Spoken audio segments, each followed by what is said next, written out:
The school trip ship was sinking fast. Hiroto ran across the tilting deck in panic. A blue-haired girl fell into the waves. Hiroto reached out but failed to catch her. Hiroto woke in a white void. His classmates stood around him, confused and talking loudly. Some students screamed and cried in denial. Hiroto stood silent among the panicking crowd alone.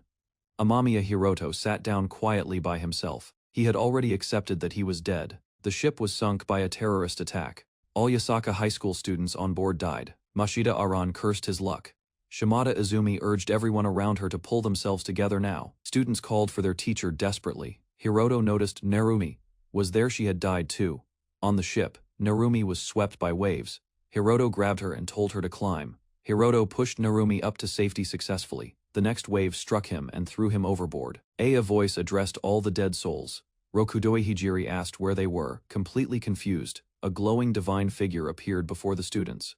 Everyone stared at the being floating above them.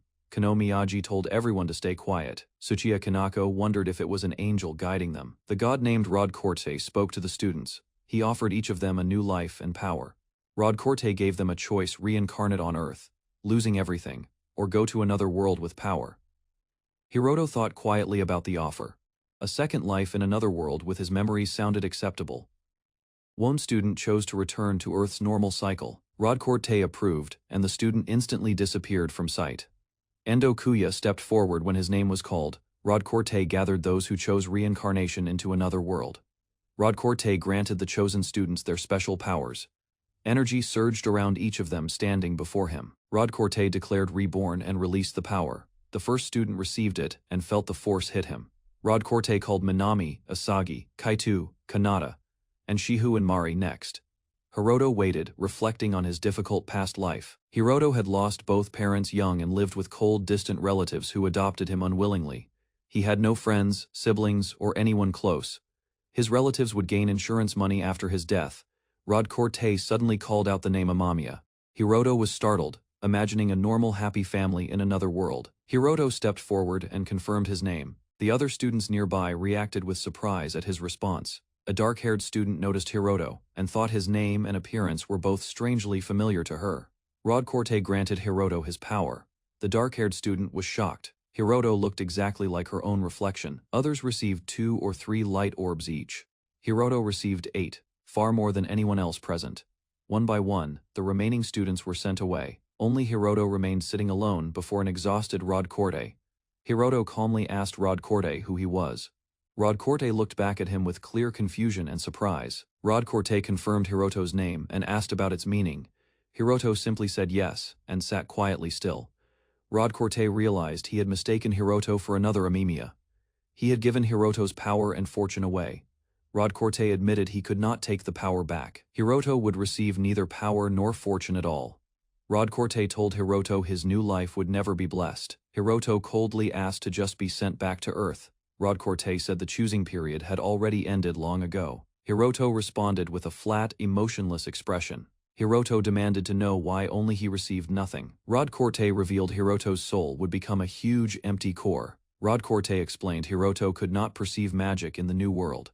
His core would instead store enormous amounts of magic. Hiroto was furious, a huge magic capacity, but unable to cast anything. Rod Corte quietly admitted he felt truly sorry. Rod Corte warned Hiroto he would have nothing but despair. Without magic or fortune, isolation far worse than before awaited him. Rod Corte told Hiroto to keep moving forward regardless. Hiroto shouted back, furious at such hollow and useless optimism. Hiroto screamed as the reincarnation process forcefully began. Energy surged through his body and tore him apart. Hiroto was kicked hard and collapsed onto the floor. He lay still, unable to resist or move. A guard told Hiroto his next experiment was in 30 minutes. Lying on the ground, Hiroto finally remembered everything. Hiroto recalled dying in the shipwreck and being reincarnated. Rod Corte's mistake had brought him to this world of origin. The world called Origin blended science and magic together. Hiroto was born to a prostitute and sold shortly after. Hiroto was purchased by a research organization that conducted numerous illegal experiments. One researcher noted his results were highly unusual. The researchers labeled Hiroto as test subject D01. His magic compatibility was 0. He had absolutely no magic talent. Normal people possessed one of 7 elements. Hiroto matched none of them, making him worse than an ordinary person. One researcher speculated that Hiroto held a massive magic source inside. Perhaps an undiscovered element was hiding within him. A dead rat was placed before young Hiroto. He reached out his hand and the rat began moving. The dead rat suddenly twitched and slowly began to move again. The researcher reacted with shock. The researcher confirmed the rat's body had already stopped functioning. Hiroto had reanimated it using death element magic. The researcher smiled and named the discovered element simply death. It was the power to control the dead. The researchers declared Hiroto the very first death mage in the world. They laughed loudly among themselves with excitement. A researcher called Hiroto into a separate room privately. A white-haired subject nearby watched the door close, quietly. The researcher offered Hiroto a limited form of freedom. Hiroto reacted with surprise, but quickly held back his response. The researcher told Hiroto to produce results with his death magic. Hiroto thought that developing new magic could mean freedom. A few days later, Hiroto studied intensively inside the library. The researchers noted he believed their offer without any doubt. Hiroto began controlling stacks of books using his death magic. One researcher warned that Hiroto would only grow more dangerous.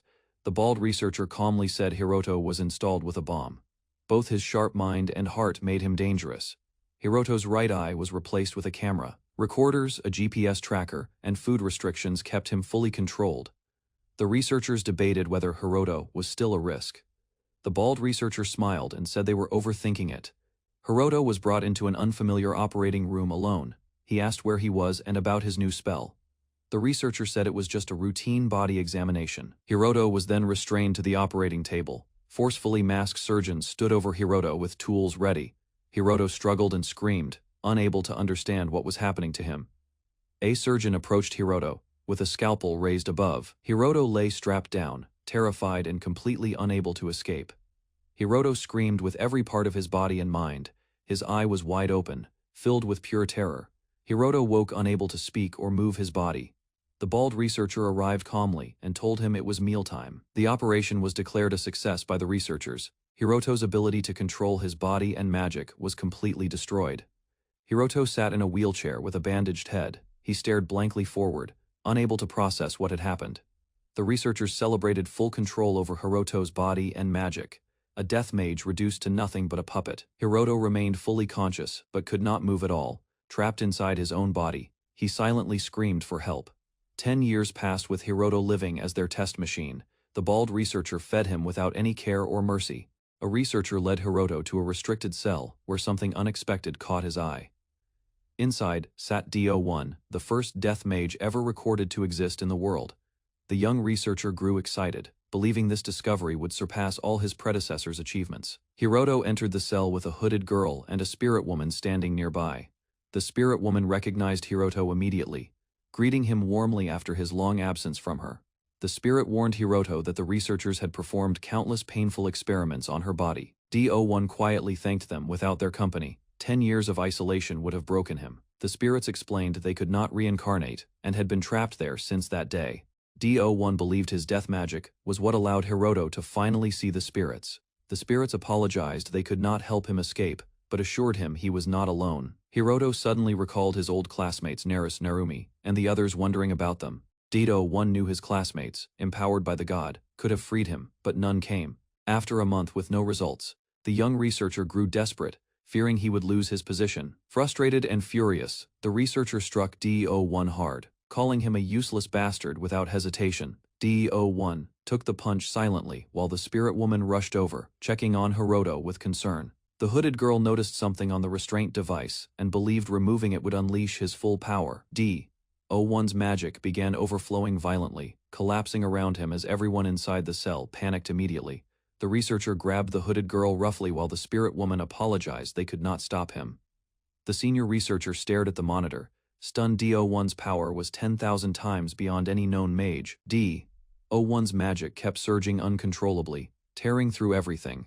As the researcher watched the readings rise in disbelief, the young researcher panicked upon discovering D01 collapsed motionless on the floor, apparently dead. The senior researcher showed no grief, only anger over his ruined research, before D01 suddenly stirred.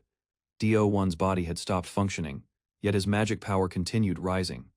A reaction never recorded before. D01 rose and grabbed the young researcher violently by the throat, throwing him against the wall. Owen seized the researcher by the neck, while the man begged desperately for him to stop. The spirit woman called out to Hiroto anxiously as Owen stood still, beginning to laugh quietly. Owen grinned with a terrifying smile, declaring he could finally reclaim his full body once more. Owen drove his hand through the researcher's body, ending him with a single brutal strike. The senior researcher was stunned. Owen had broken free, despite all connections to his body being severed. Flashes of every torment inflicted on Owen surfaced as he stood up, one word filling his mind: kill. Owen declared he would kill everyone as a terrified researcher aimed a gun directly at him. Owen tore through the researchers without stopping, leaving bodies collapsed across the facility's corridor floor. The senior researcher realized Owen had turned himself undead, freeing his soul to control his full power. The senior researcher laughed in amazement, declaring Owen's power had exceeded anything they ever imagined possible. Owen stood breathing heavily over the senior researcher's fallen body as the spirit woman watched silently. The remaining facility staff pleaded desperately for Owen to stop as he approached them without hesitation. Owen raised his hand, pulling every sharp instrument in the room and launching them at the staff. Owen seized a soldier, feeling his power overflow freely for the very first time with joy. Owen sensed there were still survivors remaining somewhere deeper inside the facility and moved toward them. Owen forced open a door and discovered an entire room filled with other experimental subjects lying in beds. Owen understood the facility was creating more death mages, then approached a girl still lying in bed. Owen told the surviving subjects to follow him out, warning them to keep their distance from him. Owen sprinted through the corridor ahead, blasting through obstacles with his death magic, without slowing down. Owen stopped, as a large armed group of his former classmates stood blocking the exit before him. A classmate shouted for everyone to gear up as Owen recognized the people who never came for him. Owen charged at full speed through the barrage of attacks his classmates launched toward him. Owen screamed furiously at his classmates, demanding to know why they were attacking their own former companion. Murakami told the group they had defeated Owen easily because he had lowered his guard around them. One of the classmates noted Owen had wiped out the entire lab staff alone, his death magic overwhelming everyone. The group concluded Owen was just a lab experiment, suggesting his defeat here might have been his own wish. The classmates recognized the defeated figure on the ground. It was Amamiya Hiroto all along. Murakami and Narumi agreed to destroy Hiroto together, believing it would finally end his suffering for good. Hiroto's soul raged at his classmates, demanding why everything that should have been his was taken away. Hiroto swore through his fury that he would never forgive any of them. Across every reincarnation ahead, the god appeared as Hiroto's body was destroyed outside, under the night sky, remarking he hadn't lasted long. The god called out Amamiya Hiroto's name as Hiroto stood silently before him in the afterlife space. Hiroto dodged the god's strike and charged back furiously, refusing to accept what had been done to him. Hiroto screamed at the god with rage, demanding answers for the nightmare his second life had been. The god confirmed a third reincarnation was prepared, sending Hiroto to a new world called Lambda. Hiroto grinned and declared he would use this third life to finally kill every one of them. Hiroto demanded the god grant him power, but the god refused. He had nothing left to give. The god denied Hiroto any ability, explaining it was to prevent him from killing his former classmates. The god told Hiroto that Lambda lagged behind other worlds and sent him there to develop it himself. Hiroto refused to accept the god's apology, calling his second life at origin a living hell outright. The god placed an unbreakable curse on Hiroto, as he screamed that he would never forgive anyone. The god promised to remove all pain in Hiroto's fourth life, urging him to abandon his revenge. Hiroto was reborn, and heard a woman's gentle laugh. He had arrived in the world of Lambda as Vandalyu. Vandalyu opened his eyes as a small infant with pointed ears, silently taking in his new third life. Vandalyu woke up restless. Darcia came over, telling him it was time to eat. Vandalyu began feeding from Darcia, sweating and overwhelmed by the situation. Darcia cooked and hummed quietly. Vandalyu sat alone, realizing he was now an infant in the world called Lambda. Darcia lifted Vandalyu, calling him by his new name. He accepted it, noting she seemed genuinely caring. Darcia explained that Vandalu's pale skin came from his father. She assured him he was still her child. Vandalyu recalled information about Lambda's races. One race resembling humans closely was known as the Elves. Vandalyu observed Darcia's features and concluded she was likely a dark elf. He wondered about his father's race. Darcia patted Vandalew's head after he sat up on his own. He noticed she showed no fear toward him. Darcia praised Vandalew with great excitement. He felt something unfamiliar being genuinely praised had never happened before. Vandalew looked at Darcia smiling beside him. He decided he wanted to crawl, just to earn more of her praise. Vandalew attempted to crawl to impress Darcia, but his small body gave out and he fell flat. A status screen appeared before Vandalew. He was shocked to discover this world actually had a real status system. His status showed he was a Dhampir, half dark elf, half vampire. Vandalew concluded his father was a vampire, now likely dead. Vandalew checked his stats further. His magic points read 1 billion, far too large to fit the screen's display. Vandalew tried to use his death magic, but nothing happened. He sat still, puzzled by his own inability. Vandalew found the answer in his status. A curse blocked him from carrying over experience and magic from previous lives. Vandalew refused to accept death quietly. He decided to find another way to learn magic. Despite the god's curse, Darcia called Vandalew for feeding time. His infant body reacted with hunger, pulling his mind away from his plans. Darcia held Vandalew close for feeding. He resisted internally, his adult mind struggling against his infant body's needs. Vandalew reluctantly accepted the situation. Darcia smiled warmly, and he quietly gave in, having no other choice. Darcia noticed Vandalew's fangs were growing. She rushed to find a rabbit she had caught while hunting the day before. Darcia sliced the rabbit and collected its blood into a bowl. She brought it to Vandalew without hesitation. Darcia offered Vandalew the bowl of animal blood. He hesitated, recoiling at the strong iron smell coming from it.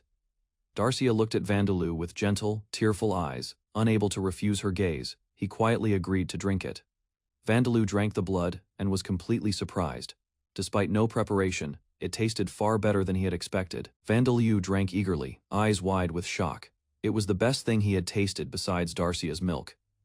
Darcia told Vandalew he could use blood as food, just like his father. She asked him to only drink it with her present. Vandalew understood that Darcia hid him because Dhampirs were rejected by normal society.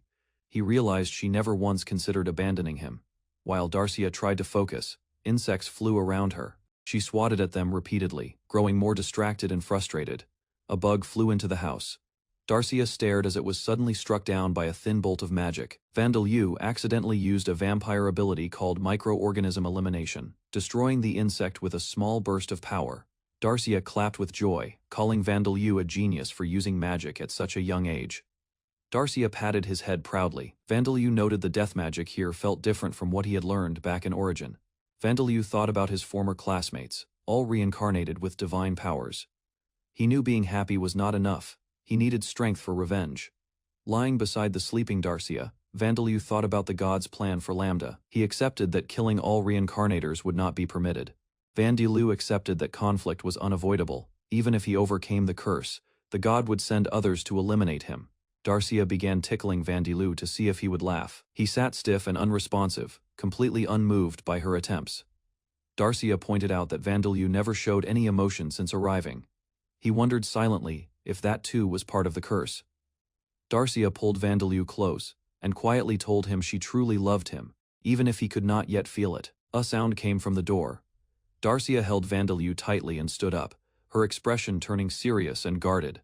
Darcia was relieved Vandalew showed no weakness to sunlight, proving he had not fully inherited a vampire's limitations.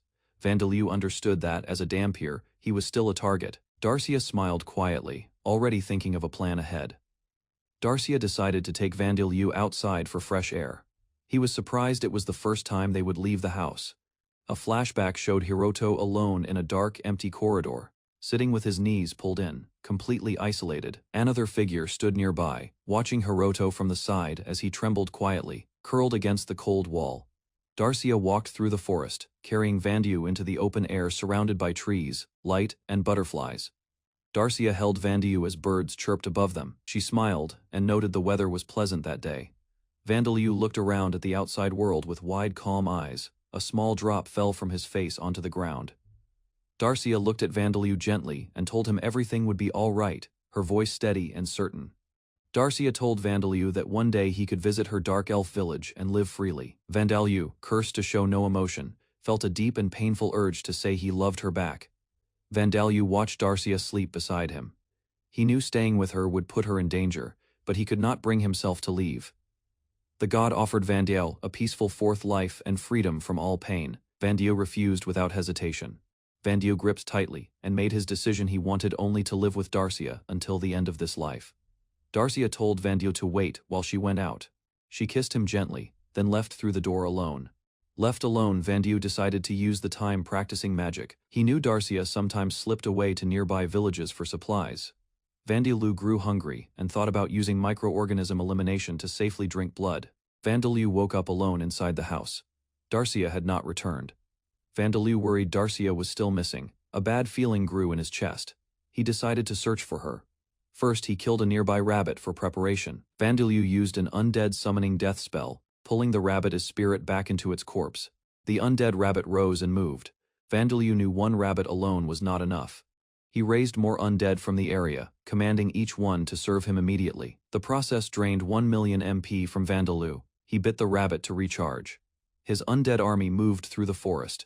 Nearby animals sensed them and froze in fear. Vandilu stood behind the gate with his undead rabbit and skeleton soldiers, ready to move. The skeleton army marched forward carrying supplies. Vandilu sighed. This was harder than expected. Vandilu's undead army kept wild beasts away. A scout insect returned with directions to town. Vandilu ordered the army forward. The town was far, so he pushed the pace faster. They reached the town gate at night.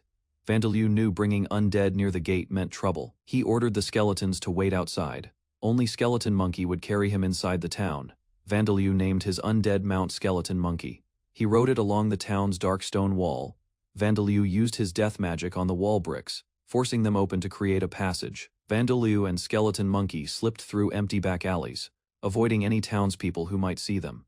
He sent undead insects ahead to search for Darcia throughout the town immediately. A passing man told Vandilu that Darcia was last seen at the town square. Vandilu rode Skeleton Monkey urgently toward the town square, desperate to find Darcia in time. Vandilu sensed a familiar presence nearby and immediately recognized Darcia's spirit before him again. Darcia appeared beside the fountain, her spirit form stable, allowing Vandilu to approach. Vandilu stared silently, struggling to accept that his mother truly stood before him. Darcia explained she had become a spirit and could finally communicate directly with Vandilu. She revealed church forces discovered her location, surrounded her, and attacked without mercy.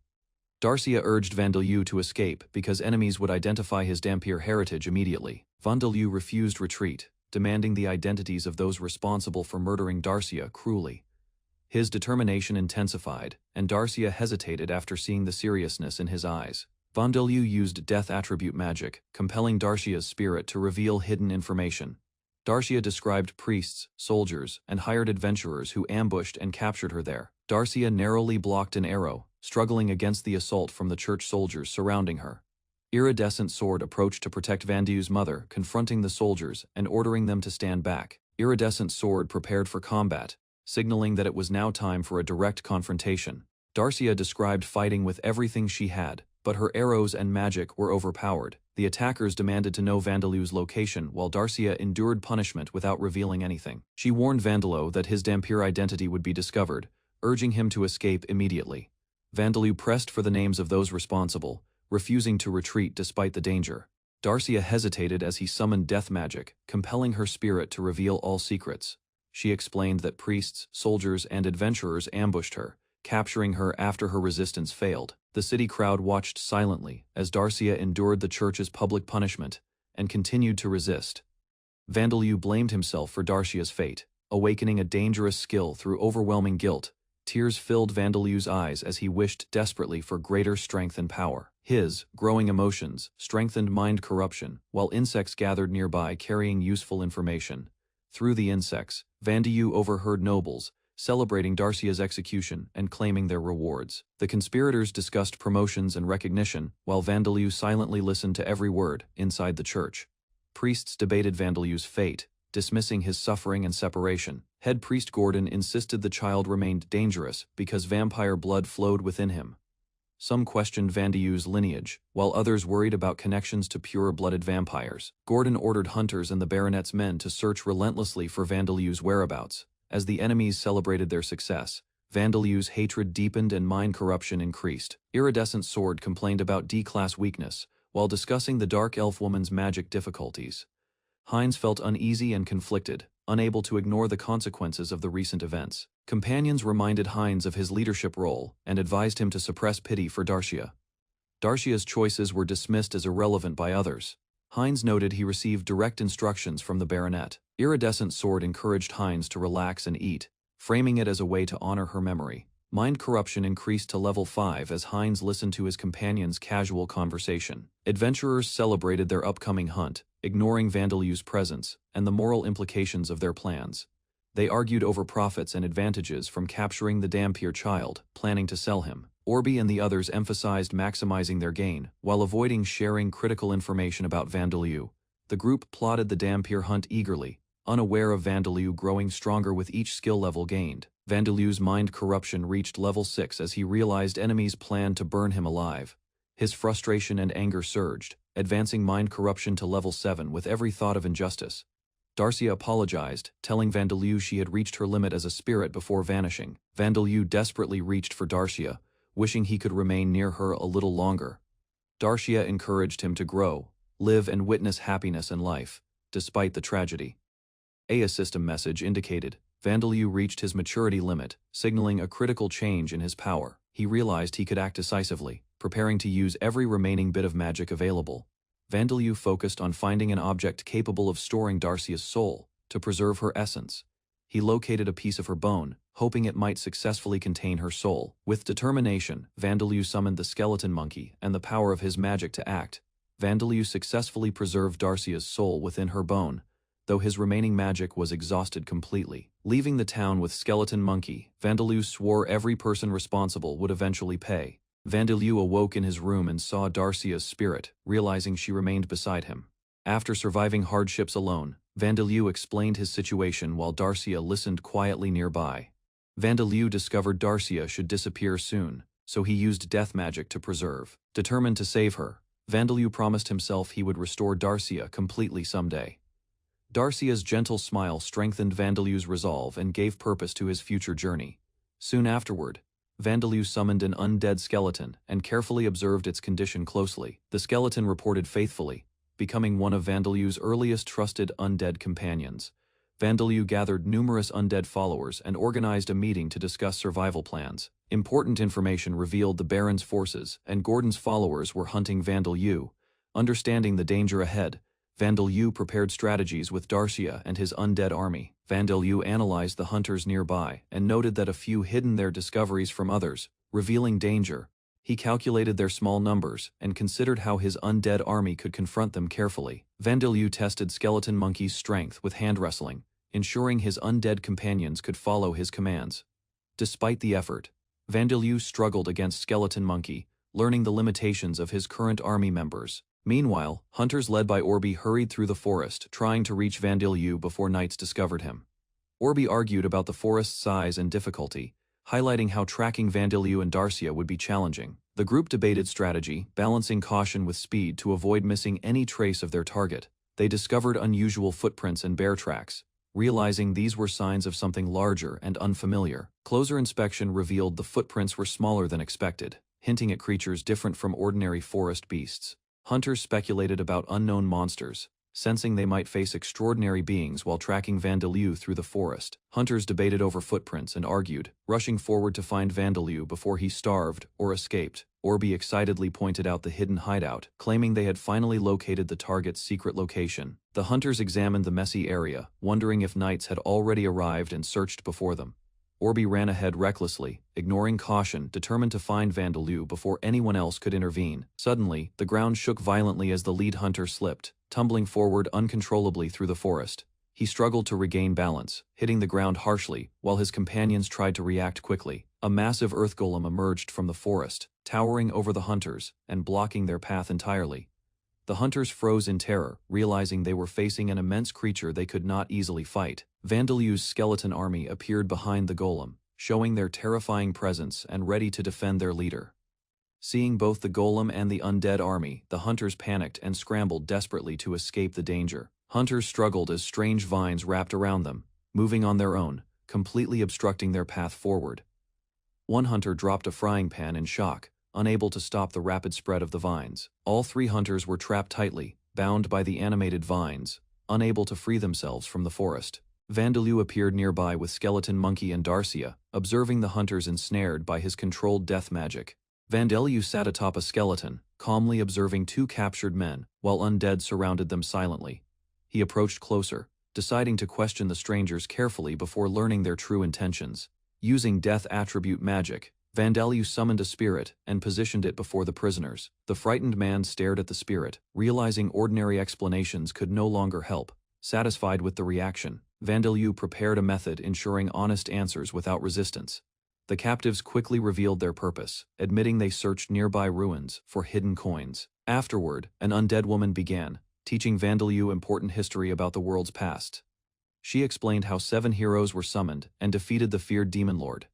Vandeleu studied carefully as she described how those heroes influenced language and culture. Understanding the connection to Japan, Vandeleu gained valuable knowledge about humanity's origins here.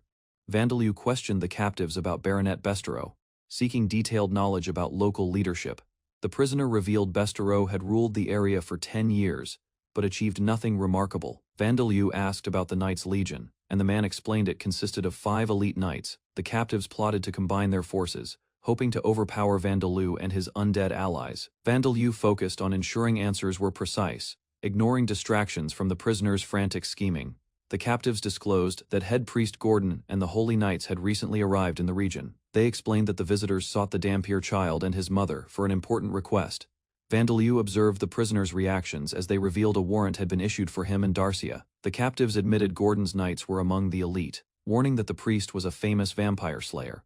The men described Gordon as a madman, having personally slain countless vampires with brute strength over the years. The prisoners warned that Gordon possessed strength comparable to powerful adventurers and veteran warriors. Seeking survival, they offered cooperation, claiming their hunting experience could help Vandeleu greatly. One prisoner boasted about his archery skills, expecting gratitude and a favorable response. Instead, a skeleton suddenly moved, startling the man before he could continue speaking. The undead creature grabbed his face, instantly silencing his attempts to negotiate further. Terrified, the prisoner begged for mercy while Vandeleu watched his behavior without emotion. The second captive panicked, realizing his companion's reckless actions had worsened their situation. Vandeleu calmly rested against the skeleton, remaining completely unimpressed by their desperate pleas. He reminded them that only direct answers mattered, reinforcing the rules of questioning. The captives fell silent and obedient, understanding resistance would only bring greater trouble. Vandeleu analyzed the iridescent sword adventurers, noting Heinz as B-class swordsmen, others C-class. The prisoners asked for release, hoping Vandeleu would question them further before letting them go. Vandeleu's undead silently moved, intimidating the prisoners while one boasted about his archery skills. The skeletons shifted suddenly, catching the man off guard and reminding him of their power.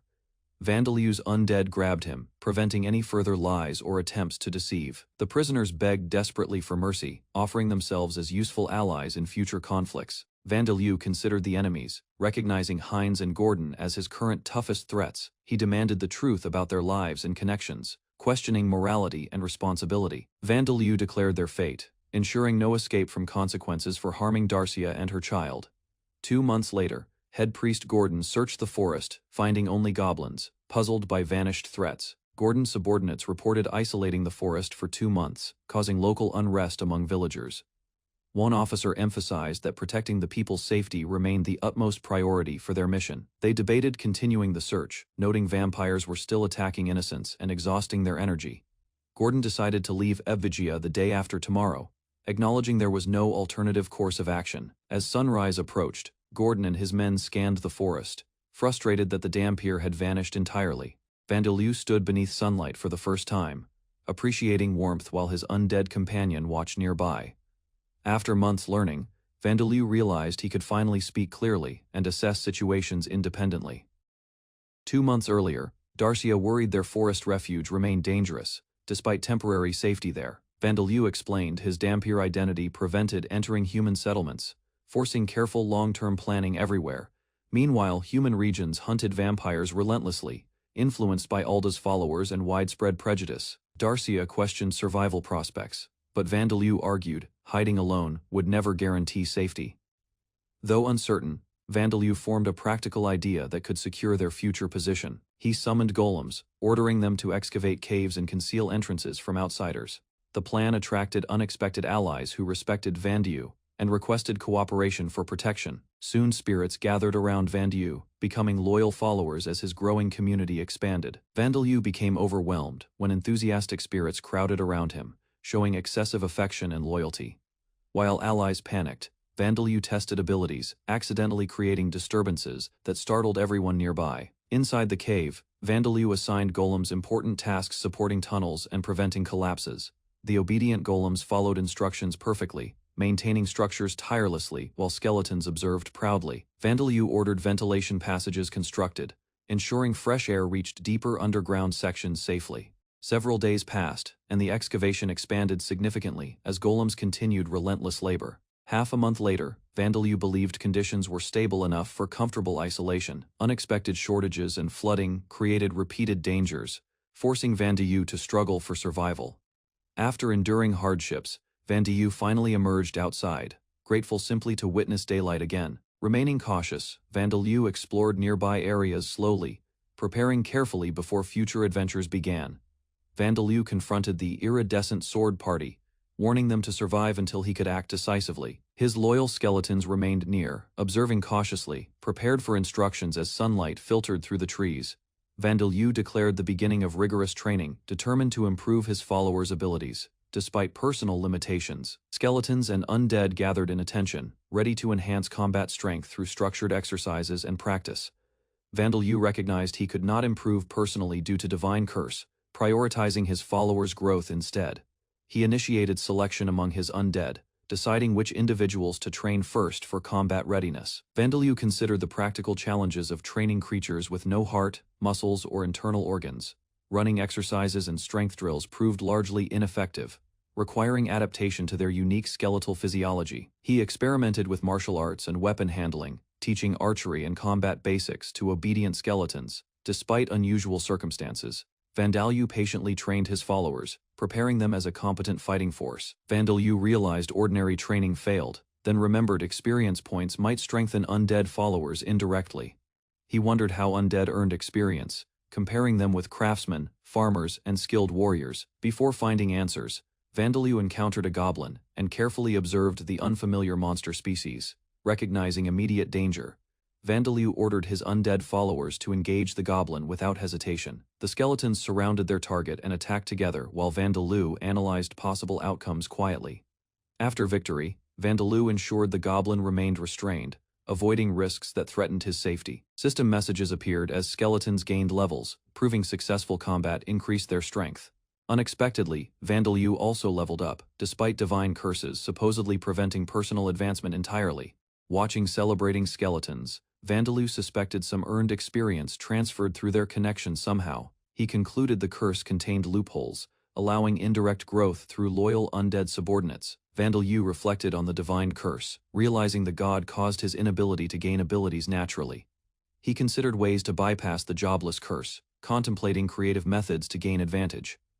Vandieu decided converting fallen creatures into undead would strengthen his existing forces efficiently. He buried defeated enemies, focusing on enhancing his followers' strength instead of increasing numbers.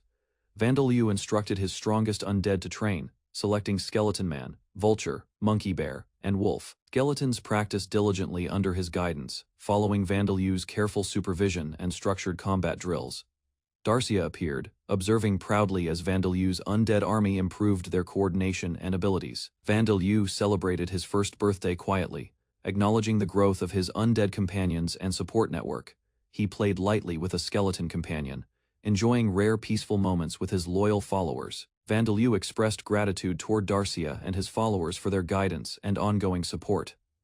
Darcia apologized for the simple celebration, but Vandieu felt genuinely happy spending time together. The birthday reminded Vandieu of Hiroto's childhood, when special occasions passed without celebration. A stern adult dismissed birthday expectations, teaching Hiroto to avoid depending on others. Remembering those experiences, Vandieu realized this gathering was his first true birthday celebration. He treasured speaking normally, viewing that achievement as one of his happiest milestones. Vandieu proudly demonstrated chantless magic, showing how much his abilities had improved recently. Darcia listened carefully while Vandieu explained the benefits and efficiency of his new skill. He also reported remarkable growth among his undead followers, whose levels had increased dramatically. After reaching their limits, the undead evolved into stronger species known as bone monsters. Vandeleu observed Bone Man and the others proudly, encouraged by their continued development. Darcia celebrated their progress. But Vandeleu explained leaving the forest remained impossible for now. Although his undead army had grown stronger, Vandeleu still lacked confidence in their future. To strengthen them further, Vandeleu decided their next targets would be dangerous bandit groups. Darcia questioned the plan, but Vandeleu explained monsters no longer provided meaningful experience. He reasoned that defeating criminals could yield greater rewards while recovering stolen valuables. Despite Darcia's worries, Vandeleu confidently described a surprise attack against suitable bandits nearby. Elsewhere, a bandit leader celebrated with his men inside a fortified woodland hideout. The group enjoyed a feast before relocating, wasting excess supplies during a noisy gathering. Some bandits discussed rumors that mysterious disappearances were reducing criminal groups across the region. Ignoring warnings, the bandits laughed carelessly, unaware Vandeleu had already set plans in motion. Vandeleu stood in the forest, observing the area. The night was calm, but he remained alert, knowing a confrontation was imminent. He noticed the bandits who had once murdered Sam, confirming the threat. Vandeleu prepared himself mentally for the coming mission of justice. A distraught man approached, asking Vandeleu to avenge the death of his daughters at the hands of monsters. Vandeleu acknowledged the responsibility. The man revealed the monsters had burned his daughters alive, emphasizing the urgency and gravity of Vandeleu's task. Vandeleu assured the man he would handle the situation, taking the lead in tracking the enemies and planning the retaliation. He assessed the bandits, noting their leader was a trained former soldier, and his henchmen had combat experience, making them dangerous opponents. Vandeleu realized these adversaries were stronger than average bandits, requiring careful strategy and preparation before engaging in battle. Several guards watched the fort at night, discussing recent loot, while expecting another quiet shift. One guard complained about boredom, unaware a hidden arrow was already approaching silently. The arrow struck suddenly nearby. Vandeleu calmly observed while a skeleton completed its task. The surviving guards panicked and gathered weapons after spotting enemies advancing toward the fort. Giant undead skeletons marched forward, shaking the ground as they approached the wooden defenses. The undead smashed through barricades, sending guards flying while skeletal monsters flooded inside. The mercenary leader organized resistance, ordering heavier weapons against the advancing undead attackers. Encouraged by their leader, the guards charged recklessly toward the seemingly weak monsters. One guard confronted a skeleton directly, believing brute force would easily destroy it. His attack landed, but the skeleton remained standing, revealing the battle had only begun. Massive bone bear appeared, its jaws opening wide as terrified guards froze instantly. The bone bear seized a guard effortlessly, lifting him while panic spread throughout defenders. Several skeletons leaped into battle, surrounding guards and disrupting their formation completely. A smaller skeleton dodged attacks repeatedly, frustrating warriors who struggled to strike accurately. One skeleton slipped behind a guard and grabbed him before he could react. The bone monkey revealed its strength, crushing through defenses and overwhelming nearby fighters. The mercenaries hesitated briefly, as unexpected undead beasts continued appearing across battlefield positions. A bone wolf lunged forward at high speed, targeting exposed guards without hesitation. The bone wolf tore through obstacles while undead forces steadily advanced deeper inside. Behind the assault, a cloaked skeleton commander watched calmly, carrying out Vandeleu's orders. A cloaked skeleton soldier charged directly at a guard wielding an axe, closing distance rapidly. The guard struggled to block the attack, realizing the enemy possessed extraordinary strength. The skeleton struck, sending the guard sprawling as his weapon flew across the battlefield. A Bone Man soldier advanced, preparing to attack another group of mercenaries in the chaos. The surviving guards panicked, realizing these rank 3 monsters were far stronger than expected. The mercenary leader assessed the situation, acknowledging his subordinates might not survive without his intervention. He ordered them to hold fast and fight, despite overwhelming enemy numbers surrounding them. The leader then ran toward a merchant wagon, intending to escape while the battle continued.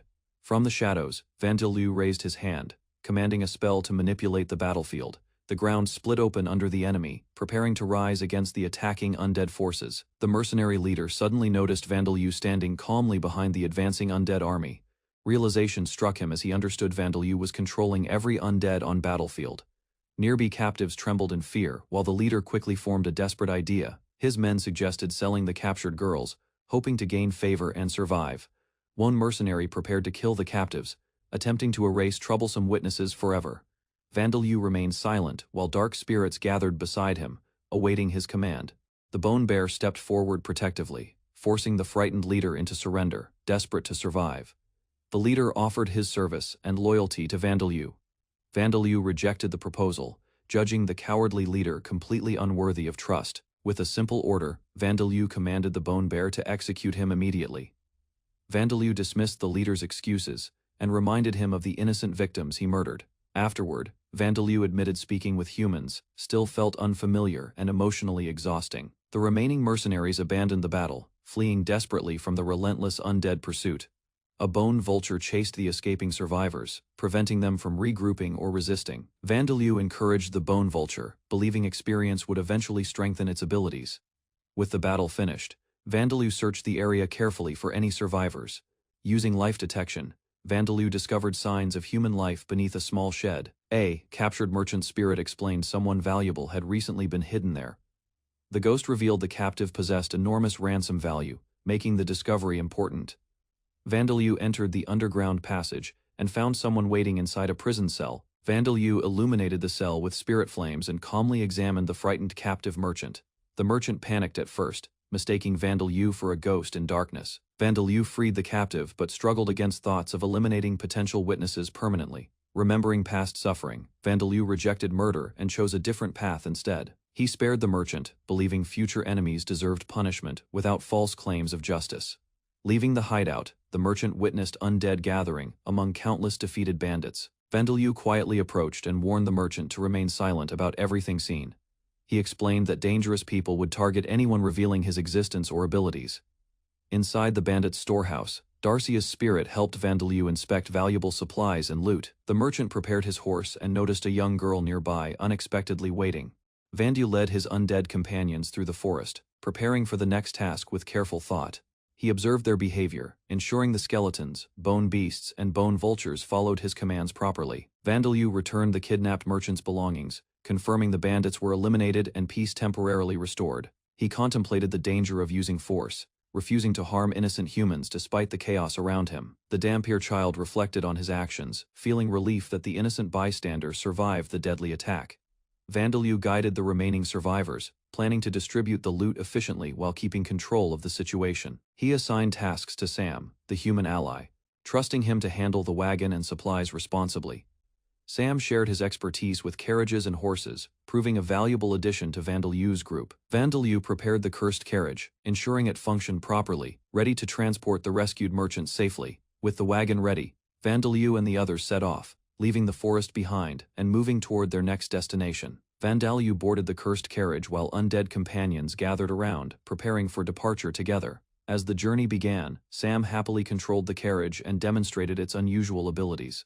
Count Thomas celebrated his promotion to Baron, enjoying wine while discussing his growing influence proudly. Thomas praised recent successes, believing Darcia's execution had removed obstacles and secured authority completely. He admired improving conditions throughout the region, unaware hidden forces were already approaching silently. Far away, Vandeleu sensed Thomas's arrogance and calmly decided, revenge should finally begin now. Guards noticed strange sounds as bricks suddenly scattered, startling everyone near the outer wall. The collapsing structure swirled unnaturally, drawing stones together while soldiers watched in confusion. Countless bricks merged into a towering humanoid figure, forming an enormous golem before witnesses. The giant completed its transformation, shaking the area and alarming nearby guards immediately. Soldiers panicked, expecting destruction, while the mysterious golem stood without attacking anyone nearby. Instead of attacking, the golem quietly departed, leaving frightened guards, questioning its purpose. The guards argued helplessly, realizing the giant golem could not be stopped by force. As the golem continued forward, nervous soldiers watched its massive figure move steadily away. The captain ordered pursuit, hoping to understand the creature before greater disaster occurred nearby. Inside his mansion, Count Thomas received urgent reports about strange events shaking the town. The trembling intensified, forcing Thomas and his attendants to abandon the building immediately afterward. Outside, Thomas noticed unusual sounds as parts of the mansion suddenly began scattering. The entire mansion broke apart, its walls and materials separating under an unseen power. Countless fragments gathered together, forming an enormous structure around the fleeing Count Thomas. The giant golem raised a massive section of the mansion and attacked Thomas directly. Terrified and overwhelmed, Thomas escaped narrowly, while the collapsing debris pursued him relentlessly. Count Thomas watched helplessly as his mansion golem advanced. While reports revealed widespread chaos, more messengers arrived, explaining the Adventurers Guild had also transformed into another giant golem. Thomas learned his wine cellar, businesses, and exports had vanished, becoming golems and departing. From a rooftop, Vandalue observed calmly, satisfied that years of preparation succeeded perfectly. The terrified citizens fled through streets, while Vandalue reflected on their changing circumstances. Darcia's spirit appeared beside Vandalue, expressing gratitude for everything he had accomplished. She recognized the effort behind his revenge, while Vandalue questioned whether it was enough. Vandalue admitted the town survived, only because innocent people should not share Thomas's fate. Darcia praised Vandalue's restraint, proud that he chose mercy despite justified anger. As Darcia gently touched his head, Vandalue quietly accepted his mother's approval. Darcia gently patted Vandalue's head once more, leaving him comforted by her affection. After accepting her words, Vandalue resolved to personally punish Darcia's true killers someday. As Vandalue reflected quietly, his undead companions and loyal allies prepared for departure. In the scorching desert, Darcia staggers under the heat. Valen, a vampire, supports her strength fading. Valen apologizes for Darcia's condition. He admits being a vampire and explains the heat weakens her. Darcia should be apologizing too, as she is pregnant. Valen reassures her she need not apologize. Darcia thanks Valen for protecting her. She knows he would risk his life for them both. Valen suggests resting somewhere safe. He wants all three himself, Darcia, and the baby to live peacefully. Darcia asks about their child's name. Valen hints it will relate to the vampires in Lambda. Valen explains there are 4 kinds of vampires in Lambda, their existence rooted in forgotten history. He details their origins using a chart: true ancestor, pure breeds, nobles, and subordinates. The true ancestor, Zakart and Vita, gave rise to other races. Their names and existence faded over time. Pure breeds, nobles, and subordinates exist through bloodlines and service, each occupying a distinct place in history. Darcia explains vampire bloodlines. Greater closeness to the true ancestor grants stronger power and abilities.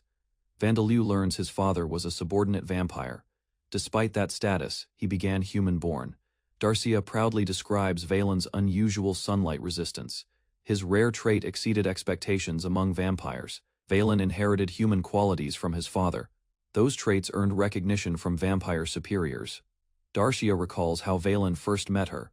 His appearance immediately captured her attention completely. Their relationship deepened over time.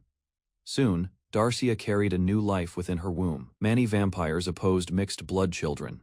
Valen's master condemned their future and pursued them. Valen and Darcia fled together. His sunlight resistance allowed travel even during daytime hours.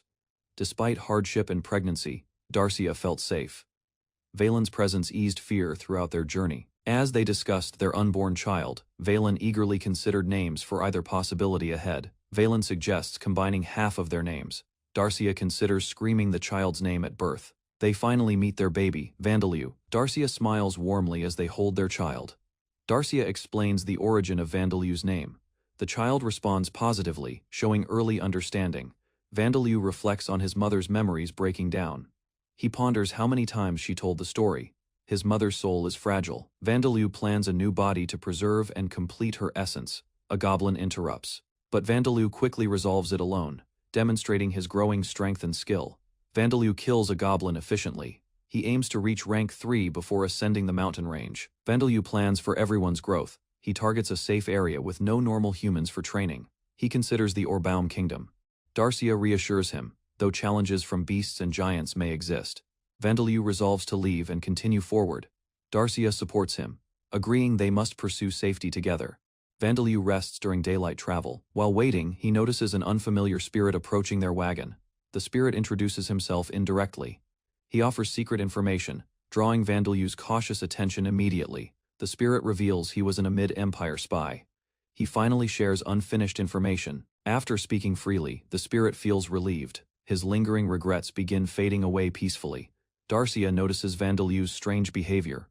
He realizes border tensions make their journey increasingly dangerous.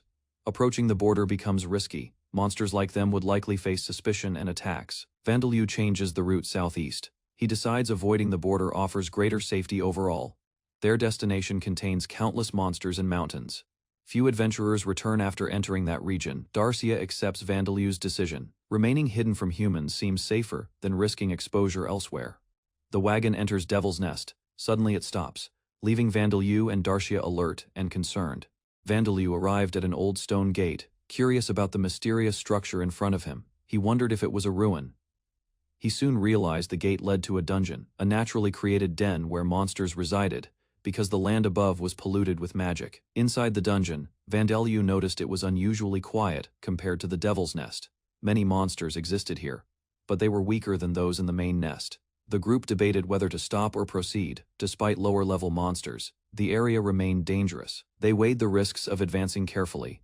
Vandaleu's strategy focused on leveling up before encountering stronger enemies. His companion agreed, acknowledging the plan's safety and tactical advantage. His attendant prepared to protect him. They organized and readied themselves, ensuring Vandaleu's journey into the dungeon would be secure. The team mounted their wagon, ready to move forward. Vandaleu gave the signal to proceed, and they started their cautious advance. They entered the dungeon and immediately faced goblin soldiers. Vandaleu's careful planning allowed them to survive the first wave of monsters. The dungeon proved more dangerous than expected. Goblin archers and soldiers appeared, testing their defenses and requiring careful navigation. Vandaleu observed the dungeon carefully, noting the threat level and planning how to progress further into the unknown depths. Vandaleu and his companions arrive at a strange ancient gate, finding a mysterious dungeon they have never seen before. Vandaleu cautiously recognizes the dungeon and prepares himself, understanding that this is a natural den for monsters caused by polluted lands above. They notice that the dungeon seems unusually calm, with monsters that are not very strong appearing around them, indicating this is a unique dungeon outside the Devil's Nest. The group debates whether to stop and assess the area, but Vandaleu insists on continuing, knowing the dungeon might hold unseen challenges and opportunities to level up. Vandaleu and Darcia discuss the strategy, agreeing to proceed carefully while training and ensuring safety in case they encounter stronger monsters in the dungeon's deeper layers. Darcia emphasizes her role as an attendant, promising to protect Vandaleu while trusting him to navigate the dungeon with his companions. Vandaleu commands, Bone Monkey, ensuring control over his summoned creatures while preparing mentally for the dungeon's unpredictable dangers. They advance, confronting the first group of monsters aggressively, testing the dungeon's challenges and Vandaleu's combat skills. The dungeon proves more dangerous than expected, with goblin soldiers and archers appearing unexpectedly, forcing Vandaleu to adapt tactics quickly. Despite the dungeon's threats, Vandaleu remains focused, demonstrating leadership and the ability to manage his companion. As the group continued exploring the dungeon, Darcia became exhausted and decided to rest for the night. Before sleeping, she gently wished Vandaleu good night. Sam watched quietly, reminding himself that protecting the young master remained his highest priority while Darcia recovered. The next morning, Vandaleu noticed the dungeon stretched deeper than expected. With no other route available, he carefully guided the wagon and his undead companions down another long staircase, maintaining the same caution they had shown since entering. As they descended, Vandaleu observed that the monsters they encountered were weak and posed little threat. The group steadily advanced through the dungeon, clearing enemies without difficulty and making consistent progress toward the lower floors. Their journey eventually brought them to the dungeon's deepest level. There, a massive armored knight sat waiting inside a grand chamber, lined with statues and skeletal remains. The powerful presence immediately signaled that this enemy was unlike anything they had faced before. Realizing they had reached the final floor, Vandaleu carefully studied the giant guardian. After overcoming numerous monsters throughout the dungeon, he prepared himself and his companions for what would likely become their most difficult battle yet. Vandaleu carefully guided a wagon through the dungeon, while Sam and skeletal servants pushed steadily. Poison frogs appeared along the stairs. Vandaleu noticed them approaching and prepared immediate action. Vandaleu ordered his undead companions forward and released the wagon for a rapid charge. The wagon rushed ahead, smashing through poison frogs and clearing the corridor completely. After victory, Vandaleu observed the path calmly, while Sam enjoyed the successful attack. The wagon continued deeper underground. Sam became increasingly interested in crushing future enemies. Reaching another floor, Vandaleu discovered a strange mound emerging from the ground nearby. The mound burst open suddenly, revealing numerous undead monsters hidden throughout the cavern. Vandaleu examined the undead group carefully while Sam realized they resembled familiar companions. Although undead themselves, Vandaleu and Sam recognized the large hostile force approaching dangerously. Vandaleu watched silently as undead warriors formed ranks, opening a path before his wagon. The undead lowered their weapons peacefully. Nearby monsters scattered, leaving the group unharmed. Trusting his senses, Vandeleu ordered everyone forward and carefully crossed the undead territory. The undead obeyed Vandeleu naturally. Even Sam seemed surprised by the unexpected loyalty. Finding a quiet area, Vandeleu stopped the wagon and decided the group would rest. Darcia appeared behind Vandeleu and noticed he planned cooking dangerous poison frogs today. After hearing his mother's warning, Vandeleu assigned Bone Monkey to handle cooking duties. Bone Monkey attempted ordinary fire repeatedly, but the undead flames only produced cold. Using another method, Bone Monkey successfully prepared the meal and proudly presented it. While eating, Vandeleu enjoyed the taste and questioned Sam about his former life. Vandeleu reflected on Sam's past life, noting their noble household service was comfortable but not luxurious. Sam recalled family moments with a wife and 2 children, remembering happiness during their simple household life. Sam described losing his family and jobs after a winter tragedy and the Lord's sudden death. During the journey, bandits attacked. Sam and his family were captured, facing extreme danger and fear. Vandeleu listened to the story and considered ways to save the souls of Celaya and Rita. Sam urged Vandeleu to try, believing he could find a way to rescue the trapped souls. Vandeleu apologized for the long tale and asked if everything was all right with Sam. The cart quietly reassured Sam, explaining that serving him was its purpose, enjoying its second life. Sam observed the 2 captured souls from earlier, understanding the gravity of the situation before him. An orc suddenly appeared, roaring aggressively, signaling that the group's peaceful path would not continue easily. Vandeleu discovered a treasure chest inside the dungeon and wondered why it rested there. Darcia explained dungeon chests often contained valuables, though some concealed dangerous traps instead. Ignoring hesitation, Vandeleu approached the chest and decided to investigate its contents personally. Using spirit magic, Vandeleu secretly disarmed the trap before opening the chest safely. Inside, he found a strange blue liquid stored within an elegant glass container. At first confused, Vandeleu learned the liquid was actually a valuable healing potion. Darcia examined the color carefully and identified it as a high-quality potion. The potion's value shocked Vandeleu, surpassing anything Sam had previously encountered.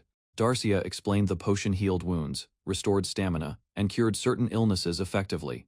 Realizing their luck, Vandeleu stored the treasure and continued exploring deeper underground. Vandeleu and Darcia noticed an enormous door ahead, signaling a potential boss room deep underground. All undead below level 5 were obedient, leaving Vandeleu surprised by their peaceful passage.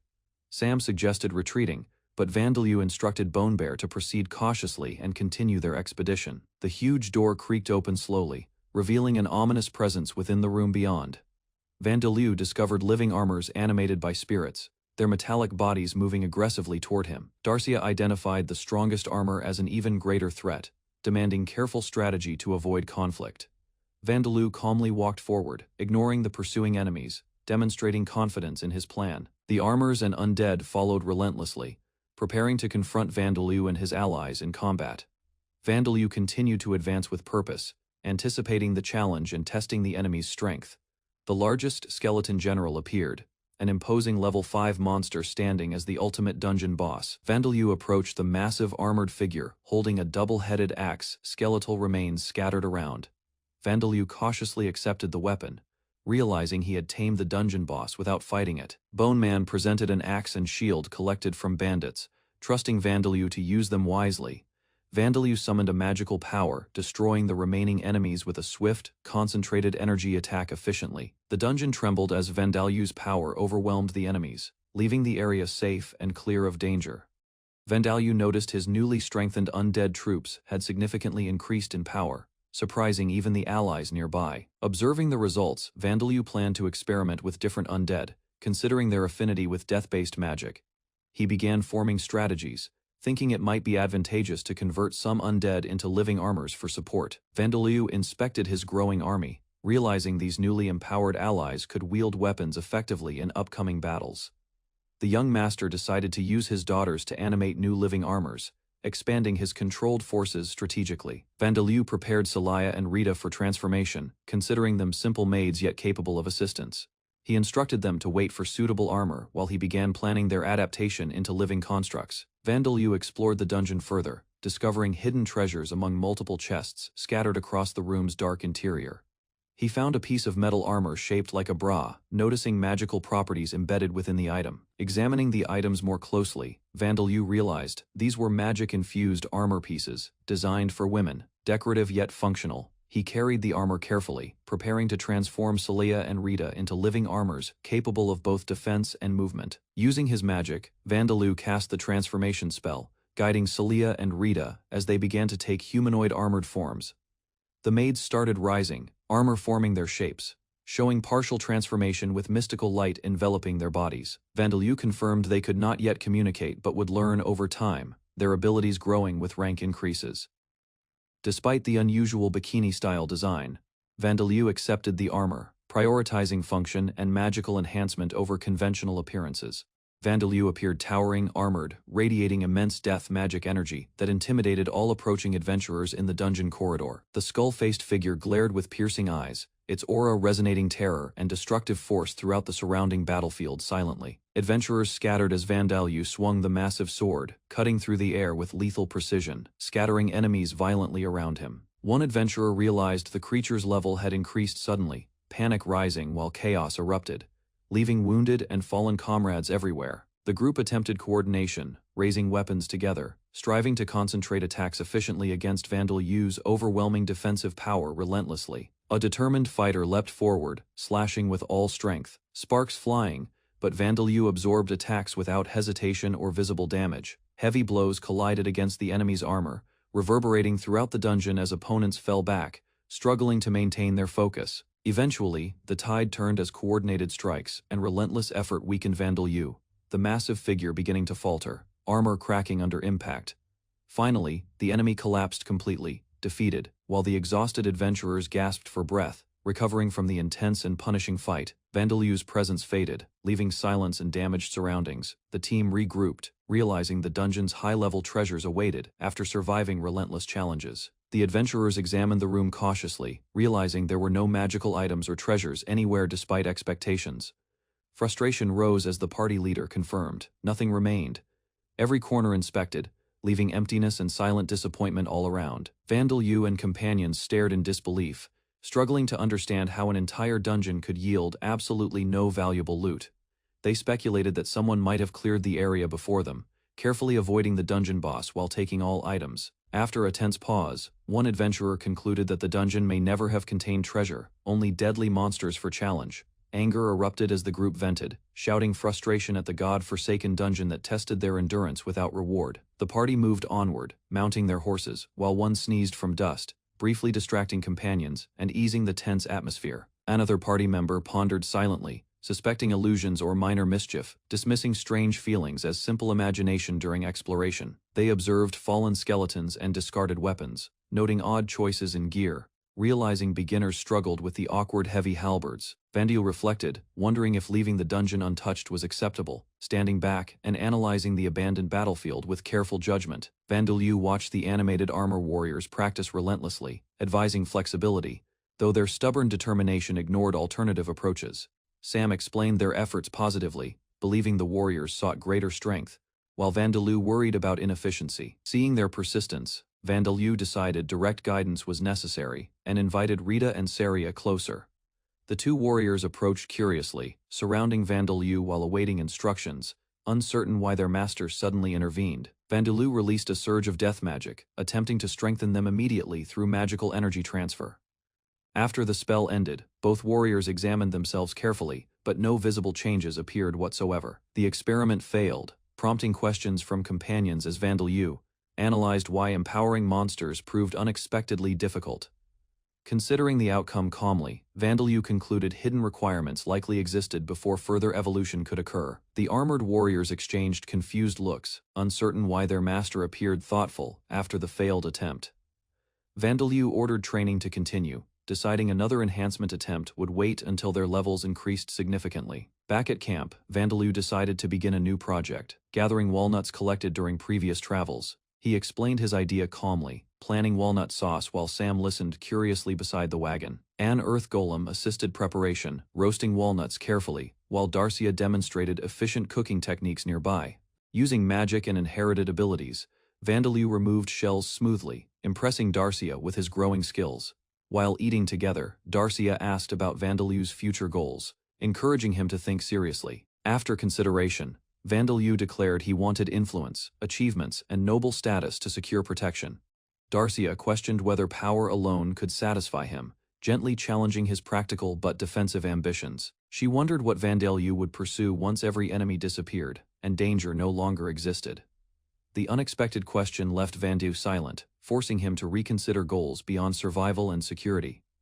After deep reflection, Vandaleu reached a simple answer, deciding he ultimately wanted a happy life. Darcia asked Vandaleu what happiness meant, prompting him to reflect on family, social status, and a luxurious lifestyle. Vandaleu explained that his happiness was freedom, not wealth or a mansion, and he wanted to exist safely. Meanwhile, a school scene showed a student struggling with a pencil, highlighting small personal struggles contrasted with Vandaleu's ambitions. The student's pencil was extremely short, forcing him to ask a classmate for assistance to continue writing. The classmate generously lent his pencil, showing camaraderie, and the student gratefully accepted the help to finish his work. Vandaleu continued pondering his ambitions, combining safety, influence, and enjoyment, thinking carefully about long-term personal growth and strategies. Darcia gently challenged Vandaleu, asking whether power and status alone were sufficient to ensure fulfillment and security.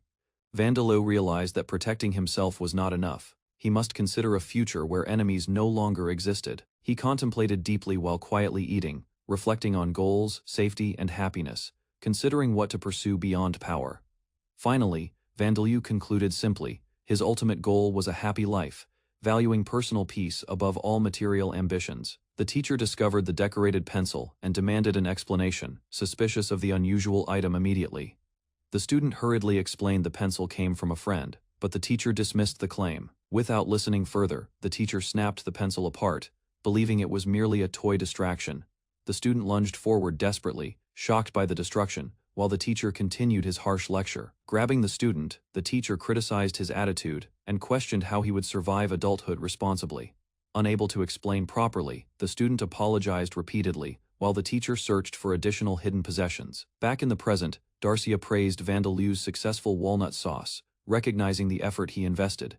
Vandaleu accepted the compliment quietly, though his thoughts remained focused on understanding happiness and fulfillment. He admitted he still lacked a complete answer, deciding to continue reflecting after reaching Orbaum Kingdom. As temperatures suddenly dropped, Vandaleu noticed unusual weather, while companions worried about delayed plans ahead. Facing unexpected winter conditions, the group discussed waiting until spring while surviving through hunting and gathered supplies. Sam proudly announced his carriage had evolved, celebrating newfound strength and eagerly anticipating revenge against troublesome enemies. Vandaleu observed the change carefully, noting improved abilities and easier communication with Sam's spiritual presence. Although stronger, Sam still considered the carriage his body, while Vandaleu suddenly sensed distant trouble nearby. A familiar scent reached Vandaleu, followed by a girl's scream, making him suspect violence had occurred. Sam asked for guidance as Vandaleu considered whether bandits were responsible and what response was safest. He weighed the risks carefully, knowing misunderstandings could trigger conflict even if their intentions remained good. To investigate safely, Vandaleu summoned a bone vulture and sent it soaring through the sky. Viewing through the creature's eyes, he searched the area while Sam patiently awaited the results. The vulture located 5 armed men and an unconscious girl, confirming a dangerous situation unfolding ahead. Through the bone vulture's vision, Vandaleu discovered an unconscious girl covered in blood, confirming a violent attack nearby. Vandaleu immediately ordered Sam forward at full speed, prioritizing the girl's rescue despite possible dangers and complications. After considering every risk, Vandaleu gathered his undead companions, resolved to deliver justice and stop the attackers. Vandaleu gathered the young villagers in the forest, preparing to teach them about herbs, plants, and mushrooms. Vild expressed concern about venturing close to the demon territory, questioning the need to travel so far from safety. Vandaleu explained that survival outside the village required knowledge of wild plants, emphasizing that preparation could prevent future danger. The children listened attentively, understanding the importance of her guidance for exploring the wilderness without wasting time or risking injury. The group admired Vandaleu's presence, noting her wisdom and calm authority as she demonstrated her magical staff to the young villagers. Despite the admiration, Vandaleu remained concerned about their safety, considering ways to train them in magic and martial arts. She contemplated speaking to Vigaro to provide proper training while ensuring the children would develop necessary survival skills. Vild reminded Vandaleu of the planned herb lessons, redirecting her focus toward the practical knowledge she intended to share. Vandeleu demonstrated how to use plants for healing, applying leaves to wounds and roasting roots to treat fever effectively. She concluded the session by teaching them how to identify mushrooms disliked by wild boars, reinforcing practical survival skills in the forest. While teaching nearby, Zadira suddenly heard movement among the trees and immediately sensed danger approaching the group. The children froze in confusion, startled by Zadiras's fierce reaction and abrupt change in expression and demeanor. Zadiras quickly launched an attack toward the disturbance, exposing hidden adventurers attempting to observe them secretly nearby. The adventurers abandoned stealth and rushed forward, determined to capture their targets before any escape became possible. Seeing 5 armed adventurers together, Zadiras realized the encounter was organized rather than a chance meeting.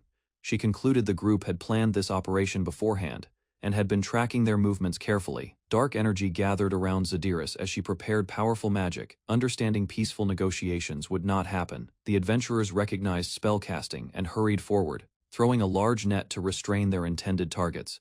Vildad and the others reacted immediately, striking the incoming net and redirecting it back toward attackers. The net trapped several adventurers instead, while Zadiras advanced aggressively and prepared to finish the confrontation. The adventurers were immediately blinded by Zadiras's magic, shielding herself and the children from harm with precise control. Zadiras commanded Vildain and the others to run, while her magic forced the enemies to stagger backward, overwhelmed by the spell. The group sprinted through the forest as Zadiras covered their retreat, her speed and magic keeping them just ahead. Zadiras leapt over obstacles, ensuring no one fell behind, and continued pressing forward while the adventurers struggled to recover. Vild called for a return to the village, emphasizing the need to regroup and summon backup before the enemy could reorganize. The young villagers admitted their limitations, acknowledging that their strength was insufficient to confront the 5 adventurers directly. Zadiras assessed the pursuing group, noting that one of the adventurers was a high-level mage, increasing the danger of a prolonged chase. The adventurers debated chasing individually, calculating that capturing Zadiras alone could yield more reward than confronting the entire group at once. Zadiras observed the advancing adventurers, realizing that even escape would be difficult given their persistence and combined strength. She reflected on her age and current limits, recognizing that her once effortless power to overwhelm foes was now reduced. An adventurer threw a spear towards Zadiras, but she changed direction quickly and avoided the attack completely.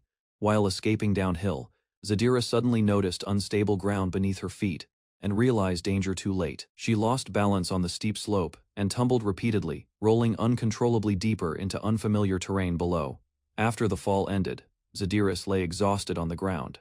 Understanding her remaining strength was nearly gone, she accepted that protecting the tribe mattered most and trusted Vigaro to guide everyone after her.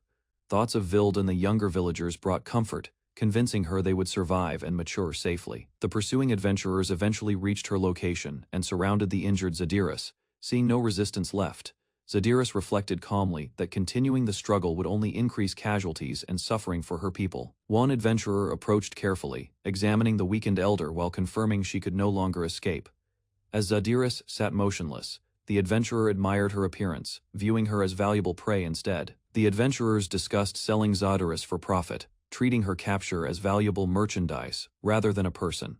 Zadiras listened in shock as they openly planned her sale, finally understanding the purpose behind their pursuit. When she revealed understanding of their language, the adventurers became surprised while Zadiras expressed furious hatred. The leader laughed greedily, believing her intelligence and magical talent would increase her market value considerably. Ignoring exhaustion, Zadiras suddenly lunged forward and seized the leader, using her remaining strength to attack.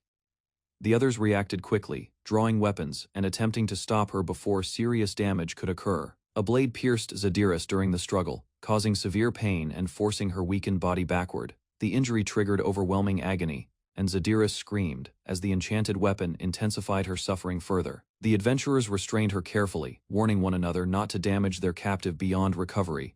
The leader mocked Zadiras's endurance, explaining the magical knife caused intense pain while preserving her life. Vandeleu struggled against the attackers, her body trembling, yet her eyes glimmered with determination to survive, despite severe pain.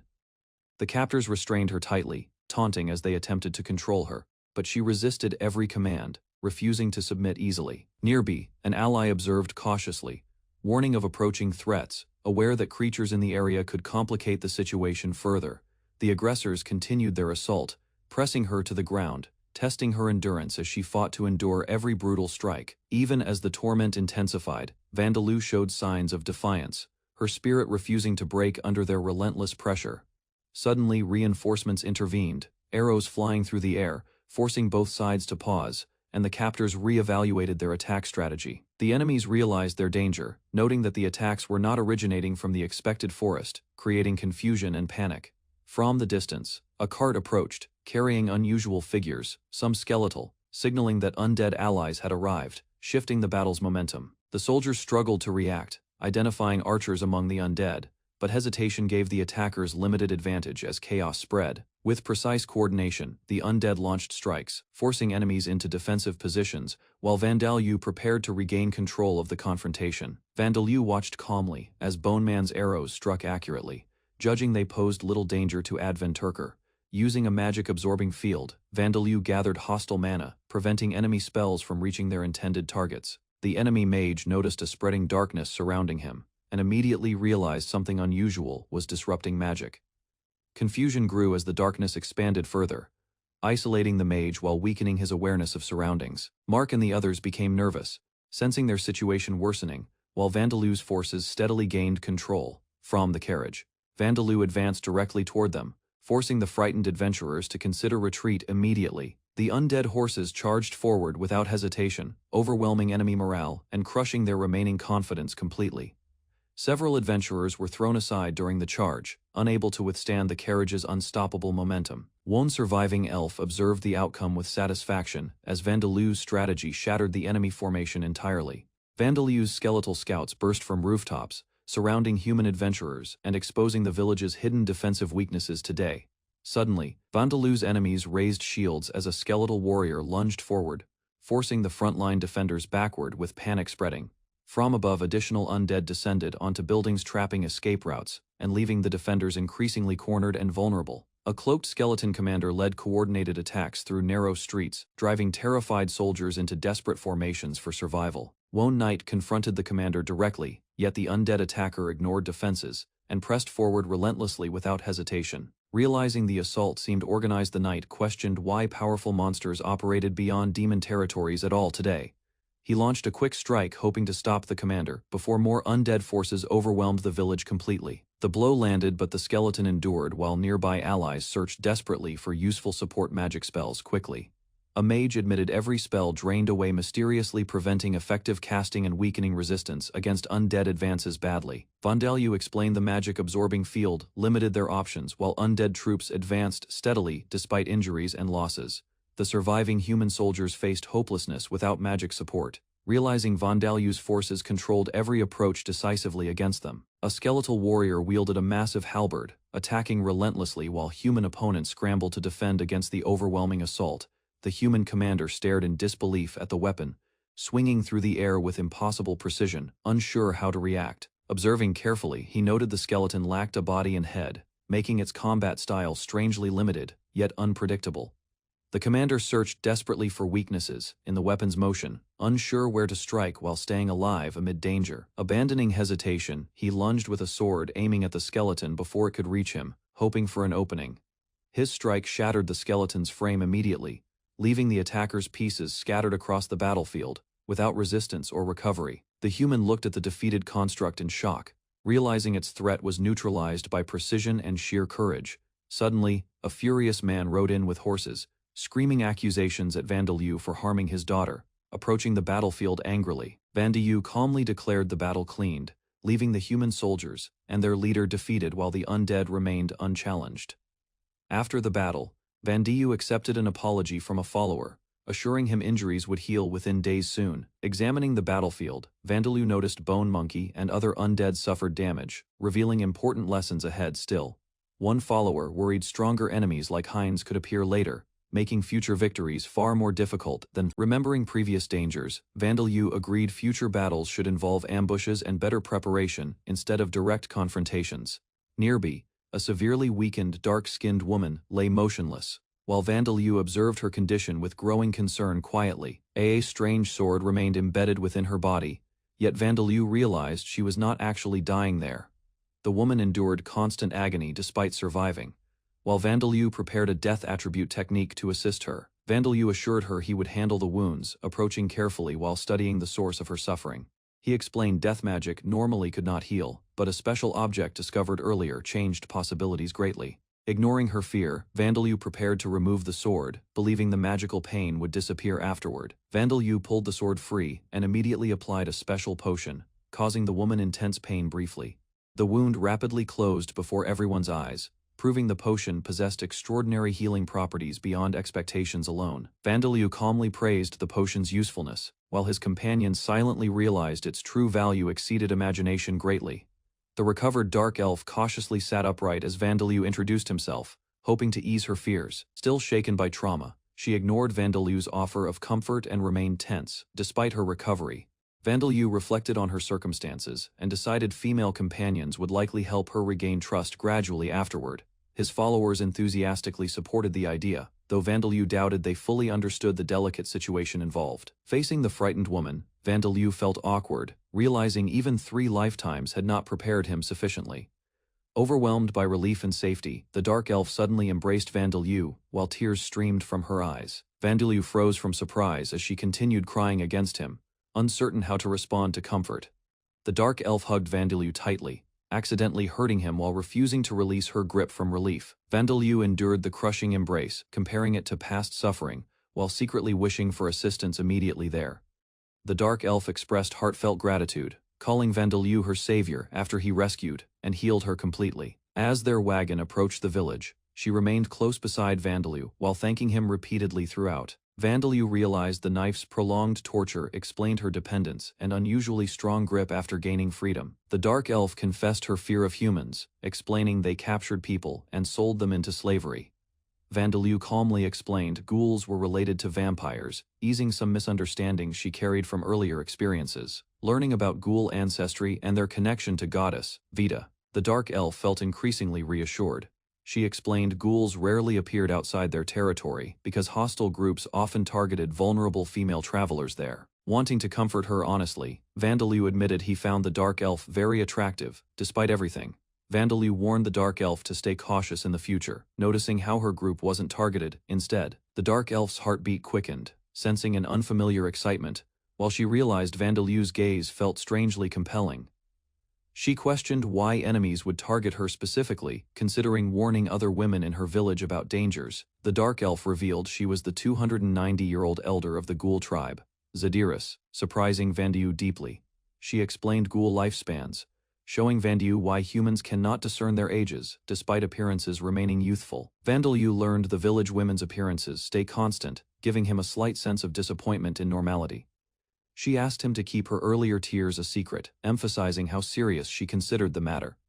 Vandeleu agreed, noting that she wouldn't be able to tell others anyway, keeping her secret safe. Suddenly, the group noticed something approaching in the distance, and Vandeleu prepared to investigate with caution. A line of muscular, lion-headed warriors appeared, while the dark elf smiled, believing the group had come to greet her. The lion warriors confronted the undead escort, believing danger threatened their chief after receiving an urgent warning. Sam explained male and female ghouls looked completely different, leaving Vandeleu surprised by their beast-like appearance. Zadirus quickly stopped tensions, introducing Vandeleu and his undead companions as the heroes who rescued her.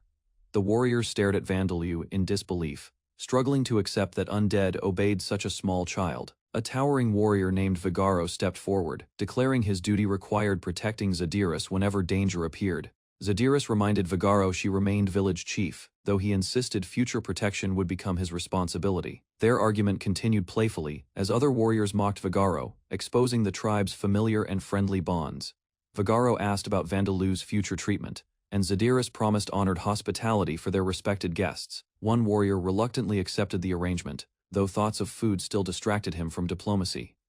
The group finally reached understanding, preparing to escort Vandeleu safely toward the ghoul village together peacefully. Vigaro studied Vandeleu carefully, sensing neither hostility nor danger, and decided the child deserved genuine respect afterward. When Vandeleu offered to leave, Vigaro immediately rejected the idea and insisted the guests remain comfortably. Accepting the invitation, Vandeleu introduced himself properly, while Vigaro proudly promised safe passage to their village. Vigaro suddenly roared across the forest, ordering every warrior to return and report the chief's safety. The escort advanced toward the ghoul village, spreading news of honored guests while preparations for celebration began. Vandelyu and the villagers shared a quiet celebration, lifting mugs together. Monsters and allies laughed, while enjoying the feast generously prepared.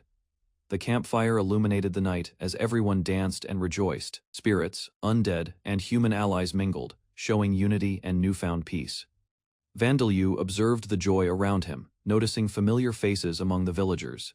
The monsters eagerly offered more food, displaying sincere appreciation. He declined politely, reflecting on his journey. Despite gratitude, he felt discomfort taking too much, wishing others to enjoy, instead. Surrounded by villagers, he remained calm. Some tried to engage him closer, while others observed quietly, respecting his distance. The village appeared ordinary, yet the villagers, though demons, offered hospitality with warmth. Vandelyu carefully sampled their food, appreciating their generosity. Zadaris and Vigaro noticed his restraint. Allies explained he could not consume human meat, reminding the others gently of his dhampir nature. Children approached, curious and excited. Vandelyu noted their youthfulness, contrasting with the elder monsters' appearances, intrigued by their energy and innocence. The youngest villagers expressed immense gratitude, hugging Vandelyu tightly. His heart warmed at the affection shown for protecting their home.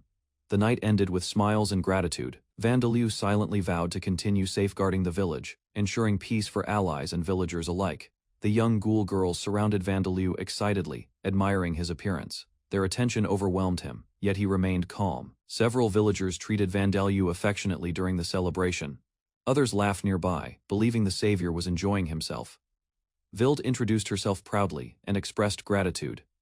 Vandelyu learned many young-looking villagers were already future mothers. As discussions continued, Darcia noticed Vandelyu's unusual silence. News about remaining through winter suddenly caught attention. Darcia worried about her son living among ghouls. Vandelyu calmly explained they were descendants of Vita, although Darcia remained uncertain. Vandelyu admitted village life felt safer than staying among ordinary humans. Thinking ahead, Vandelyu considered learning magic from Zadiris. Darcia questioned why a ghoul was necessary. Vandelyu explained guild registration revealed personal information. Entering human territory carried risks he could not ignore. He revealed his death attribute magic would attract attention. Darcia immediately understood the dangers involved afterward. Remembering past suffering, Vandelyu feared becoming another experiment. Darcia accepted his reasoning and urged caution always. Vandelyu and Darcia traveled through snowy mountains in a covered wagon. The scenery was quiet and untouched. Arriving at the village, they were greeted by ghouls and villagers gathered outside. Everyone observed them carefully. Vandelyu wore patched clothes taken from bandits' supplies. The villagers noticed his attire, but accepted it silently. Vilda offered to make new clothes for Vandelyu, observing him closely. He declined politely, preferring comfort over style. He explained his preference for gender-appropriate clothing. The villagers teased him about his appearance, planning to adjust his hair. Bastia returned to the village, surprising everyone. Villagers discussed hunting plans, preparing for their evening activities in the village. Vandelyu stood among villagers, observing their reactions and physique. He silently analyzed their strength and daily habits carefully. He noticed Bastia's muscular build, impressed by her physical capabilities. Darcia continued observing, realizing the savior's influence in the village.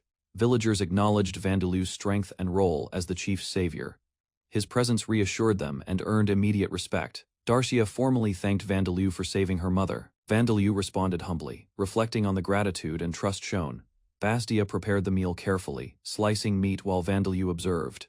The plate was arranged neatly for tasting. Vandelyu took a cautious first bite. He chewed thoughtfully, testing the texture and flavor of the goblin meat. He continued eating, slowly evaluating the taste.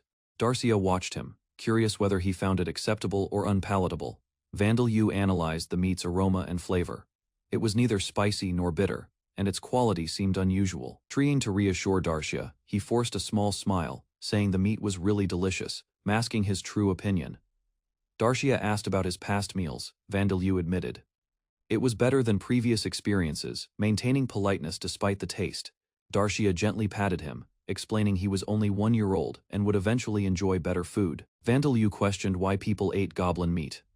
Darcia explained goblins were hunted year-round and marinated in special juice. He reflected on human behavior, noting the difference between survival and unnecessary hunting.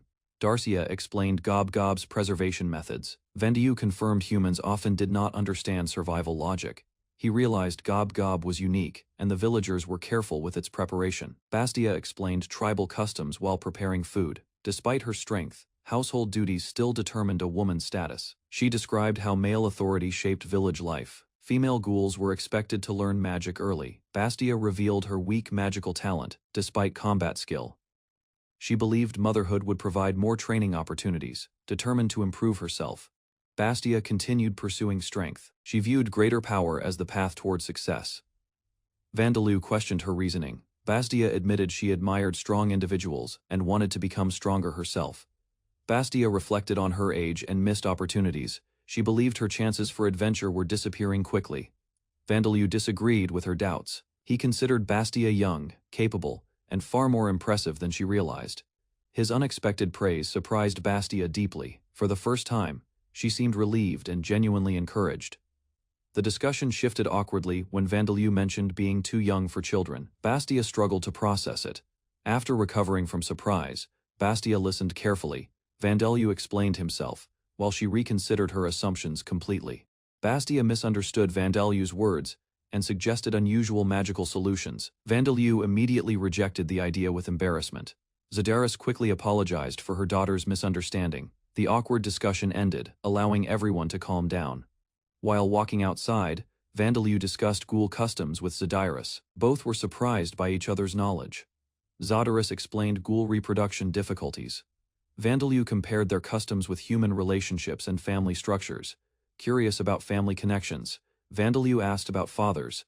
Zadaris prepared to explain Bastia's unusual background. Zadaris revealed Vigaro was Bastia's father. Vandaloo finally understood why many villagers respected her greatly. Recalling an old celebration, Zadaris described a feast after victory. The villagers had consumed large amounts of liquor. After drinking heavily, unexpected events occurred. Zadaris later realized the consequences when Bastia was conceived afterward. Vandaloo warned her about dangerous alcohol.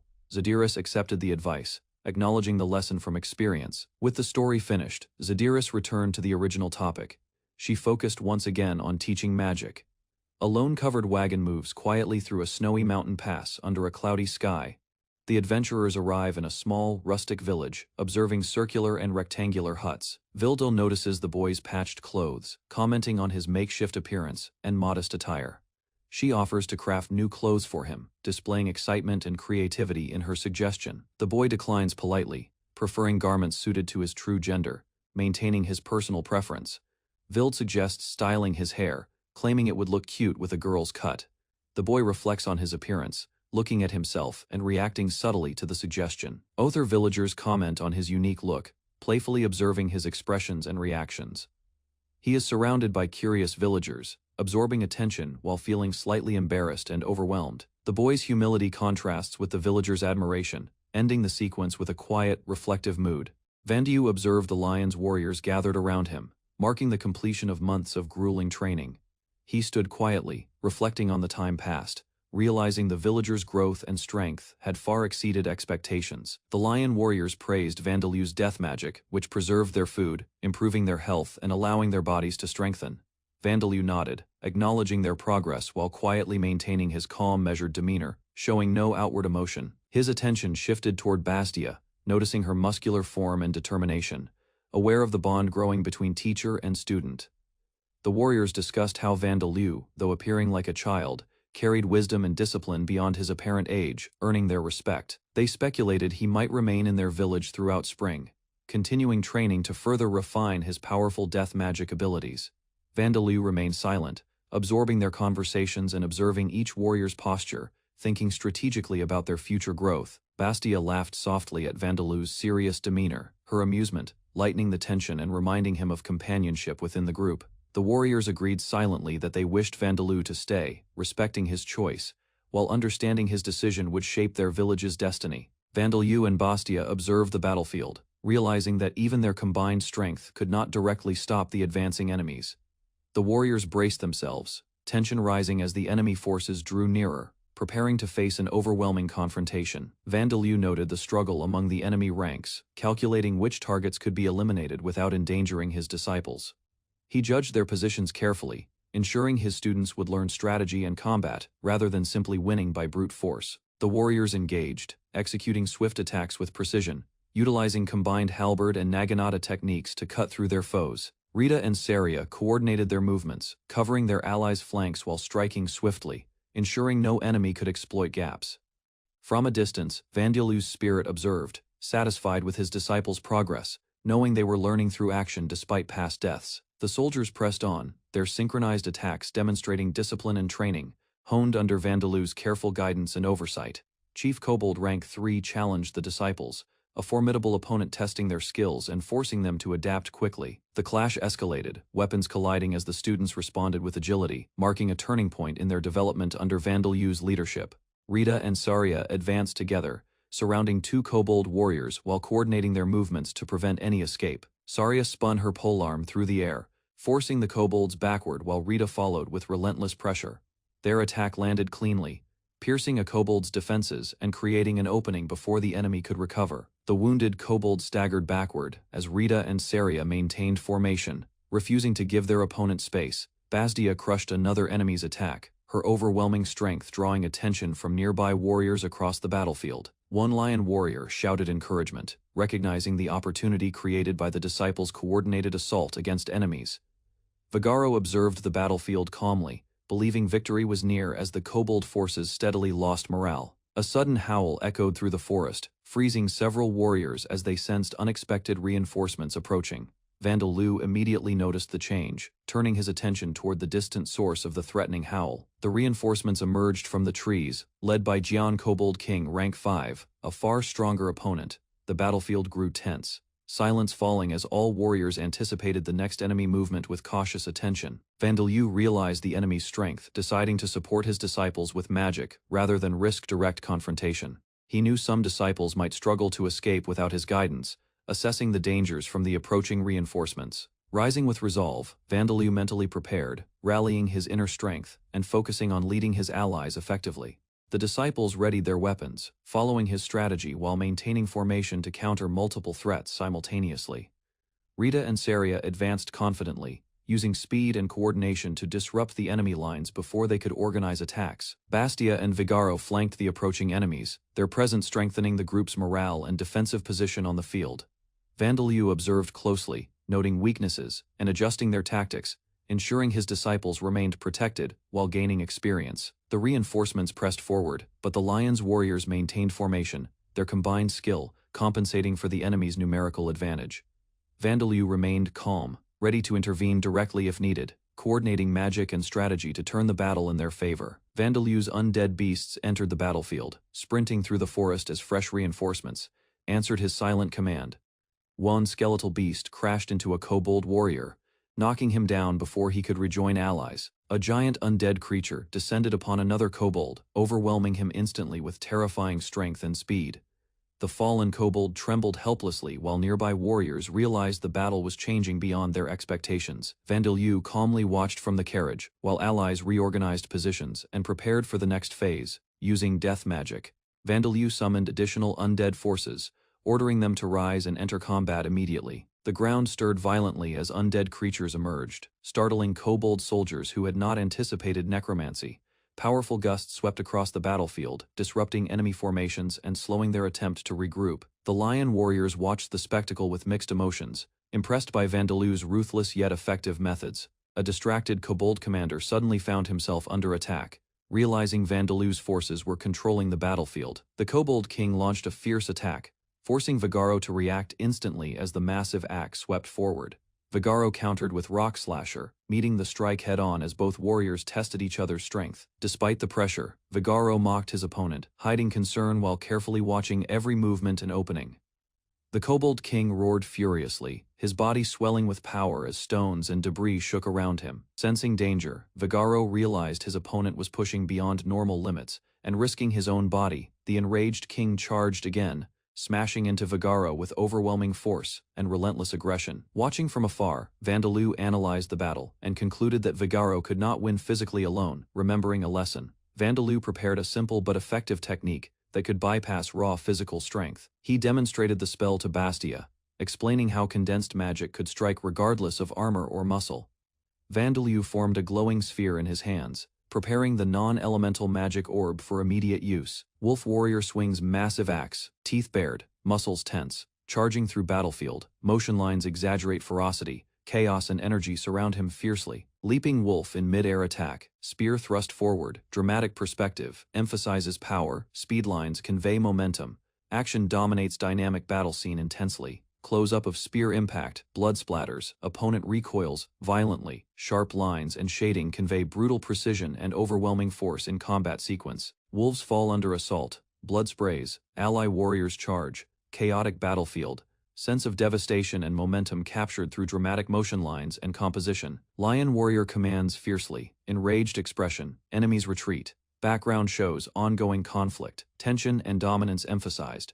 Foreground and background merge dynamically. Victorious lion warrior surveys retreating enemies. Pride and battle tension combine. Scene conveys dominance, exhaustion, and looming threat in visually dramatic composition. Wolves react to distant howling, expressions of alarm and anticipation. Tension builds for incoming reinforcements.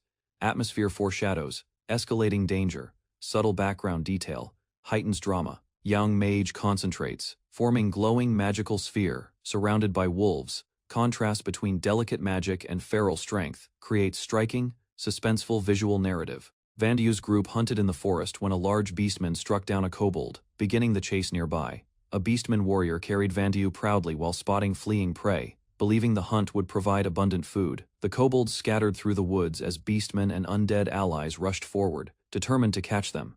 Several kobolds collapsed unexpectedly before escaping far, leaving the beastmen confused while Vandiyu quietly observed nearby. More kobolds fell from hidden poison effects, and a beastman asked Vandiyu about the strange outcome. Vandiyu explained that he had poisoned an earlier wound, helping weaken the kobolds before the pursuit. The beastman praised Vandiyu's quick thinking, while Vandiyu confirmed the poison no longer affected him significantly. With the battle finished, the hunters gathered their catch, and Vandiyu instructed everyone to prepare it. The group returned together with meat and supplies, while their companions happily discussed the upcoming meal. Hearing their plans, Vandiyu decided to remain longer with the beastman, because his training needed improvement. Vandiyu and companions watched the sunset while discussing progress. As the beastman reassured him about early training struggles, Vandiyu ate steadily, while receiving encouragement from a dark elf, wondering if he could grow as strong as Vigaro. The dark elf noted Vandiyu's potential, reminding him that consistent training over centuries would match Vigaro's strength. Vandiyu reflected on the carefree lifestyle among his companions while remembering his mother's mission and the journey ahead. He offered part of his meat share to the dark elf, noticing she had little appetite for herself. The dark elf declined, explaining her age limited her appetite, leaving Vandiyu thoughtful about his responsibilities and her care. Vandiyu sensed the shadow of death over Zadiris, prompting him to ask for a private moment to speak seriously. Zadiris acknowledged the approaching conversation, understanding that Vandiyu had urgent news to convey before further training continued. Vandiyu prepared to explain his plan and concerns, while the others noticed his absence and searched the surrounding area. The companions realized Vandiyu had quietly left, leaving them surprised and raising questions about his sudden disappearance in the night.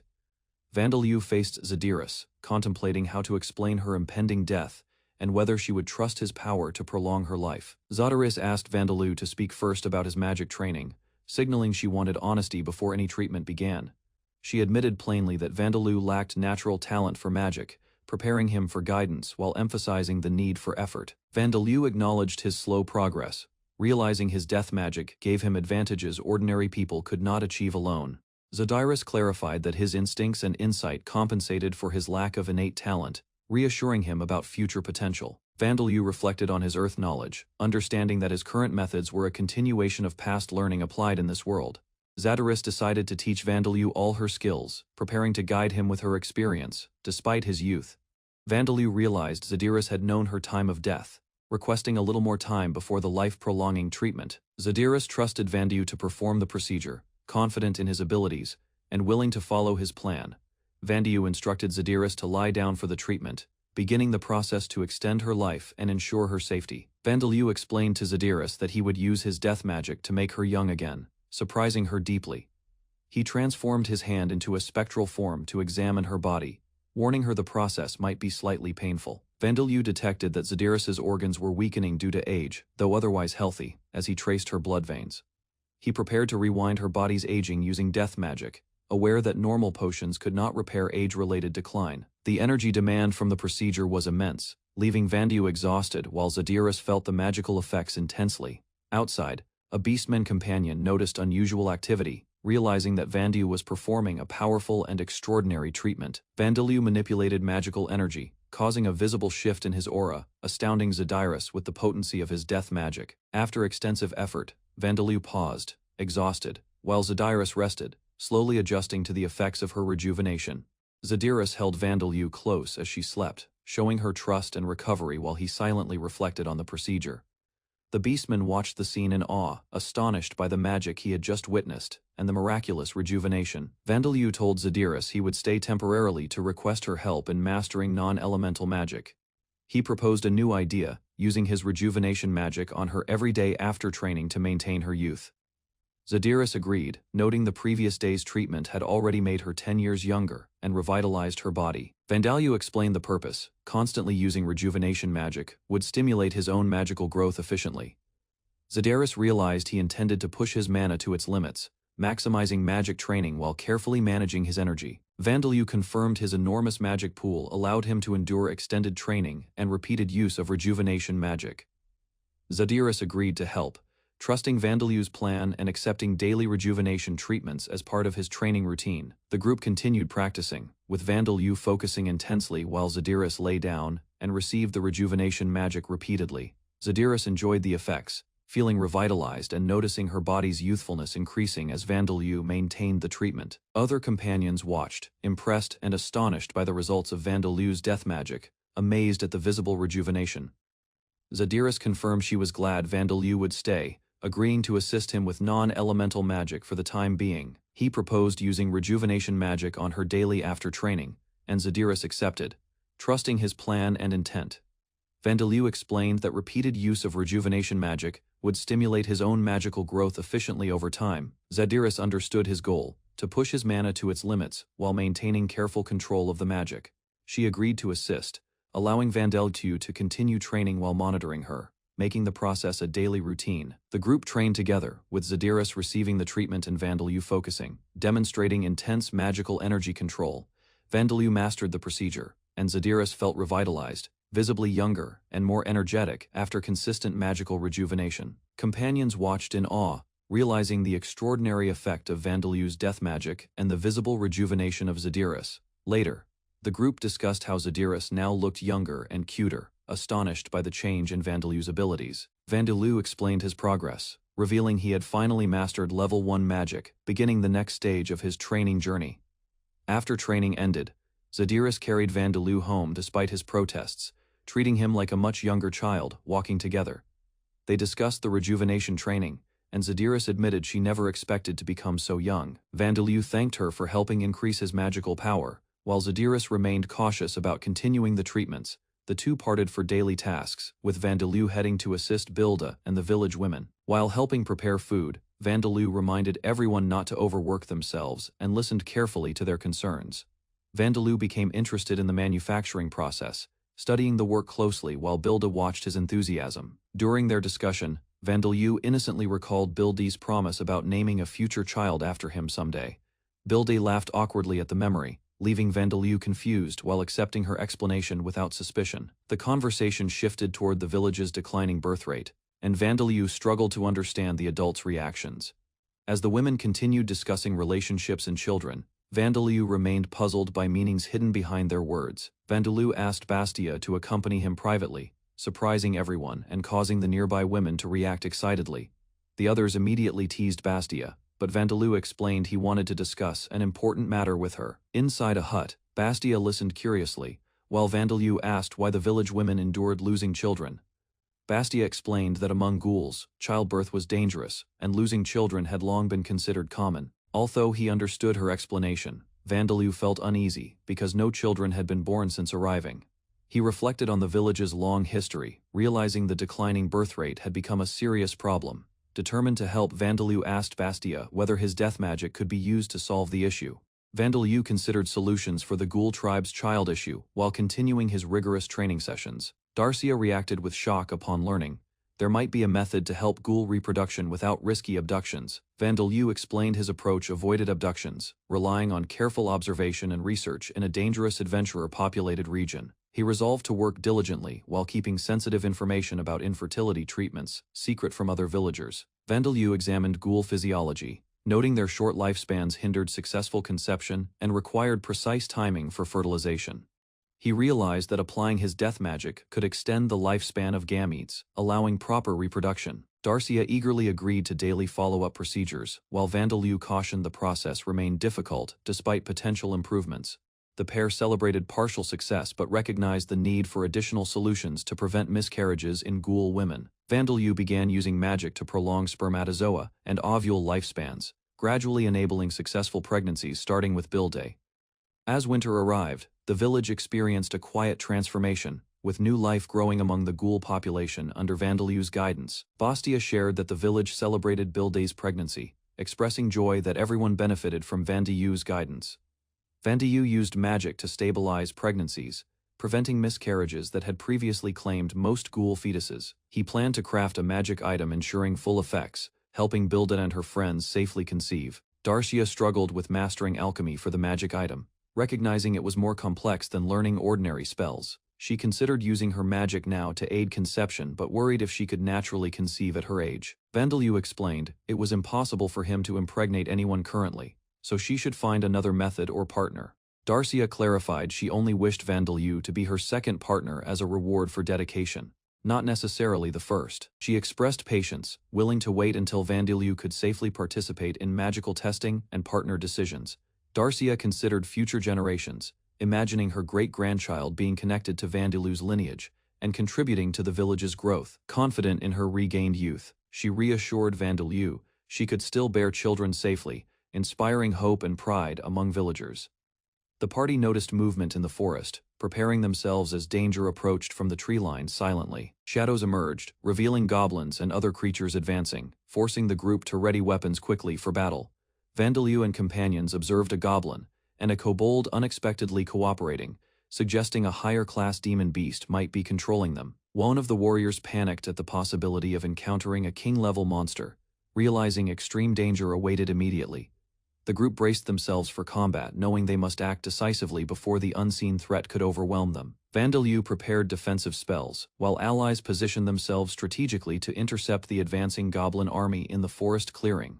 Attacks began as goblins charged, some falling under precise sword strikes, though many continued forward relentlessly under mysterious leadership. The kobolds joined the assault, creating chaotic coordination that tested the party's defenses and forced rapid tactical decisions. Shields clashed, and weapons swung as the front line held, with tension rising and each attack potentially decisive. From the rear, a massive orc-like figure emerged, revealing a commander that could turn the tide of battle. Bugogan sat on his throne, observing the preparations of his subordinate orcs and assessing their current mission carefully. Orc commanders requested permission to capture ghoul females, emphasizing the village's insufficient women for reproduction purposes.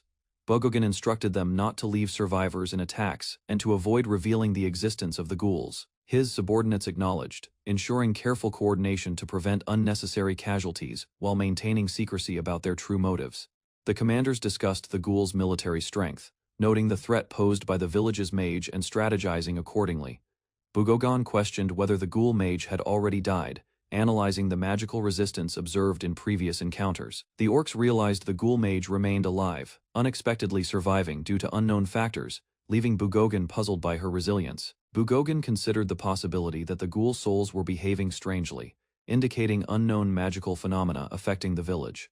He observed closely as the village's defenses adapted and the mage's influence began shaping the situation more unpredictably. Despite uncertainty, Bugogan prepared to act decisively, commanding his forces to handle any sudden threats with overwhelming force. Vandeleu paused, realizing a new threat loomed over the village, needing urgent attention and strategic preparation. Bastia and others gathered around, concerned for Vandeleu's condition as he requested the assembly of all allies.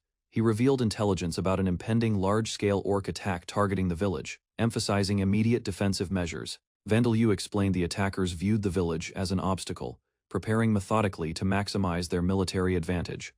Darcia confirmed the boy's ability to communicate with souls using death magic, ensuring information reliability and strategic coordination. The group calculated enemy strength: 300 orcs, 100 goblins, 100 kobolds, plus nearly 100 other demon beasts, despite overwhelming odds. The defenders motivated each other, planning to defeat 5 enemies per fighter to secure victory. Pregnant villagers reminded the group that some participants had physical limitations, emphasizing careful strategy for their protection. Vandeleu noted that a pregnant woman could not fight effectively, highlighting the threat posed by the noble orc leader. The group debated potential cooperation with other ghoul villages, but recognized differences in military power constrained feasible strategies. Vandeleu refused to leave the village, insisting he had a plan to protect everyone, despite the looming threat. He explained his idea to Vigaro, emphasizing that he would not abandon the village or his friends. Vigaro roared in frustration, demanding he avoid conflict, but Vandeleu remained firm, refusing to be selfish or passive. The boy clarified the situation, asserting the battle concerned only ghouls and orcs, intending to minimize unnecessary interference. Despite warnings, Vandeleu expressed concern, prioritizing the safety of villagers and the comrades around him. He reassured everyone that he was their ally and part of their family, reinforcing trust and unity. The ghoul allies responded with hope, their confidence growing in Vandeleu's leadership and determination to stay and protect. Vandeleu assessed the threat: 3 bone beasts, 1 phantom bird, and a skeleton soldier, all above rank 3. He proposed accompanying the negotiations with other ghoul villages, noting that death magic made his presence strategically advantageous. Vigilant allies recognized Vandeleu's focus on the group's safety, balancing careful planning with readiness for the coming conflict. The group gathered, discussing the importance of Van as a vital member of their family. Everyone emphasized equality and support. Vigaro, a towering figure, sternly declared that he would hold everyone responsible for their actions, asserting authority over the group. Among the group, various weapons and magical items appeared, catching everyone by surprise as they realized the supplies they now had. The items included high-quality equipment, capable of empowering each member, giving them a proper advantage against the approaching orc forces.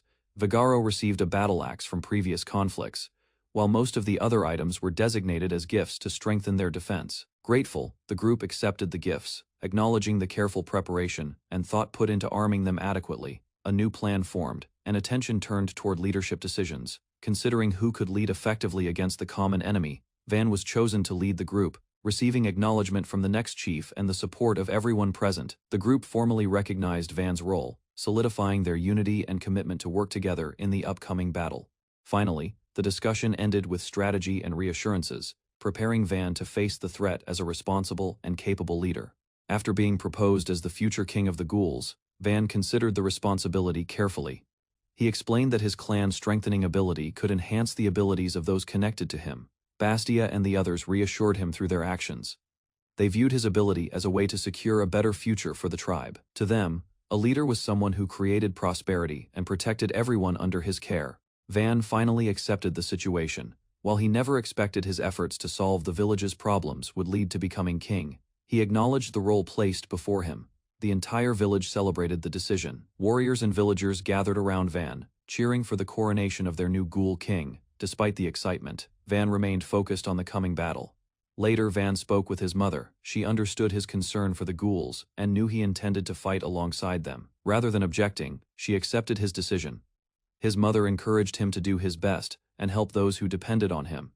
Her support strengthened his resolve. Elsewhere in the forest, a weary female adventurer appeared alone. A goblin noticed her presence and approached cautiously. The goblin suddenly attacked, believing she was vulnerable. The adventurer reacted instantly. With a single precise strike, she pierced the goblin before it could reach her. The battle ended immediately. The goblin collapsed to the ground, showing that the mysterious adventurer was far more dangerous than she first appeared. After defeating the goblin, the female adventurer continued walking through the forest alone. She appeared calm and unsurprised by the encounter. The adventurer soon arrived in front of a large orc force. Standing at the center was the noble orc leader, surrounded by heavily armed warriors. Without warning, a sword was thrown toward her. The weapon flew through the air at great speed. The adventurer reacted immediately and stopped it with ease. The atmosphere instantly changed. The adventurer stood silently before the army, while the orcs observed her with caution. Her confidence, skill, and composure made it clear that she was not a simple traveler who had wandered into their territory. Talia admired her latest creation from the throne, convinced its craftsmanship matched every expectation she previously held dear. 2 beastmen watched Talia, choosing patience while wondering whether approaching her now would be wise or safe enough. Several villagers eagerly requested equipment, but Talia reminded them patiently that she would eventually fulfill every request herself. Talia promised new equipment after finishing a fresh accessory, remaining focused despite repeated interruptions from excited villagers nearby. When Beastman mentioned obtaining a rare metal slime, Talia immediately abandoned annoyance, showing intense interest and curiosity instead. Hearing details about the slime, Talia rushed forward, insisting such valuable material should have been delivered much earlier. Excited by countless possibilities, Talia imagined weapons, armor, and accessories, carefully considering every potential application for the material. A scout suddenly reported a strange carriage approaching, forcing Talia to pause her crafting thoughts and assess danger. Believing the unknown arrival might involve undead, Talia ordered remaining warriors assembled, ensuring protection while investigating the situation. As armed beastmen formed ranks, Talia confronted the carriage, requesting its purpose before allowing entry into the village. The visitors warned of a shared threat, urging ghoul settlements and beastmen villages to unite against danger. Talia listened carefully behind her fan, demanding complete details before considering cooperation with the unexpected visitors. As explanations began, Talia noticed a small blonde child standing calmly among the assembled representatives nearby. Suddenly overwhelmed, Talia knelt before the child, instinctively recognizing power and talent far beyond her own. The child introduced himself as Vandalu, newly chosen Ghoul King, while Talia realized she already knew him. Vandalu praised Talia's reputation as a master craftsman, earning admiration from nearby beastmen observing respectfully. Representing the ghouls, Vandalu formally requested Talia's assistance, hoping her skills could support their future. When compensation was mentioned, Talia became attentive, while Vandalu presented practical solutions benefiting entire communities. Vandalu offered methods improving food preservation and population growth, leaving Talia and the others astonished. Convinced by his proposals, Talia accepted Vandalu's leadership, marking the beginning of a promising alliance. Talia smiled broadly, suggesting Vandalu drop honorifics and simply call her Van, or even Boy, easing formality. Talia eagerly offered herself as Vandalu's humble servant, believing serving him could extend territory and grant luxury. Observers speculated on Talia's intentions, questioning whether her eagerness carried ulterior motives common among noble entourages. Meanwhile, Vandalu walked through a snowstorm, leading ghoul and beastmen forces calmly, maintaining vigilance despite harsh weather conditions. Talia struggled to keep pace, occasionally slipping, but Vandalu's steady leadership and presence guided the group through the storm. Threats emerged in the snow, forcing the group to respond swiftly as dangerous creatures appeared along their path. Vandalu managed attacks efficiently, neutralizing aggressors while Talia and others learned to react quickly under his guidance. Vandalu maintained control, protecting his companions as the storm intensified, demonstrating unmatched skill and authority over the chaotic scene. Even the largest adversaries fell before Vandalu's strategic movements, leaving the group awed and following his commands closely. Elsewhere, Luciliano was startled, gripping his face in shock. Realizing that critical news or events required immediate reporting, Luciliano prepared tea for a meeting, quietly requesting his attendants wait briefly as he collected his thoughts. Luciliano sipped carefully, maintaining composure while reflecting on recent intelligence, his expression showing deep concern and focus. He explained that he had infiltrated the orc village using a life-dead puppet, detailing his reconnaissance success. The Viscount inquired about the puppet's function, learning it was a special undead created from a human corpse. Luciliano explained the puppet's internal organs function via life magic, making it indistinguishable from a living human. The Viscount questioned reliability, and Luciliano assured him the puppet could deceive orcs and relay complete information. Luciliano emphasized the puppet shares its 5 senses with him, enabling real-time reporting of enemy movements. Grateful for the trust placed in him, Luciliano prepared to relay accurate intelligence on the orc village situation. He requested confirmation about noble orcs, seeking to determine the number and threat level of their enemy forces. Luciliano detailed that the village had approximately 500 Fa600 troops, including orcs, goblins, kobolds, and tamed demon beasts. Luciliano reacted with shock, realizing the orc forces included 4 noble orcs, and roughly 600 monsters overall. The Viscount covered his face, acknowledging that even with adventurer support, the army could not stand against such numbers. Luciliano argued some individuals in the evil border could be handled with B-rank leaders and smaller C and D-rank adventurers. The Viscount admitted mobilizing 200 adventurers plus B-rank leaders might be troublesome, but it could possibly counter the threat. Luciliano explained, remaining noble orc groups might move in summer, highlighting the urgency to prepare before their advance. The Viscount praised Luciliano, promising a retaining fee and expressing confidence in his strategic reconnaissance and planning. Luciliano acknowledged restrictions due to religious laws, ensuring undead use in this country remained limited while he gained travel fees. He planned to monitor orc movements in the Albaum Kingdom, looking for a peaceful town for further operations. The Viscount appeared surprised by Luciliano's thorough planning and foresight, realizing the complexity of the mission. Meanwhile, Vandaleu observed armor fit for Gudon, checking for comfort and confirming proper adjustments around the neck and elbows. Vandaleu adjusted Gudon's armor, instructing him to move elbows and neck carefully while checking proper alignment. Gudon could move freely after adjustments, while Talia observed the process, noting human armor requires reshaping for proper use. A villager questioned whether a king should handle such tasks, while another reminded them of Vandaleu's past contributions. The villagers recalled Vandaleu's use of magic to construct multiple houses in a single day, impressing everyone. Talia prepared the next armor, demonstrating meticulous craftsmanship, as the villagers queued for fitting and adjustments. Bastia complained of tight chest armor, acknowledging the difficulty of fitting male-designed armor to her body.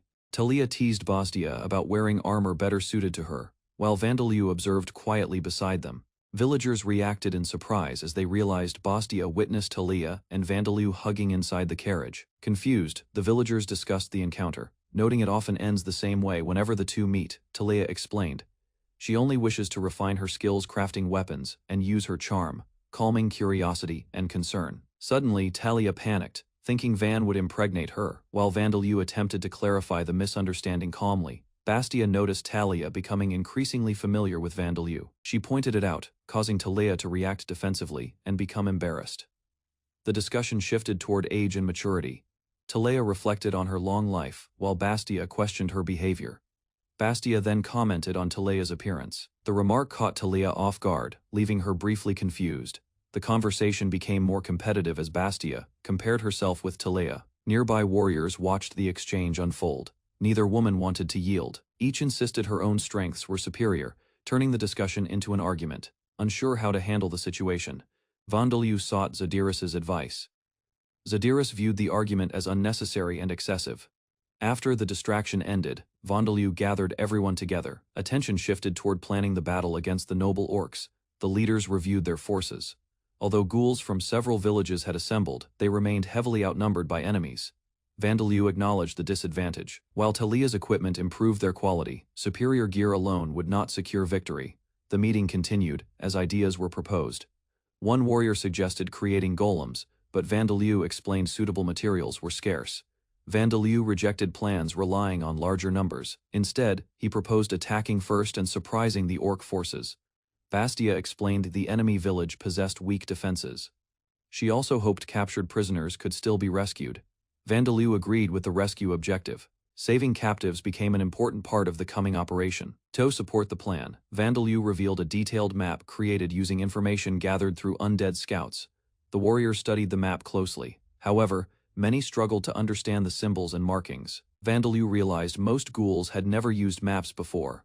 His carefully prepared explanation achieved little. Talia admitted the map required additional explanation, leaving Vandaleu disappointed that his effort went unnoticed. To solve the problem, Vandaleu created a miniature model of the orc village using earth golems. The model immediately helped everyone understand the battlefield. The leaders quickly grasped the village layout. With preparations complete, Vandaleu assigned responsibilities. Vigaro would confront the noble orcs while others secured prisoners. Van discussed the challenges of using freshly made golems and undead in battle, realizing they wouldn't withstand orc attacks. The group evaluated the village's defenses, noting the weak tree outer walls, and considered rescuing captured villagers during the operation. 2 orc guards watched the village gate during the night, unaware enemies had already surrounded their settlement silently. One guard noticed movement beyond the walls and prepared his bow, while confusion spread among nearby sentries. Suddenly, the wooden watchtower and outer defenses exploded apart, throwing debris everywhere and shocking the defending orcs. Vandaleu's forces advanced immediately. A wooden golem formed from the wall, opening paths for the assault. Zadirus stepped forward and confirmed preparations were complete, gathering the warriors before the decisive attack began. The empowered fighters charged through the breached defenses while the wooden golem confronted approaching enemy soldiers. An orc general appeared on the battlefield, towering above others, and demonstrating strength far beyond ordinary warriors. The orc general launched a fierce attack, but a powerful warrior intercepted him, without hesitation immediately. The clash intensified as both combatants exchanged heavy blows, neither side willing to retreat or yield. A decisive strike landed against the orc general, leaving him stunned as Vandalu's army gained momentum. Vigaro, a rank S ghoul barbarian, stepped forward confidently and challenged the orc general's overwhelming battlefield presence. Despite earlier damage, Vigaro remained calm. The orc general realized his opponent possessed unusual resilience and strength. Vandalu restored mana to exhausted allies, ensuring Zadiris and the warriors could continue fighting effectively longer. The replenished warriors felt renewed energy. Vigaro roared proudly while the others prepared for deeper advances. Zadiris praised Vandalu's mana transfer technique, with preparations complete. The next phase of the raid began. Sam accepted his assignment. Vandalu departed alongside him aboard a moving carriage carrying elite companions. The carriage raced forward through darkness, pulled by undead beasts while Vandalu's group advanced toward objectives. Scouts detected enemy forces ahead. Monsters, ghouls, and allied fighters tightened formation around their young master. Ignoring caution, Sam resolved to break through resistance directly. Nearby allies sensed his growing determination immediately. The charging carriage smashed into enemy lines. Sam laughed fiercely as the assault overwhelmed defenders ahead. Sam laughed wildly while controlling the carriage, smashing through smaller orcs showing extreme excitement and reckless joy. An orc scout warned Sam of approaching enemies. He assessed the situation carefully, preparing for a strategic move. Sam considered safety, deciding to detour rather than replicate previous attacks, keeping the team and carriage protected. Ignoring the detour, Sam charged forward aggressively, overwhelming enemy forces with raw power and determination. Sam's carriage rammed orcs head-on, breaking ranks as enemies struggled to resist the unstoppable momentum. The carriage crushed orc soldiers while Sam celebrated, feeling exhilaration and satisfaction with every successful strike. Vandalu observed Sam's progress, noting that despite rank unchanged, his attack and defense improved significantly. Flying creatures and the carriage advanced simultaneously, enemies closing in from both front and back, tension increasing. Sam prepared for coordinated action with Rita, both aiming to dominate the battlefield and maximize their combat effectiveness. Rita joined Sam, and together they launched a powerful aerial strike, reinforcing the attack and intensifying the raid. Rita and Sam attacked simultaneously, striking orc soldiers from above, while maintaining precise coordination mid-air. Undead beasts chased remaining orcs, leaving skeletal shadows in their path, spreading fear across enemy lines. An orc general stumbled, as the undead assaulted him, overwhelmed by relentless attacks and aggressive positioning. Sam continued his charge, slamming through orc defenses and causing chaos among the ranks with overwhelming force. The orc general struggled under the attack, desperately defending himself as the assault intensified around him. Sam engaged the orc general directly, clashing with sword and shield while surrounding enemies were struck down. Sam's attack sent orcs flying, further clearing the battlefield as his momentum remained unstoppable. Magic projectiles rained down from the carriage above, striking multiple orcs at once, leaving destruction in their path. Vandalu observed enemy numbers and confirmed over 200 orc souls were present. He noted overwhelming success without allies lost. A warrior prayed under the moonlight, asking for Vansama, Zadiris, Vigaro, and all warriors' safe and victorious return. A young ghoul noticed a figure outside. Talia appeared, surprising the young warrior who had been praying quietly. Talia explained she had seen the prayer and approached. The young ghoul acknowledged her unexpected presence with curiosity. The young ghoul admired Talia's honesty and bravery, noticing she prayed for both Vansama and the village despite tensions. Talia scolded playfully, while the young ghoul noted her strange behavior, observing her direct and unusual mannerisms. The young ghoul threatened to report Talia to Vansama. Talia smiled, revealing she had intended to tease gently. The young ghoul commented on Talia's odd speech and appearance, while Talia explained her perception of pure ghouls. Talia revealed her own history, describing how she had been forcibly transformed into a ghoul through a violent ritual. The young ghoul's expression shifted to surprise, processing the tragic history behind Talia's ghoul form. Talia reassured the young ghoul that she held no hatred, explaining her long experience as a ghoul and her patience. Finally, Talia urged the young ghoul to rest, warning about the baby she carried. While the young ghoul continued chatting cheerfully, Talia began sharing her past, explaining that her father was a master craftsman who inspired her childhood. As a young girl, Talia proudly completed one of her crafted items, marking the beginning of her journey. Talia excitedly rushed toward her father, proudly carrying a newly crafted axe and hoping to impress him today. Her father examined the weapon carefully, but the sharp edge accidentally struck him, causing immediate pain. Despite her effort, her father advised Talia to learn household skills instead of crafting dangerous weapons. Before further discussion continued, Theo returned home covered in dirt, drawing his father's attention immediately. Theo argued about inheriting the shop, refusing responsibility, while struggling with expectations placed upon him. After Theo left again, Talia noticed her father's frustration and wondered why their family remained troubled. Years passed, and competition from a large company ruined the shop, leaving her father defeated. Wanting to help, Talia accepted her father's invitation to spend time together outside the house. They walked through town quietly. Talia followed her father, curious about their destination and purpose. Their journey ended abruptly when suspicious men grabbed Talia, turning the peaceful outing into danger.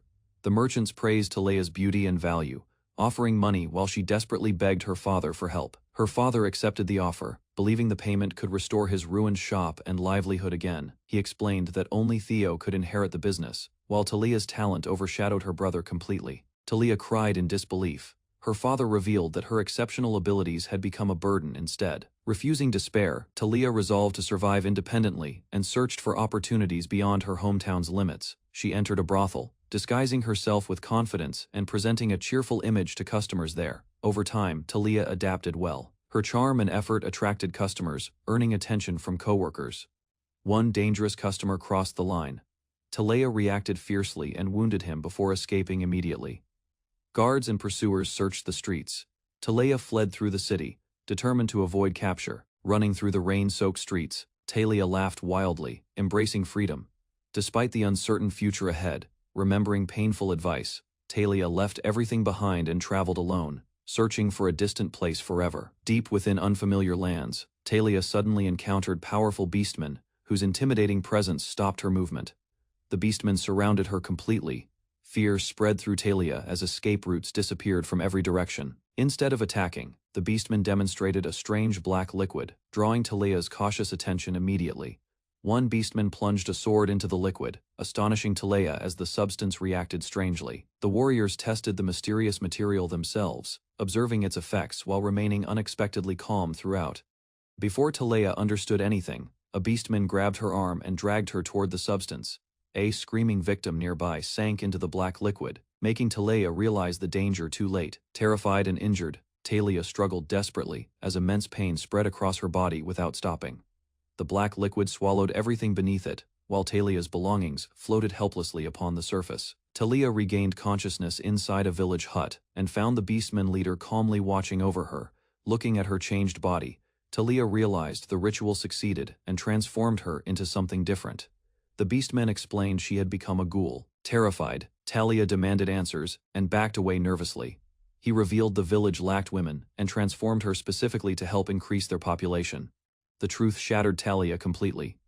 She realized her freedom had ended, and despair consumed her again. Unable to escape and rejected by human society, Talia endured a miserable existence within the village. Even death offered no release. Her transformed body resisted poison, forcing her to continue living. As years passed, Talia's emotions gradually faded, leaving behind exhaustion, resignation, and quiet acceptance. One day, the chief ordered her to prepare a beast's hide, treating it as ordinary work. Remembering her craftsmanship, Talia suggested creating armor from the hide, surprising the beastman leader greatly. Talia examined the hide carefully and explained she could craft armor, though lacking proper tools complicated everything. Accepting the challenge, Talia carried the materials away and began working with determination and concentration. After finishing the armor, Talia presented it proudly. The village chief praised her craftsmanship sincerely. The praise awakened memories of childhood, when Talia once dreamed of earning her father's approval. Remembering those happier days brought tears. The recognition she longed for finally reached her heart. For the first time since arriving, Talia approached the chief willingly and expressed genuine gratitude. Later, another beastman called for Talia. Having heard stories about her remarkable crafting abilities, he delivered valuable materials and requested equipment, trusting Talia's growing reputation throughout the settlement. When Talia completed the request, the beastman celebrated enthusiastically and thanked her for the excellent work. As more requests arrived, Talia slowly regained confidence, finding purpose through craftsmanship within the village. A beastman approached Talia, nervously mentioning he had captured demon beasts for her to work with. Talia smiled confidently, prepared to take responsibility for crafting equipment from the newly captured materials. The village chief appeared, and the gathered beastmen respectfully addressed him, seeking guidance and authorization for Talia's work. The chief expressed gratitude for her craftsmanship, explaining that her equipment improved hunting success and village defenses. He formally requested Talia to craft an exclusive high-quality armor set, promising her any reward she wished. Talia chose her own gift, declaring her desire to stay by the chief's side willingly. The chief accepted her decision, acknowledging her loyalty and dedication, and the other villagers observed silently. Several young female villagers confronted Talia, questioning her place, but she remained calm and polite in response. Talia offered to help them, showing kindness and willingness to serve. Despite the earlier hostility, the village slowly began accepting her presence, recognizing her skill, initiative, and consistent loyalty to the chief. Several women mocked Talia's weakness, claiming her reputation depended entirely on craftsmanship rather than personal strength. They pressured her further, demanding attention from the village men and insisting she remember her place. Instead of arguing, Talia calmly explained that hostility would only push the men farther away. She proposed friendship instead, offering advice that could help them improve their relationships and status. The women accepted eagerly. Over many years, Talia gradually expanded her influence beyond the village. Her fame spread widely. Trade increased. Visitors arrived frequently, and the settlement grew stronger than ever.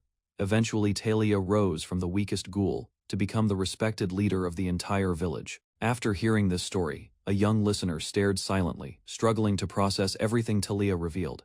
The youngster suddenly admired Talia deeply, praising her perseverance and achievements despite countless hardships endured. Talia felt embarrassed by the praise, realizing she had shared personal memories more openly than usual. A young villager asked Talia what Vandeleu thought after hearing her long story about hardship and survival. Talia admitted she had only shared part of her past because Vandeleu was still very young. She explained that Vandeleu remained unusually calm, showing little reaction after hearing everything she revealed. Rather than feeling offended, Talia preferred his response because she disliked being treated with pity. The boy explained that only Talia truly understood the suffering she had endured throughout her life. Talia felt Vandeleu might have experienced pain comparable to her own, despite his young appearance. They discussed Vandeleu's unpredictable nature, agreeing that his honesty and uniqueness made him trustworthy. The conversation ended warmly, with both finding humor in their unusual understanding of Vandeleu. The young villager expressed confidence that Vandeleu would return because he always kept his promises. Talia quietly accepted those words, holding hope that Vandeleu's promised return would someday come true. A villager mentioned Vandeleu's future children embarrassed. Talia immediately stopped the conversation and changed the subject. The villager innocently continued discussing Vandeleu's future family, causing Talia to leave awkwardly and abruptly. Alone later, Talia worried that Bastia was no longer her only rival regarding Vandeleu's attention. Several days earlier, Talia proudly examined a magnificent axe crafted from an imperial bull's horn. When Bastia appeared, Talia eagerly showed the weapon, excited to display her newest creation. That night, Talia imagined Bastia using the axe and wondered how effective it truly was. Suddenly, her thoughts were interrupted when a group of noble orcs unexpectedly appeared near the village. Seeing the armed noble orcs approach, Talia immediately sensed trouble and prepared for a dangerous encounter. Vandeleu received reports about 3 noble orcs. He focused on their locations and prepared his forces carefully. Sam confirmed seeing the noble orcs before. The information matched earlier reports gathered by Vandeleu's scouts. Zone noble orc approached Bastia's rescue team. Another fought Zadirus's group while the third advanced elsewhere. Vigaro learned the enemy was stronger than expected. Even combined forces would struggle against noble orcs. Vandeleu reviewed the battlefield situation. The enemy general unexpectedly targeted Bastia instead of stronger combat groups. Realizing the danger, Vandeleu questioned his assumptions. He considered whether he had underestimated the noble orcs. He analyzed every possibility carefully. If multiple attacks happened simultaneously, Bastia's rescue team would collapse. Vandeleu concluded there was no time remaining. Bastia's group needed immediate assistance before suffering defeat. Without hesitation, Vandeleu arrived before the noble orc. Vigaro watched silently as their leader appeared. The noble orc showed confidence and challenged Vandeleu. The decisive confrontation was about to begin. The noble orc complained about constant attacks day and night, Enemies pressured his forces without rest. Frustration grew inside the noble orc. He believed local leaders were deliberately driving him toward despair. An orc warrior suddenly arrived with urgent news. The report interrupted the noble orc's thoughts immediately. The messenger reported that ghouls were attacking. The noble orc dismissed the warning and remained relaxed. Another subordinate confirmed the attack outside, concerned. He decided the Viscount should receive the information. Bastia struck first before the message spread further. The surprised orc guard was defeated instantly. After eliminating the guards, Bastia inspected the area. She prepared to free the imprisoned captives. Bastia entered a large holding facility. Numerous women were found imprisoned and suffering inside the building. The rescued captives showed severe injuries. Bastia became angry after witnessing the consequences of abuse. While examining the prisoners, Bastia discovered one captive was a human woman among the victims. Bastia discovered an unconscious human woman among the captives, unsure what to do. She hesitated briefly. After considering the situation, Bastia decided to save her. Vandalue could determine her fate later. As Bastia carried the woman away, a powerful presence suddenly approached the building from outside. The noble orc arrived with several escorts. His appearance immediately changed the situation for everyone. Bastia recognized the enemy at once. The unexpected arrival of a noble orc shocked her. The noble orc ignored the battle outside. Instead, he focused on capturing women for his father. Bastia stepped forward protectively. She realized the rescued human woman had become the enemy's target. The noble orc ordered his soldiers forward. Bastia's group prepared themselves to delay the advance. Orc warriors rushed into combat immediately. The narrow space erupted into a chaotic clash. Before the soldiers could overwhelm Bastia's group, an undead warrior suddenly appeared on the battlefield. An orc soldier sensed something unusual nearby. The battlefield suddenly became strangely quiet for a moment. Confused orc warriors looked around cautiously. None of them understood what had just happened. Hidden attacks struck the orc soldiers unexpectedly. Several enemies were defeated before locating the source. Bastia finally noticed the arriving carriage. She immediately recognized Vandalue and felt relieved. Vandalue confirmed his arrival. He had reached Bastia's location before the situation became worse. Sam asked about the strange magic used earlier. Vandalue calmly explained the spell's purpose. The spell summoned a remote familiar.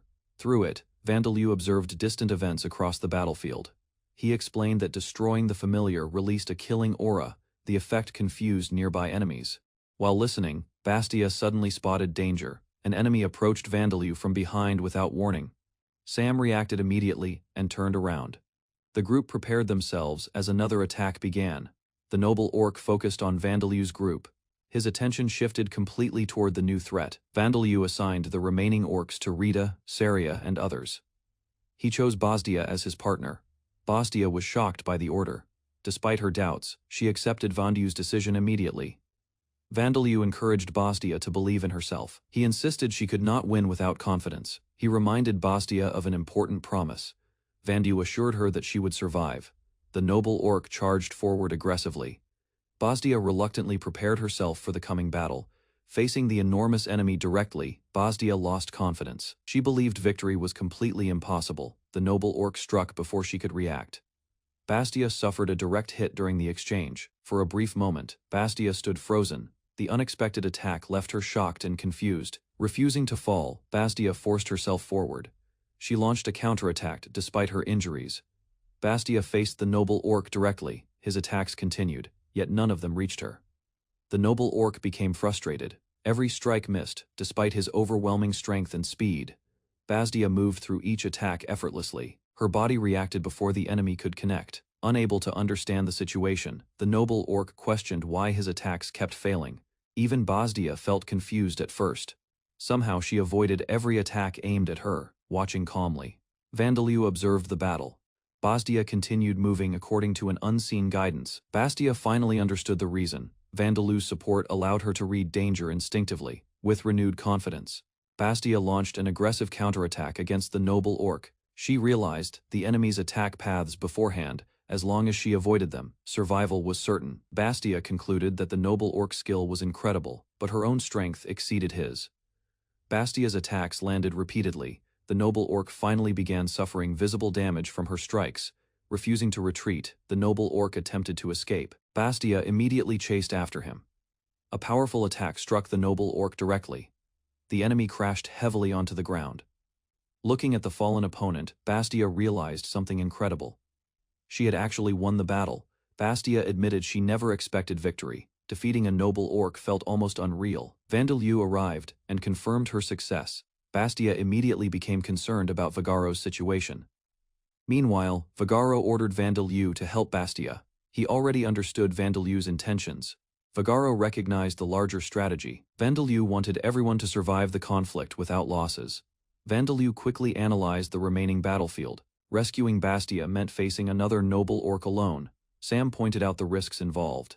Even so, Vandalue believed the plan could still succeed. Vandalue explained the consequences clearly. Losing Vagaro and Zadiris would mean losing the entire battle. Vagaro rejected those concerns immediately. He insisted Vandalue should rescue Bastia without hesitation. Vagaro acknowledged Vandalue's strength. He admitted relying on someone much younger than himself. Instead of feeling ashamed, Vagaro felt proud. He wanted Vandalue to witness his determination. Vandalue listened quietly to Vagaro's words. The trust placed in him left an impression. Understanding there was no time remaining, Vandalue apologized and prepared to leave immediately. Vagaro remained confident despite the danger. He promised the battle would end before Vandalue returned. Entrusting Bastia's safety to Vandalue, Vagaro watched the carriage depart across the battlefield. After Vandalue left, Vagaro faced the remaining noble orc alone. The decisive duel began. Without fear, Vagaro charged directly forward.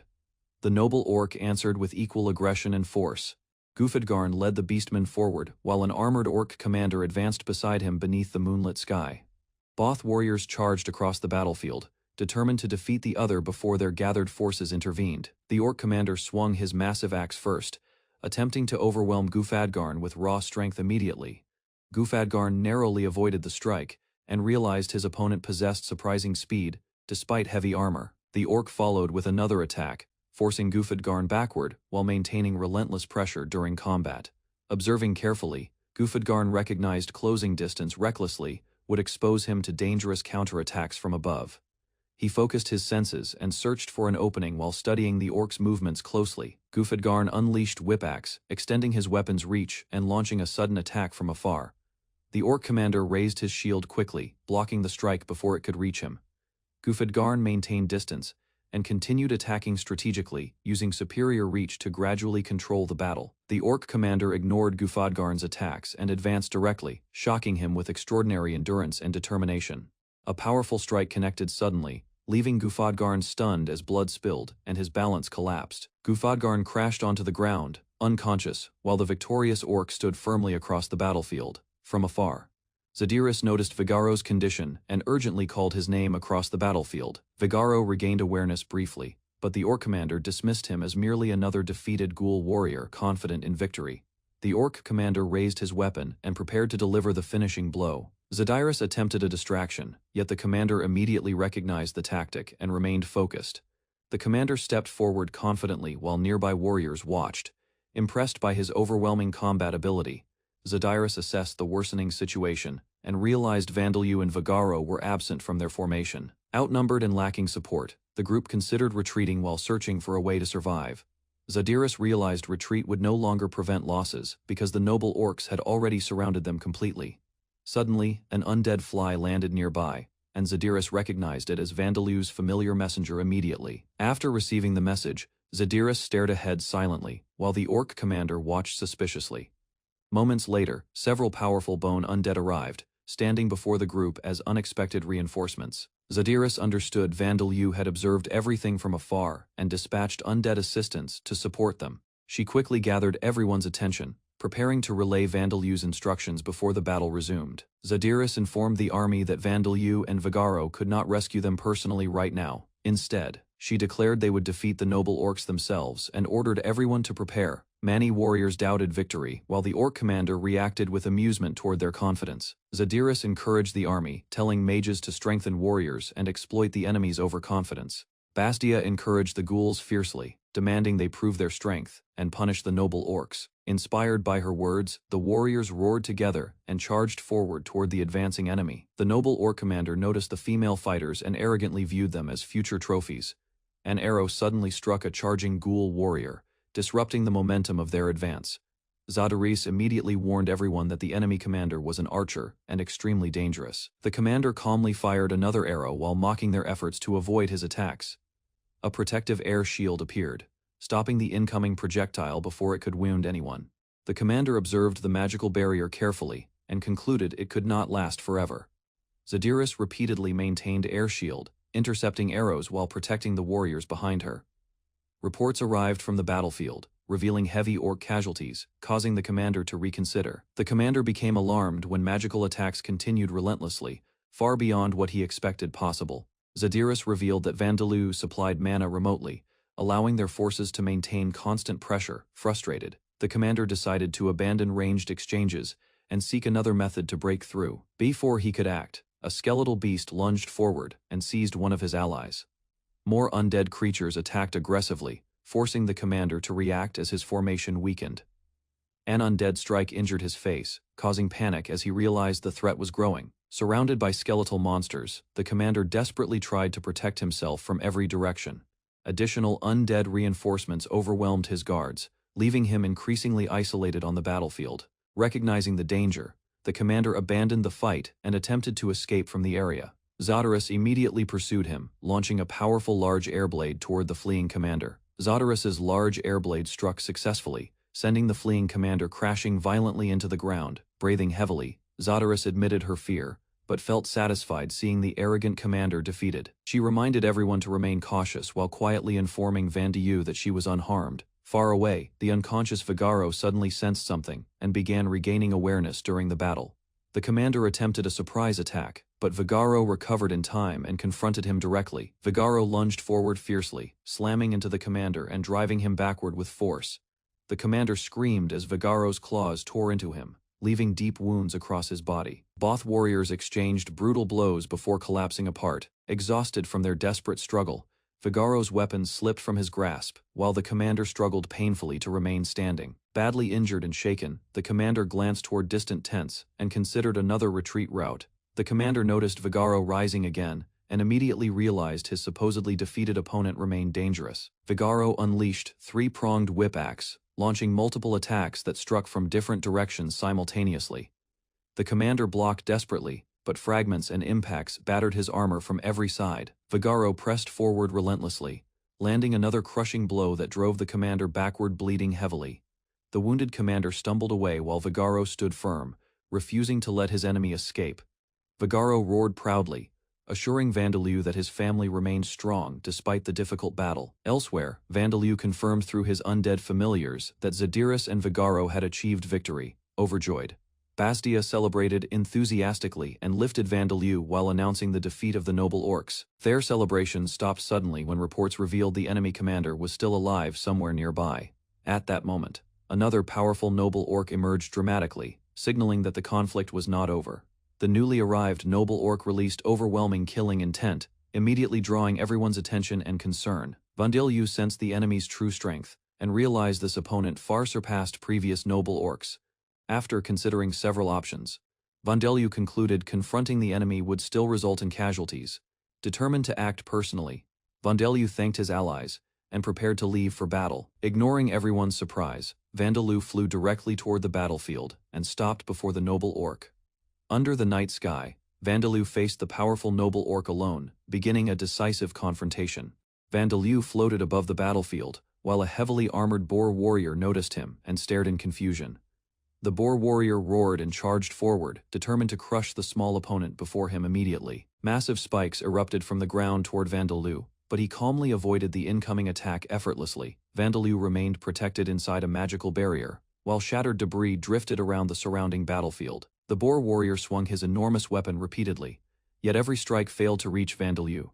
Vandaloo raised one hand and condensed an enormous sphere of magic above the battlefield silently. Bastia watched carefully and realized Vandaloo had continued developing his abilities beyond previous expectations alone. The boar warrior looked upward and discovered the giant magic sphere descending directly toward his position. Multiple glowing spheres suddenly appeared around Vandaloo, surrounding him and overwhelming the enemy with pressure. The boar warrior froze in fear as Vandaloo prepared the final stage of his attack. Undead warrior suddenly appeared behind the boar champion, causing him to turn and react instantly. The boar champion swung his spear toward the disturbance, believing he had identified the true threat. Vandeleur calmly activated his spell, while the ground beneath the boar champion transformed into a golem.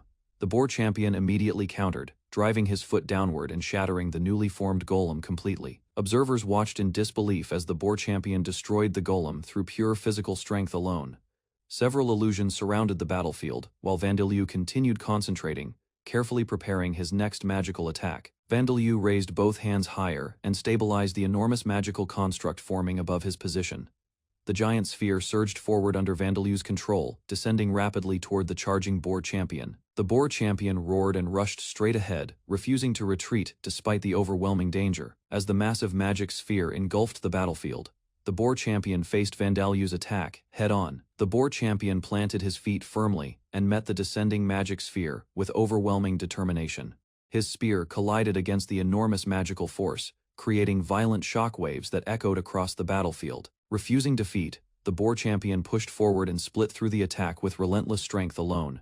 The boar champion roared fiercely and launched another piercing strike, betting everything on a direct assault. His spear shot toward Vandeleur, but the protective barrier blocked the attack before reaching him. Vandeleur remained expressionless while observing the boar champion, showing neither fear nor urgency during combat.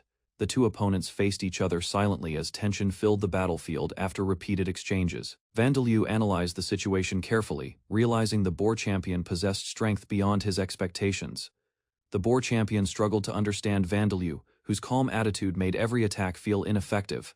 Exhaustion and doubt spread through the boar champion, who finally realized the battle was turning hopeless. Zadiris and the others watched anxiously, while some believed Vandeleur remained capable, despite the difficult battle. Bastia argued that Vandeleur still held advantages, noticing the boar champion's stamina steadily decreasing during combat. Another ally urged everyone to move quickly, fearing Vandeleur might eventually require support from them. The boar champion noticed reinforcements arriving, while Bastia immediately ordered archers and mages to attack. A barrage of arrows and spells flew forward, exploding around the boar champion from multiple directions. Vandeleur realized the battlefield had changed and understood the fight would become more dangerous now. He considered protecting everyone, deciding that no ally could be allowed to die during battle. Vandeleur searched for a decisive method, carefully analyzing weaknesses.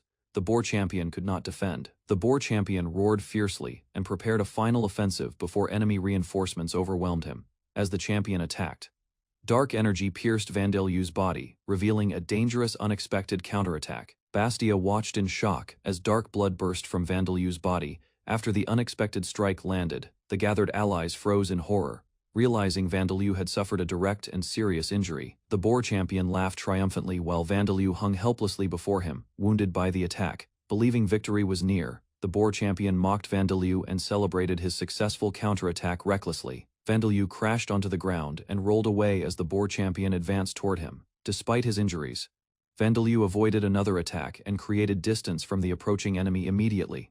Bastia, Zadiris, and the others rushed forward, furious that the boar champion injured Vandeleur. The boar champion became confused as Vandeleur remained alive, despite suffering what appeared fatal damage. Bastia hurried to Vandeleur's side, preparing treatment while ordering everyone else to stay back. The group gathered around Vandeleur, anxiously as blood continued flowing, fearing his condition might worsen. Vandeleur calmly explained the injury was minor, revealing the attack had failed to damage vital organs. The group felt relieved as healing magic closed his wounds and confirmed his life remained safe. Attention shifted toward the fallen boar champion, while everyone wondered how Vandeleur achieved victory. Sam quickly ordered anti-poison treatment for Vigaro after learning something dangerous affected his body. The healer explained Vandeleur transformed his spilled blood into deadly poison during the enemy's attack. Because the boar champion swallowed the poison blood, paralysis gradually spread throughout his entire body. The healer revealed the poison caused confusion and collapse, eventually defeating the boar champion completely. Remembering the poison's source, Vandeleur worried about how his mother might react afterward. While recovering, Vandeleur noticed everyone staring at him, creating an uncomfortable and uneasy atmosphere. The matter was temporarily postponed, but Vandeleur understood serious discussions awaited once they returned home. After recovering, Vandeleur reluctantly agreed to inspect the captured human women rescued from the battlefield. The survivors sat silently in confusion, struggling to understand what happened after the fierce battle. One woman explained that an unexpected force defeated the orcs and completely changed the situation. She described seeing countless dead monsters outside, while remarkably no ghoul casualties appeared anywhere. Realizing the Ghoul King must be responsible, she waited nervously after hearing he would arrive. The woman imagined the Ghoul King as a terrifying ruler, capable of commanding an unstoppable army. Overwhelmed by fear, she begged for death, believing survival offered no future after captivity. Vandaloo considered her circumstances, and understood the deep trauma and discrimination she would likely face. The woman concluded death seemed preferable, but then noticed someone quietly approaching her position. Seeing Vandaloo, she became confused, wondering why a Dhampir child stood among the ghouls. Vandaloo stared closely at the woman and revealed that another presence was occupying her body unexpectedly. The woman denied his claim, but a hidden spirit immediately demanded the return of its body.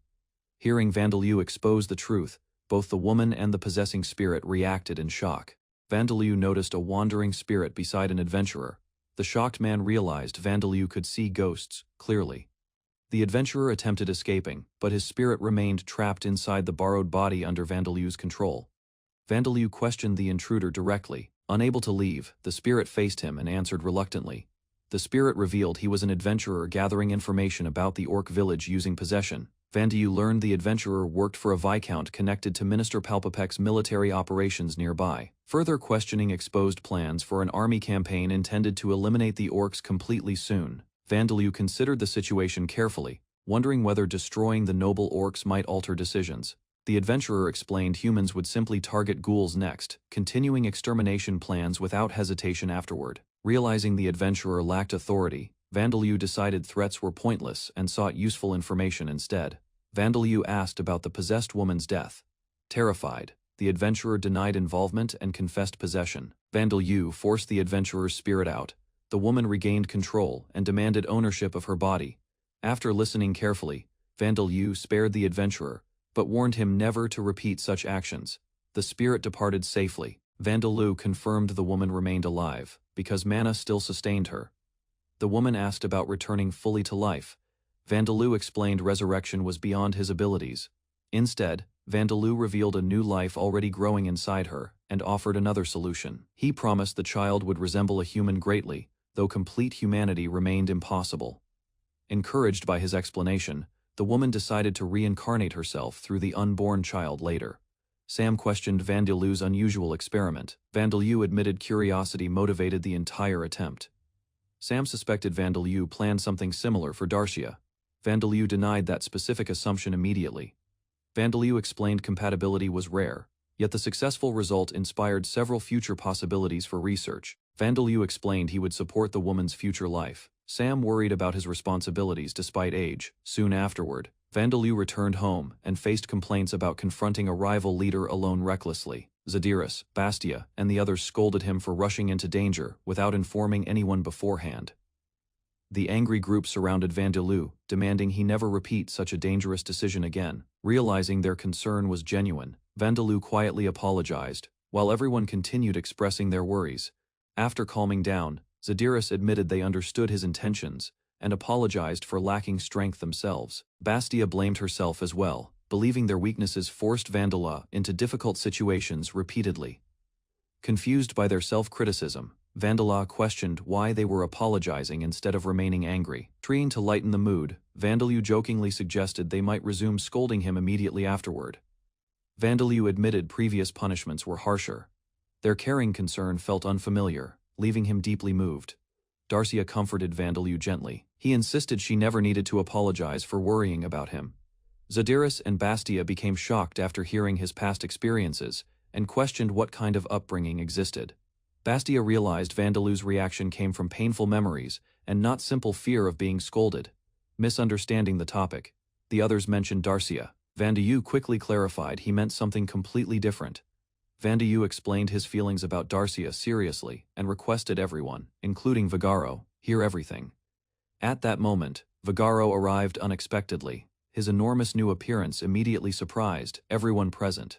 The group learned Vigaro had evolved further. His strength and size increased beyond expectations overnight. After the excitement settled, Vandaloo revealed details about reincarnation and memories from another world. Vigaro accepted the explanation easily, while Zadiris finally understood many of Vandaloo's unusual actions. Bastia concluded Vandaloo's knowledge and abilities made sense if they originated from a previous life. Vigaro accepted Vandelyu's explanation calmly and asked whether many similar reincarnated individuals would eventually appear. When Vandelyu mentioned powerful newcomers, the others remained confident and showed little concern about them. Surprised by their reaction, Vandelyu reminded everyone those reincarnated people possessed extraordinary abilities and advantages. Remembering Rod Cortez' words, Vandelyu reflected on reincarnation rules and reconsidered how dangerous those individuals truly were. Zodiris pointed out that fear often comes from lacking something others possess, changing Vandelyu's perspective. She reminded him he owned a unique power unavailable to others, making him formidable as well. Darcia supported Zodiris's view and encouraged Vandelyu to trust his own abilities much more. Moved by their encouragement, Vandelyu sincerely thanked everyone for accepting and supporting him completely. The group stood together proudly, united by trust and strengthened through their shared understanding of Vandelyu. Their discussion ended abruptly when attention shifted toward the approaching human army and future preparations. Far away, Minister Palpapek worked late at night when a familiar vampire unexpectedly contacted him. The vampire observed Palpapek quietly and remarked that recent developments around him appeared increasingly troubling. Palpapek dismissed the concern and requested assistance, reminding the vampire of their long cooperation. The vampire hinted that Palpapek's position existed partly because of his own support and influence. Acknowledging the alliance, Palpapek changed topics and raised questions regarding a Dhampir named Vandelyu. Hearing the unfamiliar name, the vampire searched his memories but initially failed to recognize it. Palpapek explained that Vandelyu was born from Darcia and the vampire Valen several years earlier. Another vampire identified the parents immediately, confirming Darcia and Valen's identities without hesitation. The discussion revealed the origin of Vandelyu's name, combining parts from both of his parents. Palpapek finally disclosed alarming information. Vandelyu was a necromancer leading an army of ghouls. Palpapek presented reliable reports about Vandelyu. Even the vampire admitted the information seemed trustworthy. Preparations advanced rapidly. Palpapek confirmed the subjugation expedition would depart soon, with powerful participants included. The vampire learned Hines and Riley would join. Palpapek offered additional support if necessary. Palpapek wondered whether Vandelyu caused previous mysterious incidents. The vampire requested details about his investigation, laughing openly. The vampire dismissed the theory and argued humans often exaggerated the dangers of Dhampirs. He explained a Dhampir's strength depended heavily on vampire ancestry, making Vandelyu seem insignificant, although doubtful. Palpapek admitted blaming a 2-year-old child for such events sounded unreasonable. Still, Palpapek decided caution was necessary. He warned everyone not to underestimate Vandelyu completely. Meanwhile, in the ghoul village, Vandelyu gathered residents together around a newly created pond. The villagers accepted transformation into ghouls willingly, leaving Vandelyu worried about their sacrifices and safety. Zodiris accepted the women's decision. Vandelyu reluctantly agreed and respected their wish to become ghouls. One woman entered the water calmly. Watching her transformation made Vandelyu feel slightly uneasy. Zodiris explained the process was traditional among ghouls. Vandelyu then noticed Talea was absent. Bilda explained Talea had been transformed against her will, and probably avoided the ceremony intentionally. Concerned, Bilda decided to check on Talea personally. Vandelyu accompanied him to her house. While walking, Zodiris reflected that recent interactions with outsiders were changing many ghouls positively, following proper manners. Bild announced his arrival before entering Talea's home with Vandelyu nearby. Inside, they immediately smelled blood and discovered a freshly severed noble orc head on display. Talea happily held the severed head while proudly showing off her valuable hunting trophy. Realizing they interrupted her work, Vandelyu and Bild awkwardly prepared to leave as Talea panicked. Vandelyu gathered everyone around the fire. He calmly prepared them for important news about danger. At the same time, human leaders organized their forces. A massive army marched toward the village, intending extermination. A group of soldiers marched along a mountain path, advancing in formation toward Talosheim with shields and weapons ready. The expedition continued beside the rocky cliffs, moving deeper into enemy territory while maintaining strict discipline throughout. Gordon spoke with confidence as the army advanced, eager to begin the mission assigned by the church. Riley appeared before Gordon, revealing his intention to hunt the target himself and claim the achievement. Gordon accepted Riley's participation, focusing on eliminating Valen and Darcia, while trusting divine protection completely despite agreeing. Gordon warned the ghouls remained calm, suggesting unusual preparations against the approaching forces. Gordon explained that the enemy's behavior indicated organized resistance, making underestimation a dangerous mistake for everyone. Riley thanked him briefly and continued forward, believing he already understood the threat awaiting ahead. Privately, Riley viewed the mission as another step toward surpassing Hines and proving his superiority. The soldiers reached a village expecting resistance, but found only wandering goblins and no ghouls present. Riley grew frustrated after finding another empty settlement, realizing the ghouls had completely disappeared without traces. An investigator discovered wagon tracks, suggesting large amounts of supplies had been transported through the region. Riley immediately suspected Vandeleu evacuated the ghouls using carriages, escaping before the army arrived. The scout defended himself, explaining their investigation focused elsewhere and never considered such an evacuation route. Gordon questioned why hundreds of ghouls would retreat peacefully, then revealed he already had a plan. 2 months earlier, Figueroa confidently proposed fighting the humans directly, believing the strengthened ghouls could prevail. Vandeleu rejected the idea, explaining the humans possessed superior preparation and would continue attacking repeatedly. Another ghoul agreed, reminding everyone that protecting pregnant women and future generations remained their highest priority. Vandeleu concluded survival mattered more than costly victory, proposing relocation instead of risking devastating losses. He revealed a distant refuge beyond the mountains, where the ghouls could safely relocate and endure. After months of travel, Vandeleu stopped the convoy and used magic to raise hidden wagons safely. The wagons emerged from concealment, revealing the success of the evacuation through the mountain passage. Vandeleu noticed a massive structure ahead and realized the group had finally reached their destination. The refugees overlooked an ancient ruined city, grateful their difficult 3-month journey had finally ended. Bastia examined the area carefully, warning that unknown monsters might still threaten their settlement plans.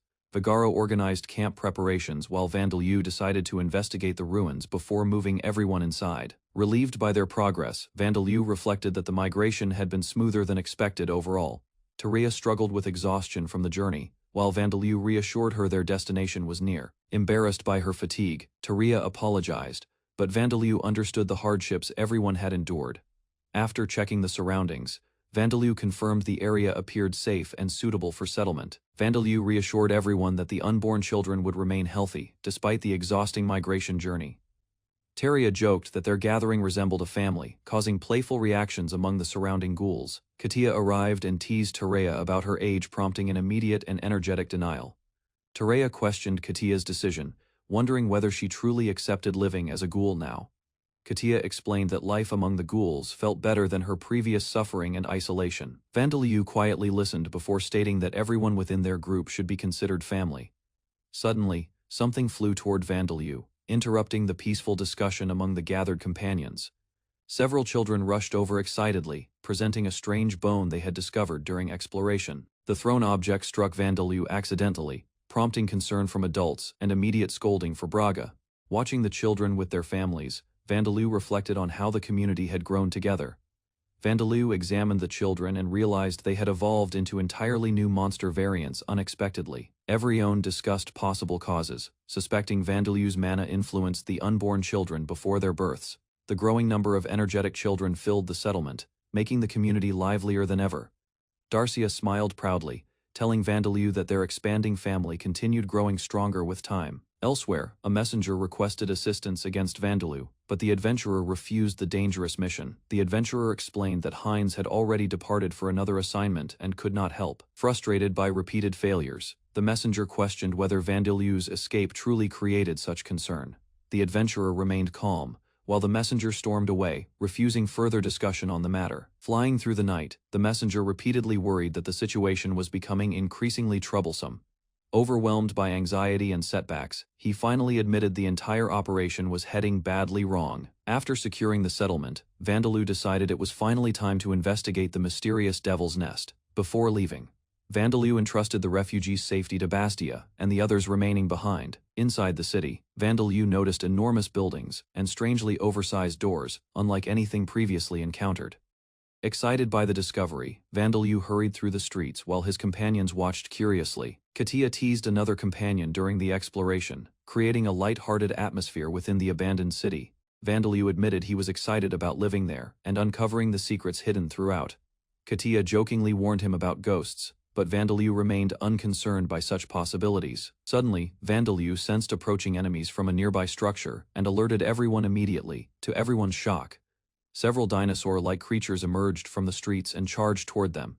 As the group prepared themselves, a flying pteranodon descended from above, revealing another dangerous threat. Seeing real dinosaurs excited Vandiyu, reminding him of books he had loved during his first life. While everyone focused ahead, Vigaro noticed another dangerous creature approaching through the nearby waterways. To Vandiyu's amazement, a massive shark suddenly leaped from the water and entered the battle. Surrounded by dinosaurs, sharks, and pteranodons, the group prepared to protect one another carefully. Rather than fear, Vandiyu became fascinated, realizing extinct Earth creatures existed alive within this world. Katia volunteered to fight the dinosaurs while Vandiyu immediately considered turning their remains into undead. Before plans could continue, Katia was suddenly attacked, forcing Vandiyu to watch in shock. A powerful specter bird descended from above, and Vandiyu regretted accidentally attracting another monster. As the aerial battle intensified, Vandiyu recognized the pteranodon among the attacking prehistoric creatures. Another enemy charged toward Katia, prompting Bastia to warn her about the incoming attack immediately. A giant shark attacked, but Katia swiftly defeated it before it could seriously threaten the group. After the battle, everyone discussed their performance while Katia confidently celebrated the easier-than-expected victory. Vandiyu sat quietly, still overwhelmed by seeing real dinosaurs, while Zadiris checked on his condition. When Vandiyu mentioned wounds, Zadiris pointed out the dinosaur had already been completely decapitated. Unable to hide his excitement, Vandiyu explained his lifelong fascination with dinosaurs from his previous life. He recalled missing a childhood museum trip, leaving his dream of seeing dinosaurs unfulfilled. The others remained confused as Vandiyu suddenly became inspired by a new museum-building idea. Before discussing it further, a strange scream echoed throughout the silent streets of the city. The group immediately turned toward a nearby building, after noticing something emerging from inside. A gigantic mummy-like figure appeared before them, and greeted the explorers in an unsettling manner. Vandiyu stared at the towering being as it introduced itself as the Oracle of the Emperor. Nuaza the Lich recognized the Miko of Oracle, and welcomed her group into Talishheim, seeking salvation together. Vandiyu introduced himself as the Ghoul King while observing Nuaza carefully, hoping the visitors understood Talishheim. Nuaza explained that an oracle foretold a white-haired child arriving from the west, bringing prosperity someday. Vandiyu listened quietly as Nuaza revealed the prophecy, admitting he knew little about the country's history. Nuaza guided them through Talishheim, once called the City of the Sunday before its downfall. As they walked onward, Nuaza began recounting Talishheim's past, describing prosperity granted through Vida's blessings. Nuaza explained that 2 centuries earlier, the Merg Shield nation suddenly invaded Talishheim, without warning, despite fierce resistance. Talishheim's defenders were overwhelmed, and Nuaza himself died before becoming an undead. Vandiyu learned the tragedy was widely known, then questioned why the Merg Shield nation attacked. The group continued listening as Nuaza prepared to reveal deeper reasons behind Talishheim's destruction and suffering. Vandiyu learned the invasion was ordered by the Amid Empire, which feared Talishheim's growing strength and influence. The conflict appeared religious, yet deeper political motives existed.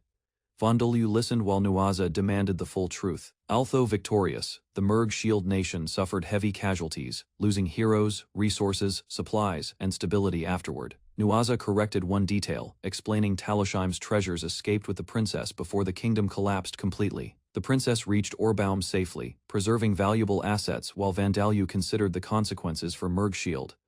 The storyteller revealed the Amid Empire suffered most, surprising Vandiyu and causing Nuaza to react immediately. Orbaum supported Talishheim and attacked Merg Shield, seeking justice for the sudden invasion against their ally. The exhausted empire failed to resist. Orbaum reclaimed territories, leaving the empire weakened and defeated. Vandiyu realized those events shaped recent history, becoming a famous example of the Amid Empire's mistakes. Hearing the empire's downfall, Nuaza laughed triumphantly, taking satisfaction in the fate of Talishheim's enemies. Nuaza celebrated the downfall of Talishheim's enemies so passionately that everyone around him became confused and silent. After calming down, Nuaza praised Vandiyu, believing ancient legends connected him to a powerful vampire prophecy. The legend spoke of a descendant linked to Vida and Isekai'd, destined to challenge powerful enemies. Growing excited, Nuaza declared Vandiyu the prophesied savior, astonishing the entire group with his conclusion. Vandiyu immediately questioned the claim, while others reminded Nuaza that destroying descendants solved nothing today.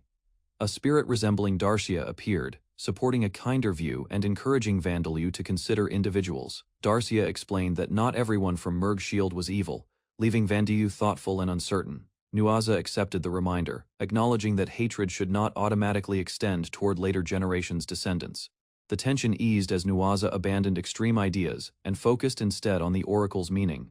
Nuaza concluded that Vandalyu's arrival fulfilled an important prophecy, though he requested nothing in return. Nuaza celebrated the enemy's downfall with overwhelming excitement, leaving Vandalyu and the others completely bewildered nearby.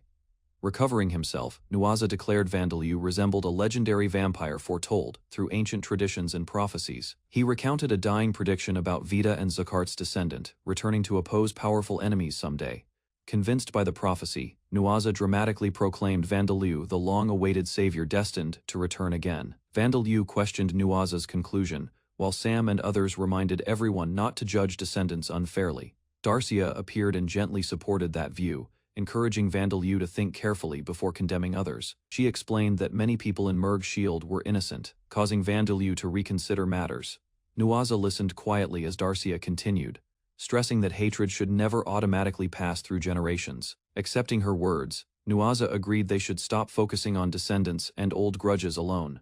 Nuaza ultimately stated that Vandalyu's arrival fulfilled an oracle, though he sought no reward afterward. Vandalyu asked about Volks, and Nuaza explained he was Talishheim's strongest undead giant hero and warrior. The group approached a massive gate where Volks had remained motionless, faithfully guarding the entrance. Volks noticed Vandalyu immediately. Nuaza introduced him as the Ghoul King and the Oracle's child. Vandalyu corrected the misunderstanding about being a ghoul, while Volks calmly examined the young Dhampir. Uninterested in titles, Volks allowed Vandalyu to stay but rejected becoming the giant's representative afterward. When Vandalyu's charm skill activated, Volks resisted completely and warned him against suspicious techniques immediately. Nuaza realized charm abilities were ineffective against powerful undead, making direct negotiation the safer option. Vandalyu apologized and explained the charm effect was involuntary, caused by unique death attribute magic. Volks became interested after hearing about curses, then asked whether Vandalyu could break one. Vandalyu believed he could remove the curse, shocking Nuaza and capturing Volks's complete attention. Nuaza worried the curse might affect Vandalyu, but Vandalyu calmly asked everyone to hear him first. Vandalyu explained that curses were magical abnormalities, and his death attribute magic could completely erase them. Although skeptical, Volks listened as Vandalyu described knowledge from his previous life about removing curses. Hearing this, Volks immediately offered loyalty if Vandalyu could lift the curse and restore others. Volks swore by his title as Sword King, leaving Vandalyu surprised by the serious pledge. After stepping closer, Volks lowered his pride and prepared to make a heartfelt request instead. The undead giant begged Vandalyu to save his comrades, Gina and Princess Zandia, from suffering. Understanding the situation at last, Vandalyu accepted the request and agreed to help them. Borkus opened the sealed chamber door carefully. Through the narrow gap, he noticed an unusual presence hidden inside. Vandalyu sensed cold mana flowing outward. The strange atmosphere immediately caught his attention and raised suspicion. Inside the hall stood a massive ice crystal. Ancient magic preserved something important within its center. A frozen hand remained visible through the crystal. The discovery suggested someone had been trapped there. Borkus examined the hand closely. He recognized it belonged to Zandia, one of Talishheim's legendary heroes. Vandalyu offered to melt the ice. Before acting, he wanted to understand the events surrounding it. Borkus began explaining Talishheim's history. The nation had fallen during a devastating war against enemies. The priest stopped him briefly. He decided the full background should be explained first for clarity. Long ago, Talishheim was protected by 5 famous heroes who defended the nation from danger. Among them were Borkus, Gina, Ogban, Barajan, and Zandia, whose deeds became legendary throughout history. Talishheim's heroes resisted fiercely, but Mikhail's arrival shifted the war. His strength restored the enemy's advantage. Mikhail wielded Ice Age, a legendary spear blessed by Beria. Soon afterward, Talishheim's heroes fell. Borkus explained incomplete memories. Before facing Mikhail, Gina, Zandia, and Borkus launched a desperate attack. The battle ended disastrously. Borkus died, became undead, and later discovered Zandia imprisoned within solid ice. Unable to break the crystal, Borkus carried regret for centuries while wondering what became of companions. Hearing Borkus's plea, Vandalyu instantly melted the ice, accomplishing what nobody else had achieved before. The crystal vanished completely. Vandalyu sensed lingering thoughts within Zandia's hand and paused to investigate. Using death attribute magic, Vandalyu searched the remaining memories nearby. Borkus waited anxiously for answers. A wounded spirit appeared before them. Gina's consciousness emerged from the memories preserved within the ice. Recognizing Gina immediately, Borkus lost composure. Years of guilt resurfaced as overwhelming emotions burst forth. Through Zondia's memories, Borkus witnessed Mikhail's attack. The painful scene reignited anger buried for centuries. Mikhail defeated Borkus decisively. Confident in his victory, he prepared to eliminate every remaining hero. The memory ended abruptly. Only Zandia's severed hand remained, preserving fragments of the final battle. Vandalyu concluded Gina and Zandia died before Mikhail entered the underground area beneath the city. Hearing this possibility, Borkus immediately decided they must descend underground and uncover the complete truth. While descending the spiral staircase, Borkus noticed Vandalyu carrying Zandia's preserved hand without concern. Curious about Vandalyu's behavior, Borkus questioned him, but Vandalyu considered the hand completely ordinary. The priest wondered whether searching corpses remained necessary. Borkus revealed he already had another plan. Borkus proposed reviving Gina and Zandia immediately. Vandalyu struggled to understand his sudden reasoning, excited by the possibility. Everyone supported Borkus's proposal, believing the heroes could finally return again. The priest enthusiastically supported Borkus's proposal, imagining Gina and Zandia strengthening Talishheim's future prosperity greatly. Vandu pointed out neither hero could decide immediately. Their feelings remained unknown, despite everyone's expectations. Ignoring objections, the priest continued celebrating. Meanwhile, the group finally reached the underground destination safely. Ahead stood another enormous ice crystal. Its strange appearance immediately alarmed everyone present in the corridor. Cracks spread across the crystal's surface, revealing a massive figure concealed deep within the frozen prison. The priest recognized it instantly. The creature was a dragon golem, an ancient defensive guardian construct. Vandalyu sensed overwhelming danger. He warned everyone that melting this crystal would certainly trigger disaster immediately. Nuaza explained, Vida personally created dragon golems. One guardian had prevented Mikhail from achieving victory. Borkus wondered whether Gina and Zandia had advanced further. Vandalyu considered the possibility carefully afterward. Suddenly, Vandalyu realized Vida's heritage could restore damaged bodies completely, changing their search strategy entirely. Borkus casually revealed the heritage function. Vandalyu immediately realized it could resurrect the dead completely. Nuaza explained the device restored bodies only. The missing soul remained a major limitation afterward. Vandalyu asked about reaching the heritage safely. Nuaza admitted defeating the dragon golem was necessary. Without hesitation, Vandalyu requested access anyway. He carried another important person he wished revived. Borkus and Nuaza fell silent. Vandalyu's unexpected request revealed deeper personal motives than anticipated. The decision was made quickly. Borkus immediately shifted focus toward preparation for future battles ahead. Borkus questioned Nuaza about resources. Unfortunately, most valuable equipment had already been lost or stolen. Since supplies were scarce, Borkus proposed strengthening everyone through training, exploration, and resource gathering. Nuaza mentioned a surviving facility called the Job Change Room. Vandalyu showed immediate interest. Remembering Zadiras's words, Vandalyu wondered whether ghouls could change jobs and gain greater power. Borkus mentioned losing his severed arm earlier. Vandalyu immediately became interested in the forgotten remains. The arm had disappeared inside the auditorium. Borkus considered it unimportant and long forgotten already. Vandalyu quietly calculated possibilities. Even a single recovered bone could become useful for future restoration.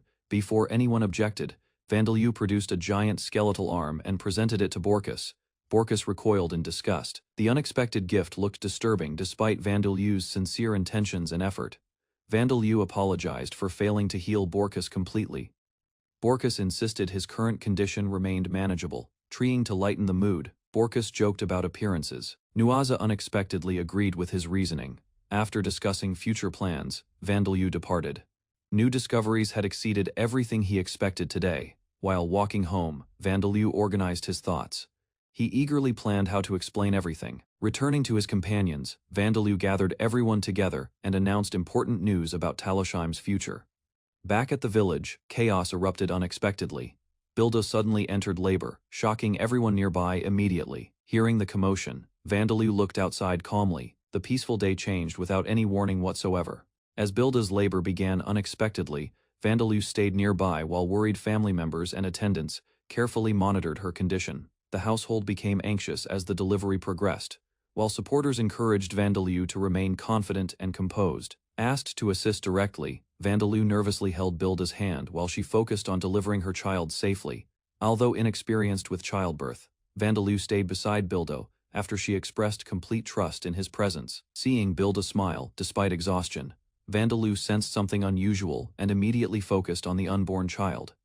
Using his abilities, Vandaloo detected a dangerous presence surrounding the baby and carefully investigated the cause. His examination revealed the umbilical cord wrapped around the fetus's neck, creating a life-threatening complication. Vandaloo acted quickly and confirmed the danger was removed, preventing the baby from being strangled before birth. After many difficult hours, Bilda successfully delivered a healthy baby girl while everyone celebrated the outcome. Bilda rested peacefully as she held her newborn daughter, relieved that both mother and child survived. After the successful birth, Bilda asked Vandaloo to share his name with her daughter, and he quietly agreed, holding the newborn carefully. Vandaloo promised to protect the child, accepting responsibility as the Ghoul King. The baby's cries reminded many companions of earlier births, bringing back memories and emotional moments together. Nulaza suddenly appeared to offer congratulations, startling everyone and drawing immediate attention because of his appearance. While others reacted nervously, Nulaza happily celebrated the newborn life that arrived within previously silent ruins. Excited by the occasion, Nulaza eagerly requested to hold the baby and join the celebration. Vandaloo quickly stopped him, using death magic to sterilize and clean him before approaching the child.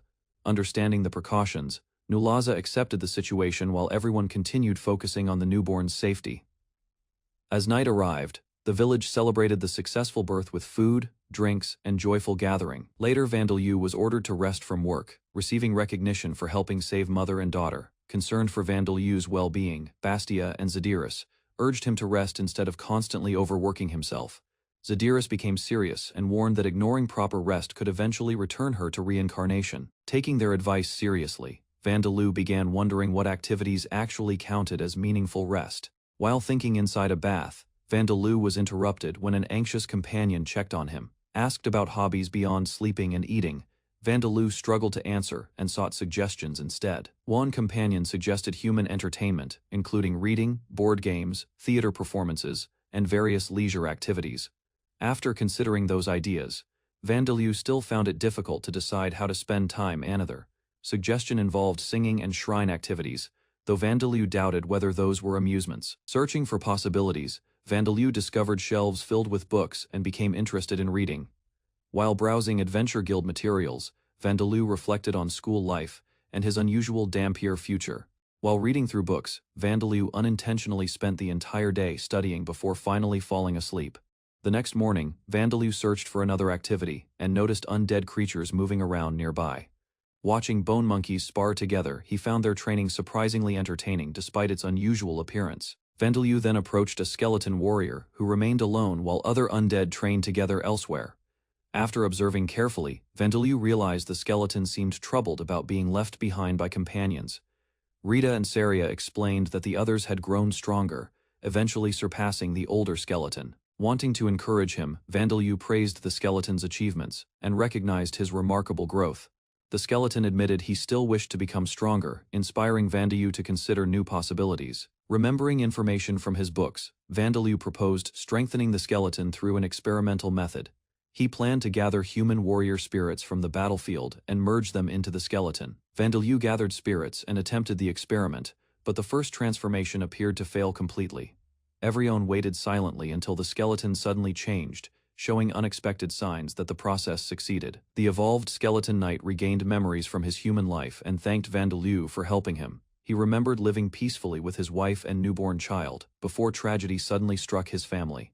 A monstrous beast attacked without warning, treating him like prey and destroying everything he cherished. Even after killing his loved ones, the creature continued tormenting him purely for its amusement. Remembering cats from his past, the skeleton knight reacted emotionally whenever he encountered one nearby. Vandaloo explained that cats behave naturally and advised him not to attack them recklessly. Later, the skeleton knight happily practiced golem creation, finding great enjoyment in his new abilities. Meanwhile, life continued peacefully as children played games, and villagers enjoyed relaxing moments together. While reading during his break, Vandaloo divided attention between studying and spending time with local children. Wanting entertainment, Vandaloo introduced a board game, attracting curious friends who gathered around him.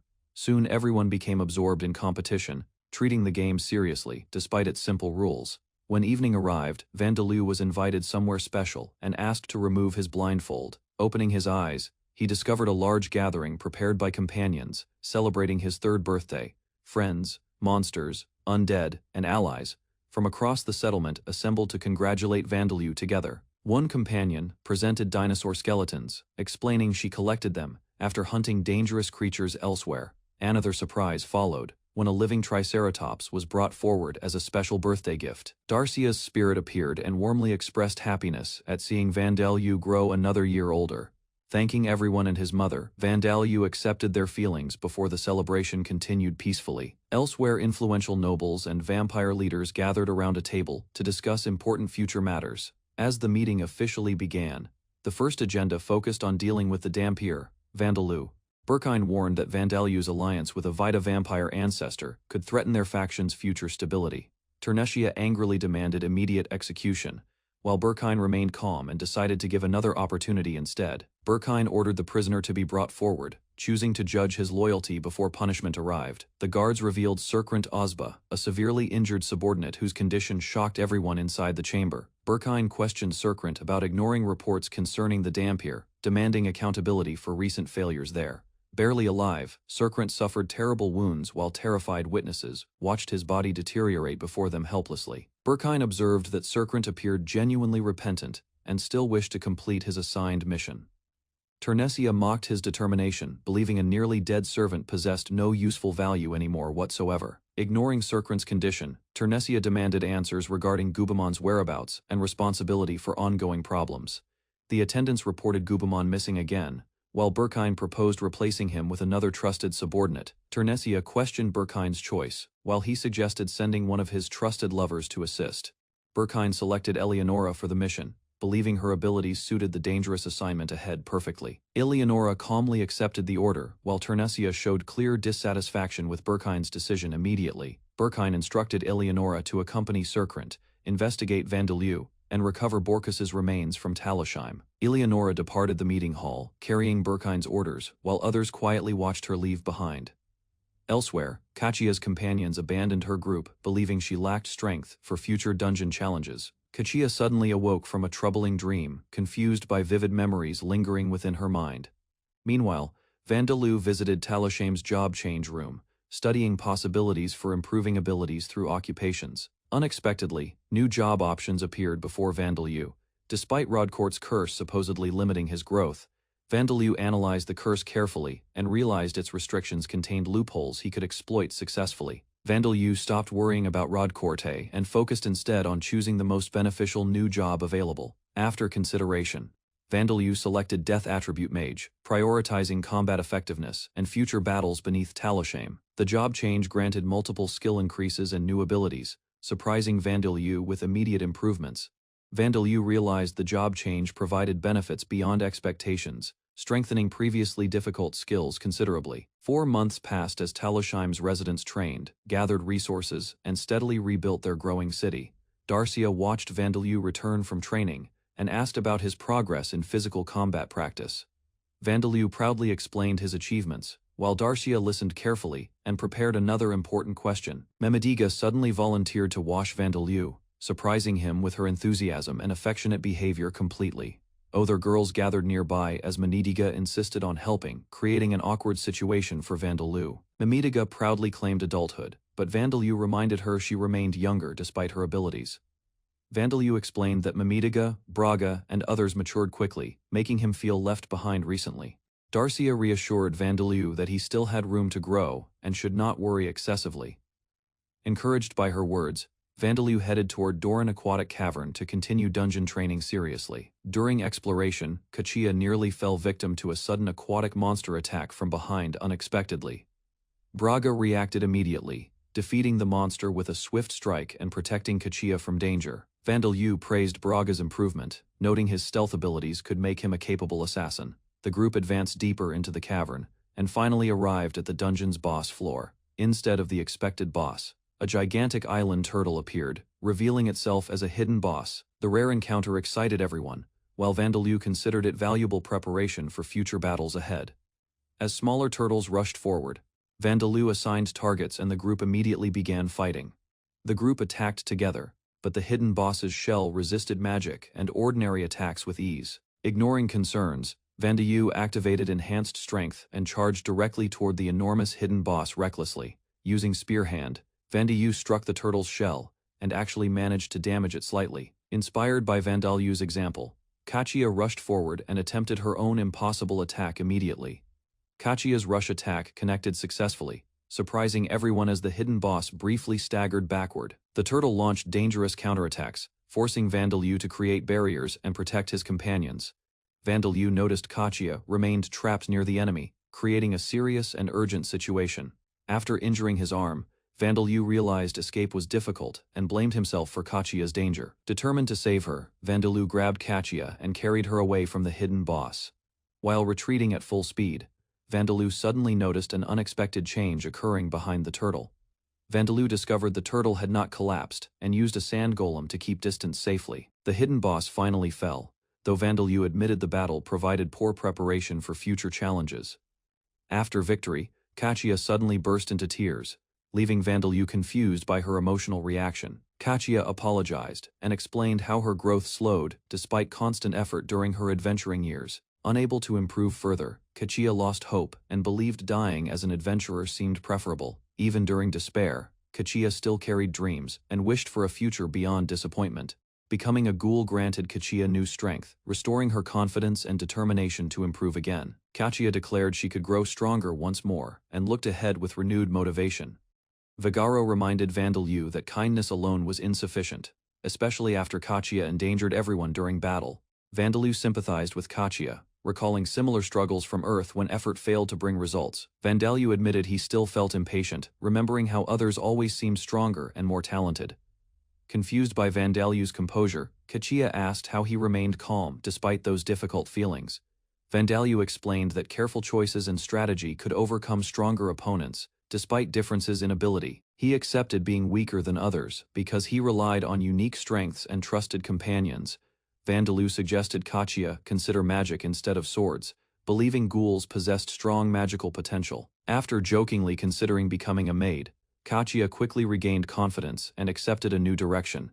A massive dragon appeared before the soldiers, wings spread wide, and roars shaking the ground, demanding immediate confrontation. Serkrant Ozba pushed forward, assessing the soldiers' fear, knowing hesitation would lead to death from the dragon's overwhelming power. Eleonora moved swiftly, ready to act. Her presence alone suggested strategy, courage, and skill, surpassing the human's desperate panic. The dragon lunged forward, jaws wide. Eleonora accelerated using her time attribute magic, preparing precise attacks to exploit its weak points. Her blade struck repeatedly, slashing scales while avoiding lethal counterattacks. The dragon roared, staggering under her calculated assaults. Meanwhile, Serkrant Ozba observed, preparing to use magic. Lightning gathered, ready to follow Eleonora's lead and finish the battle decisively. Eleonora's calm assessment revealed the battlefield state, counting casualties and planning next steps to protect surviving followers effectively. They decided to move toward Talishheim ruins. The site offered strategic advantages for regrouping and potentially establishing a new safe base.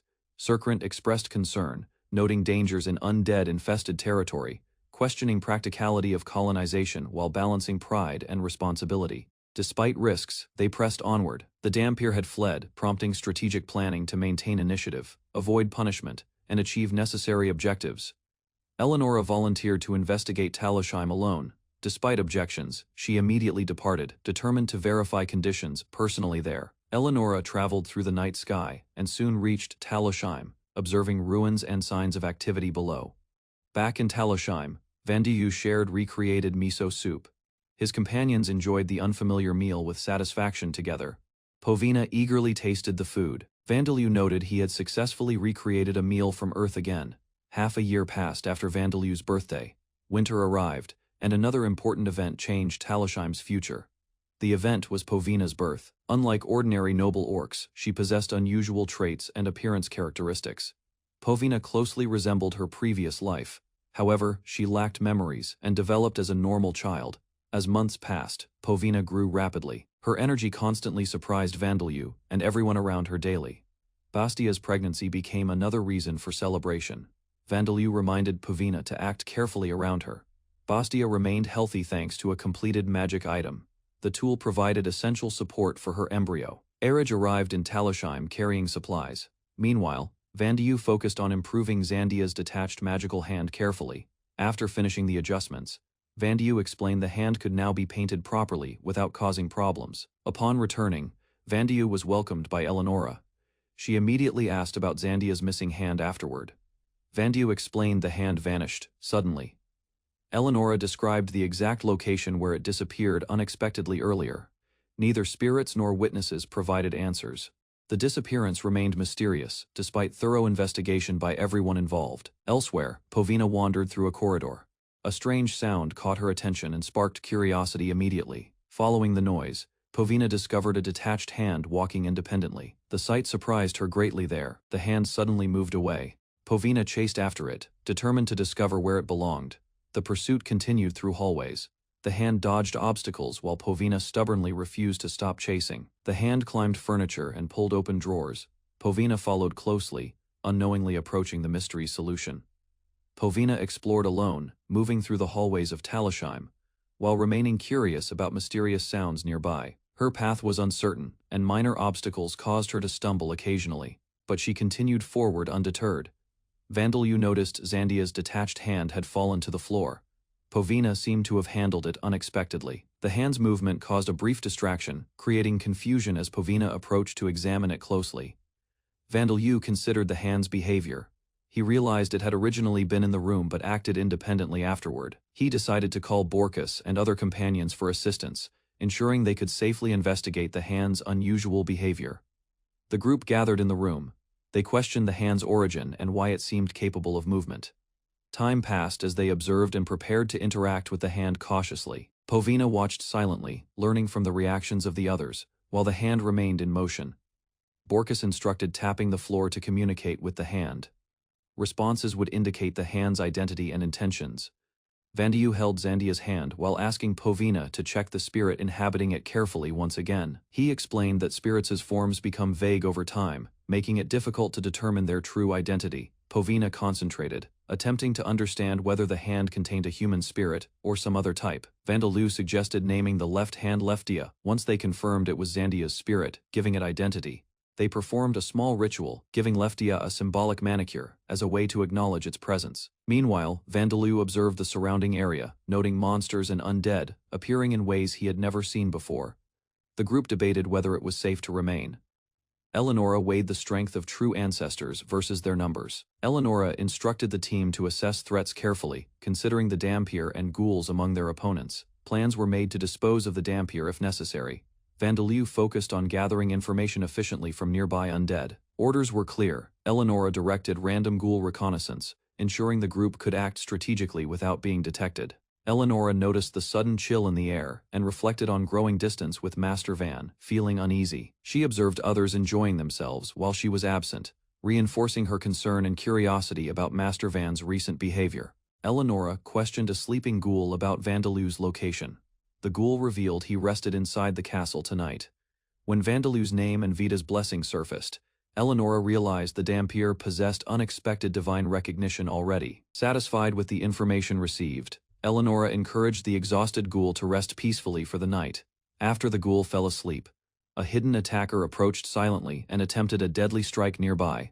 Eleonora reacted instantly, stopping the attacker. She criticized the reckless decision and prevented unnecessary violence there. She explained, killing the ghoul offered little benefit because her spirit would immediately alert Vandilew instead.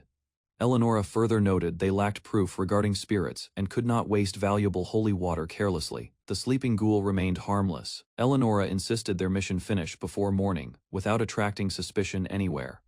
The group departed the room quietly and advanced deeper into the castle under darkness and secrecy. Reaching Vandilew's chamber, they planned their approach carefully, preparing methods to control and capture him safely. Outside Vandilew's room, Eleonora agreed to wait while her companion prepared for a more reliable capture attempt. Entering quietly, Eleonora found Vandilew awake near the window, calmly observing the night beyond the castle. Eleonora used her demon eye, but Vandilew answered normally, making her realize its influence had failed. Testing further, Eleonora asked unusual questions. Vandilew responded, honestly, exposing beliefs no controlled victim would. His answers confirmed, Vita's blessing protected him. Eleonora understood attacking immediately could create serious consequences later. While Eleonora hesitated, her impatient companion demanded action. reminding her of their original mission against Vandelouche. She argued killing Vandeleu now might provoke Vida's followers, and anger the goddess supporting him directly. Ignoring her concerns, the man ordered Eleonora to restrain Vandaleu while he carried out execution. Eleonora reluctantly approached Vandaleu. Despite her orders, uncertainty continued growing within her troubled thoughts deeply. Standing before Vandeleu, Eleonora questioned her loyalty, feeling unexpected guilt and hesitation toward the mission. Eleonora recalled her childhood, sold by her family, raised in harsh mining conditions under Berkhein's subordinate. She endured strict training, witnessing punishments, and forced fights to death among other children for survival. Her mentor repeatedly taught her that rulers rise by stepping on others, shaping her ruthless mindset. Despite previous killings, Eleonora hesitated now, conflicted between orders and her conscience while facing Vandeleu. Vandeleu approached her calmly, causing her to struggle internally against obedience and her growing doubts. Her hand moved, but she could not act violently, restrained by fear and moral hesitation.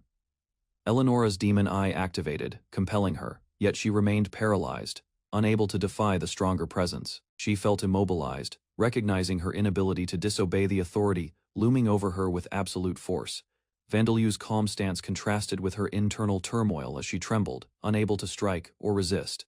An outside threat attempted an attack, but her indecision kept her from reacting, leaving her suspended between fear and obedience. Eleonora dodged an attack by reflex. Vandeleu remained calm, observing her actions without leaving sight of her. Her demon eye effect seemed to fail. Vandeleu's presence defied her control, leaving her frustrated and confused. Assailants advanced toward Vandeleu, attacking aggressively. Eleonora realized his protection nullified her previous attempts to manipulate him magically. Vandeleu commanded the ground to rise, separating him from attackers, creating a sudden gap between him and the enemies. The intruders fell into a pitfall hidden in the castle floor, unable to continue their assault effectively. Vandeleu's simple yet powerful action rendered their strategy meaningless, leaving Eleonora astonished by his unshakable control. He safely protected her, forming a barrier between her and the remaining attackers while remaining composed. Eleonora questioned why he saved her, feeling surprised by his decision and unexpected mercy in battle.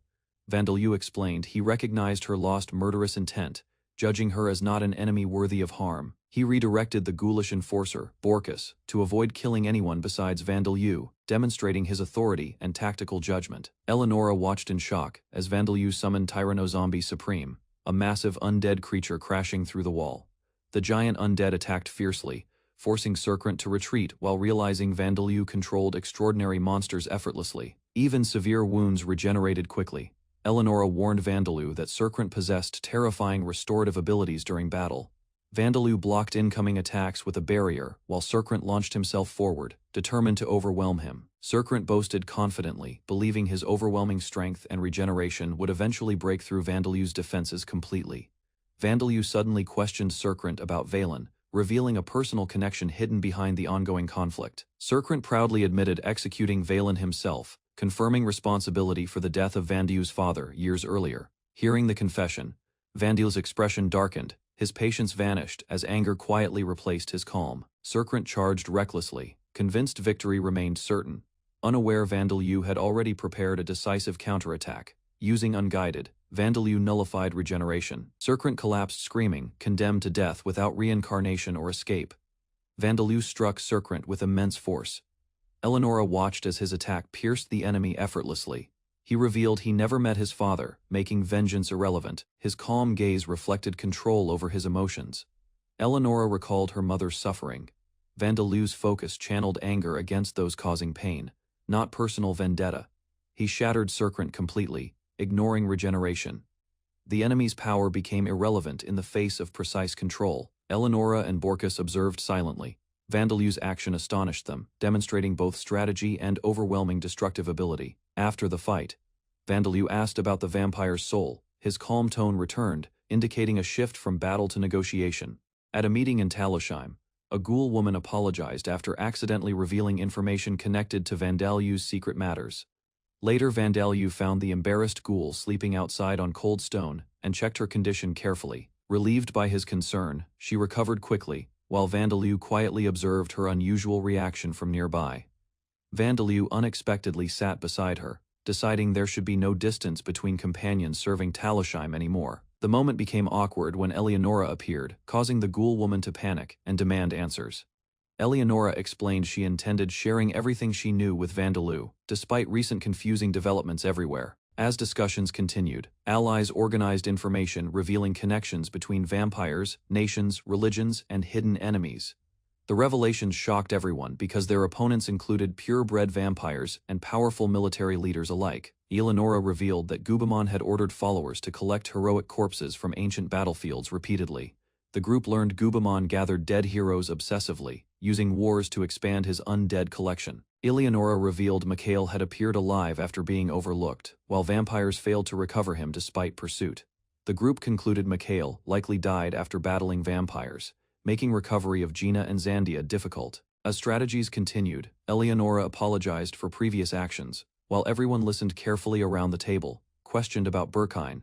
Eleonora explained his protection exceeded ordinary divine authority and inspired widespread fear. She described soul destruction as a terrifying ability once associated with the Demon King alone historically. Vandaloo shifted discussion unexpectedly toward miso soup, leaving Eleonora confused by such ordinary concerns. Eleonora reflected on her fearful past, remembering survival required pleasing Berkine while hiding true feelings.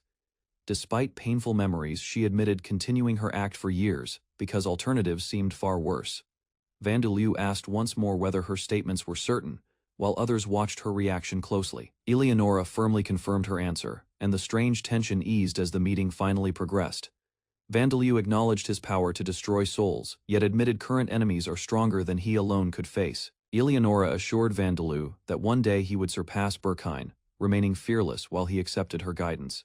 Vandaloo confirmed trust, and companions agreed to rely on her as long as the Demon Lord stayed inactive. Discussion shifted toward her capabilities, with Vandaloo emphasizing her usefulness to gather intelligence on vampires supporting the evil god. The group acknowledged her physical prowess and clean history, making her a candidate for cautious integration among allies. One companion bluntly remarked that her beauty had clearly captured Vandaloo's attention, simplifying the complicated situation humorously. The ghoul woman expressed surprise at Vandaloo's obvious preference, realizing his attention leaned toward Eleonora. Vandaloo calmly admitted her superiority in physique while deflecting the implication, focusing on practical assessments.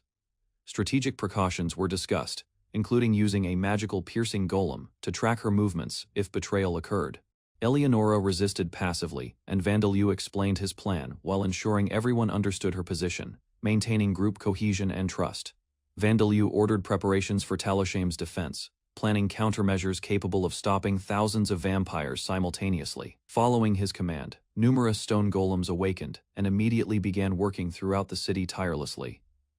Eleonora was astonished by Vandaloo's speed, realizing he created and controlled golems far beyond normal limits. Discussing undead abilities, Vandaloo compared the process casually, while Eleonora explained dangerous differences among vampires.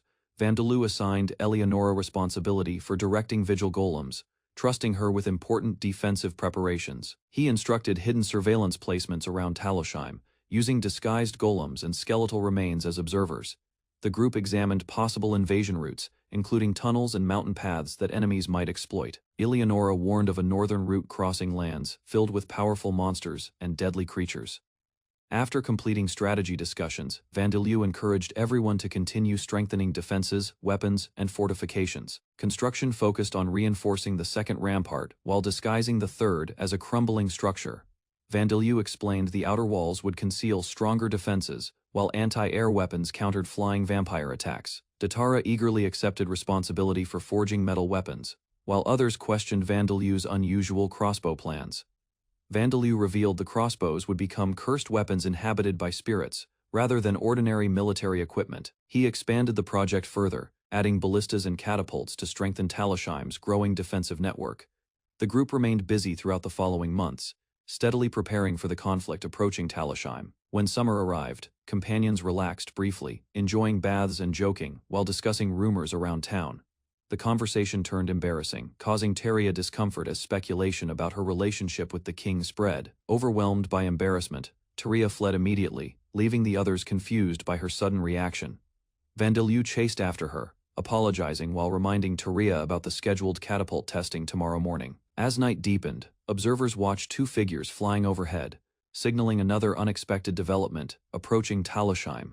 Vandaloo used youth transformation magic on Teria, forcing a temporary regression while encouraging her participation. The process reduced Vandeleur himself to a 4-year-old version, highlighting the magic's unusual flexibility. Meanwhile, agents in a distant corridor anxiously inquired about messages from Eleonora, expecting crucial updates. The report revealed nothing new, causing shock as they recognized the involvement of powerful enemies, including Berkine. Vandeleur identified multiple threats: Berkine, Gubamon, Turnesia planning a coordinated strike to eliminate the Oracle and Darcia. Eleonora appeared, her ancient visage astonishing all, symbolizing centuries of hidden power and experience. The group turned to Gubamon, acknowledging his dangerous presence as a formidable manipulator and enemy. Vandeleur and allies prepared for the coming conflict, mentally and strategically bracing for the multi-front assault. Vandeleur observed the dark ritual as Berkine, Turnesia, and Gubamon spilled noble blood. Shadows writhed across the floor, magic awakening. Berkine suddenly lost control, grabbing an attacker. Chaos erupted as allies shouted, surprised by his violent, uncontrollable strength and sudden aggression. The aristocrats panicked, running in terror. Vandeleur's presence caused dread. Berkine's madness shattered their confidence, leaving them vulnerable and fleeing. Berkine struck down enemies with precision. Elders watched, exhilarated by destruction. Screams filled the hall as chaos overwhelmed the unsuspecting nobles. After the violence, Turnesia and Berkine surveyed the aftermath. The room was silent, except for the fading echoes of destruction. The scheming elder considered the casualties, plotting to eliminate weak followers. Vandeleur remained a concern, his strength unmatched and unpredictable. Turnesia devised plans to recruit soldiers for her cause. Thousands of knights and adventurers could become loyal vampires under her guidance and command. She calculated infiltration, planning to insert aristocrats without notice. Vandeleur's influence was growing, and she would personally handle any remaining opposition after completion. Outside, Vandeleur oversaw ghoul children playing safely. The undead allies gathered obediently, ready for training and preparation under his vigilant watch. Skeletons and ghoul children lined up, following Vandeleur's orders. Peace returned to the base, yet tension lingered as new strategies began. Zadiris examined the ghoul children carefully. Their growth differed, and she compared their development with Vandeleur's unusual childhood. She explained that claws could appear surprisingly early. The children required supervision because their growing strength remained difficult. Darcia listened with surprise as they recalled Vandeleur's early intelligence. Even as a toddler, he stood apart. Using magic, Vandeleur allowed Darcia's spirit to appear before the children. Everyone watched the touching moment quietly. The children mistook Vandeleur for family, calling him brother and parent. He patiently corrected their misunderstandings every time. Years passed, and Vandeleur continued growing. His companions teased him playfully, though he remained determined and serious. Eleonora visited the settlement, surrounded by ghoul children. She relaxed unexpectedly, while Vandeleur observed the scene calmly. Their discussion soon returned to defense. Preparations, monitoring systems, walls, and weapons were steadily nearing completion. Vandeleur learned that vampires measured time differently. Future attacks might not occur for several years yet. Rather than waiting, Vandeleur chose action. He resolved to recover Vita's heritage and obtain resurrection magic. Vandeleur explained that rushing into the underground castle would be reckless. He decided everyone needed greater strength. First, Bastia immediately supported the training plan. The group agreed that defeating one vampire was not enough preparation. When Vandeleur prepared to leave, Bastia was ordered to remain behind and care for Jadal instead. Bastia reluctantly accepted the decision. She watched Vandeleur depart while worrying about the dangers awaiting him. Vandeleur arrived at Borkus's subdragon savannah. Borkus warned him that this C-rank dungeon was far deadlier. Soon, a powerful tri-horn appeared. Saria and Rita stepped forward confidently, volunteering to handle the monster. The tri-horn charged aggressively across the battlefield. Saria and Rita coordinated their movements and prepared their attack. The battle intensified as the monster unleashed its strength. The warriors exchanged blows while avoiding deadly strikes. A sudden attack caught one fighter off guard. Observers briefly believed the warrior had been defeated completely. The apparent defeat proved misleading. Rita counterattacked immediately, and the combined assault overwhelmed the tri-horn, securing victory. Saria completed her new skill training, allowing her and Rita to control detached body parts for long-range attacks. Suddenly, Vandeleur was covered by a swarm of bees, surprising the group and forcing immediate attention to the danger. Borkus identified the bees as cemetery bees, dangerous creatures with deadly poison on their stingers. The group learned the cemetery bees were aggressive monsters that attacked in hordes, nesting over adventurer corpses.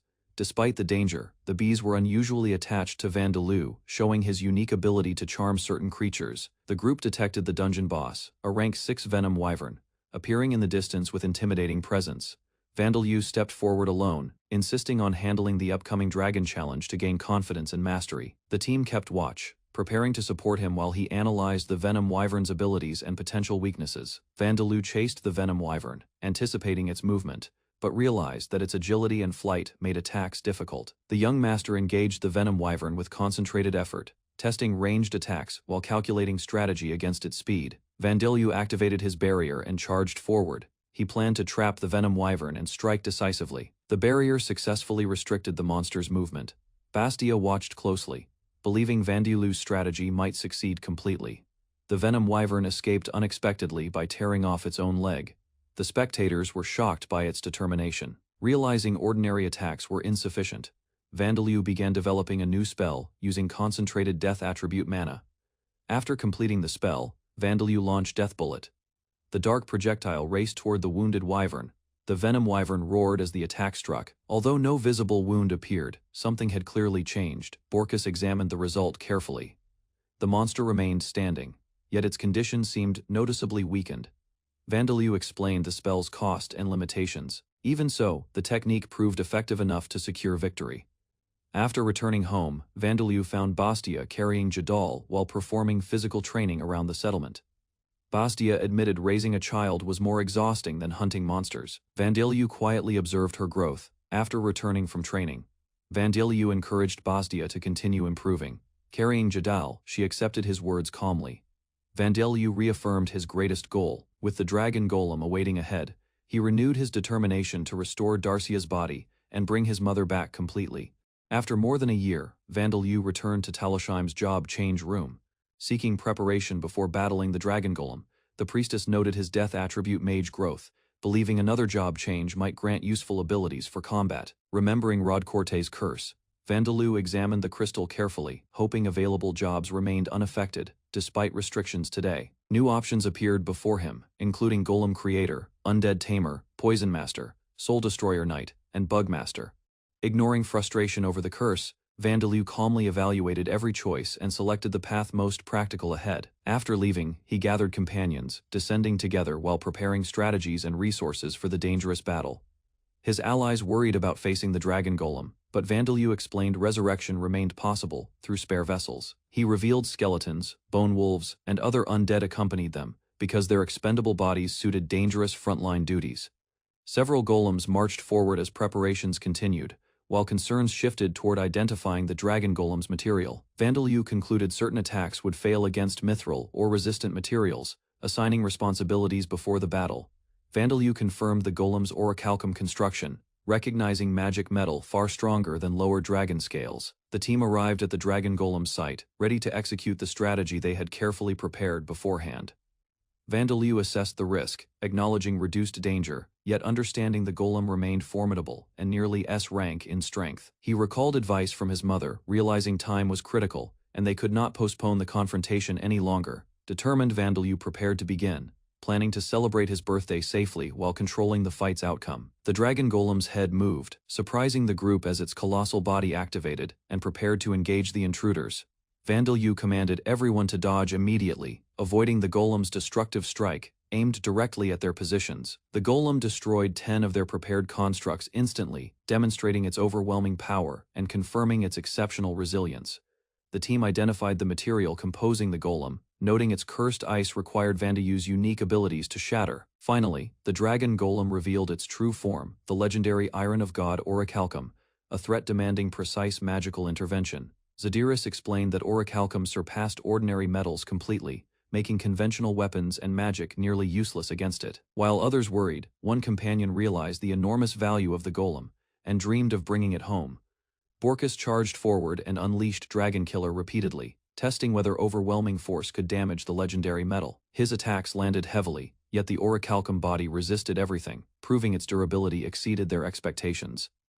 Another warrior joined the assault, but Zadiris reminded everyone that swords alone could never solve this battle. Observing the construct closely, Vandeleu concluded a mana core must exist somewhere inside the dragon golem.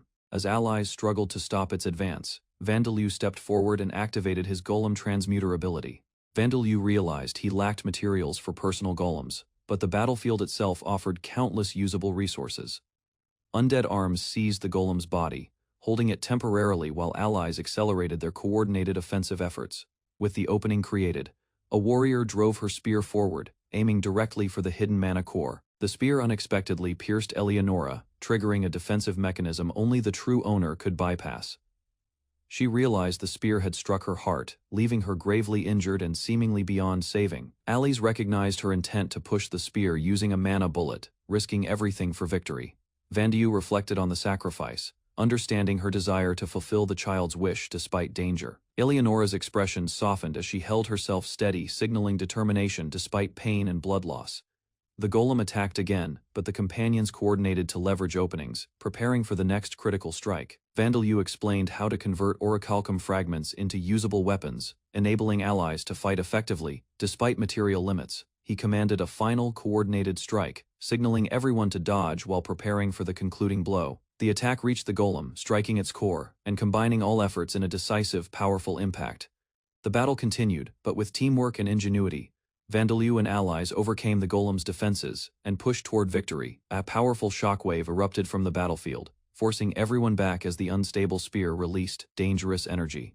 Several undead bodies shattered under the impact, though Skeleton survived by dividing himself to avoid destruction. Zadyrus called for everyone, while Vandeleur immediately promised to restore the damaged Bone Monkey and Bone Wolf. The survivors checked their injuries, discovering most remained alive, despite heavy damage and chaotic circumstances. A brief argument followed over a torn outfit, providing unexpected relief after the intense fighting moments. Attention returned to the battlefield when strange ice formations continued spreading from the dragon golem's chest. Eleonora theorized the ice absorbed mana from the destroyed core, sustaining its growth without stopping yet. The golem suddenly moved again, retreating toward another area while the expanding ice remained attached firmly. Vandeleur noticed the golem heading toward a sealed chamber containing Talosheim's resurrection device and became concerned. Recognizing the threat, Vigaro and Borkus rushed forward together, determined to stop the spear's advance immediately. Vandeleur and allies struggled to control the spear's energy, facing relentless attacks and overwhelming force simultaneously. Rita pleaded for an orichalcum weapon as Vandeleur moved to create usable implements from the fragments available. The intense battle forced Zadyrus to warn Vandeleur about exhausting his mana while sustaining multiple spells at once. Vandeleur realized he couldn't handle all tasks alone, needing additional brains to maintain weapon creation and battlefield support. He considered sacrificing spirits of Bone Monkey and Wolf, but rejected the idea, valuing companions' lives over efficiency. Vandeleur extended his spirit body, using it to provide additional hands and spellcasting capacity for the ongoing struggle. With the new arrangement, the group gained enhanced coordination and control, effectively sustaining multiple operations and continuing the fight. Vandeleur's spirit leaves his body, surprising Zadyrus and allies. Healing magic continues, despite physical absence, revealing new long-distance control. Vandeleur demonstrates controlling his body remotely. Observers realize his spirit-body coordination allows powerful attacks and manipulation beyond normal limitations. He experiments with multiple spirit manifestations. New heads appear, increasing mental capacity and strategic options, astonishing everyone present in the room. Zadyrus watches nervously as Vandeleur grows additional heads. Each extra brain increases complexity, pushing his abilities to unprecedented levels. Vandeleur's form becomes monstrous, covered with extra eyes and heads. Power surges through him, reflecting extreme growth and magical experimentation. Observers react with awe and fear.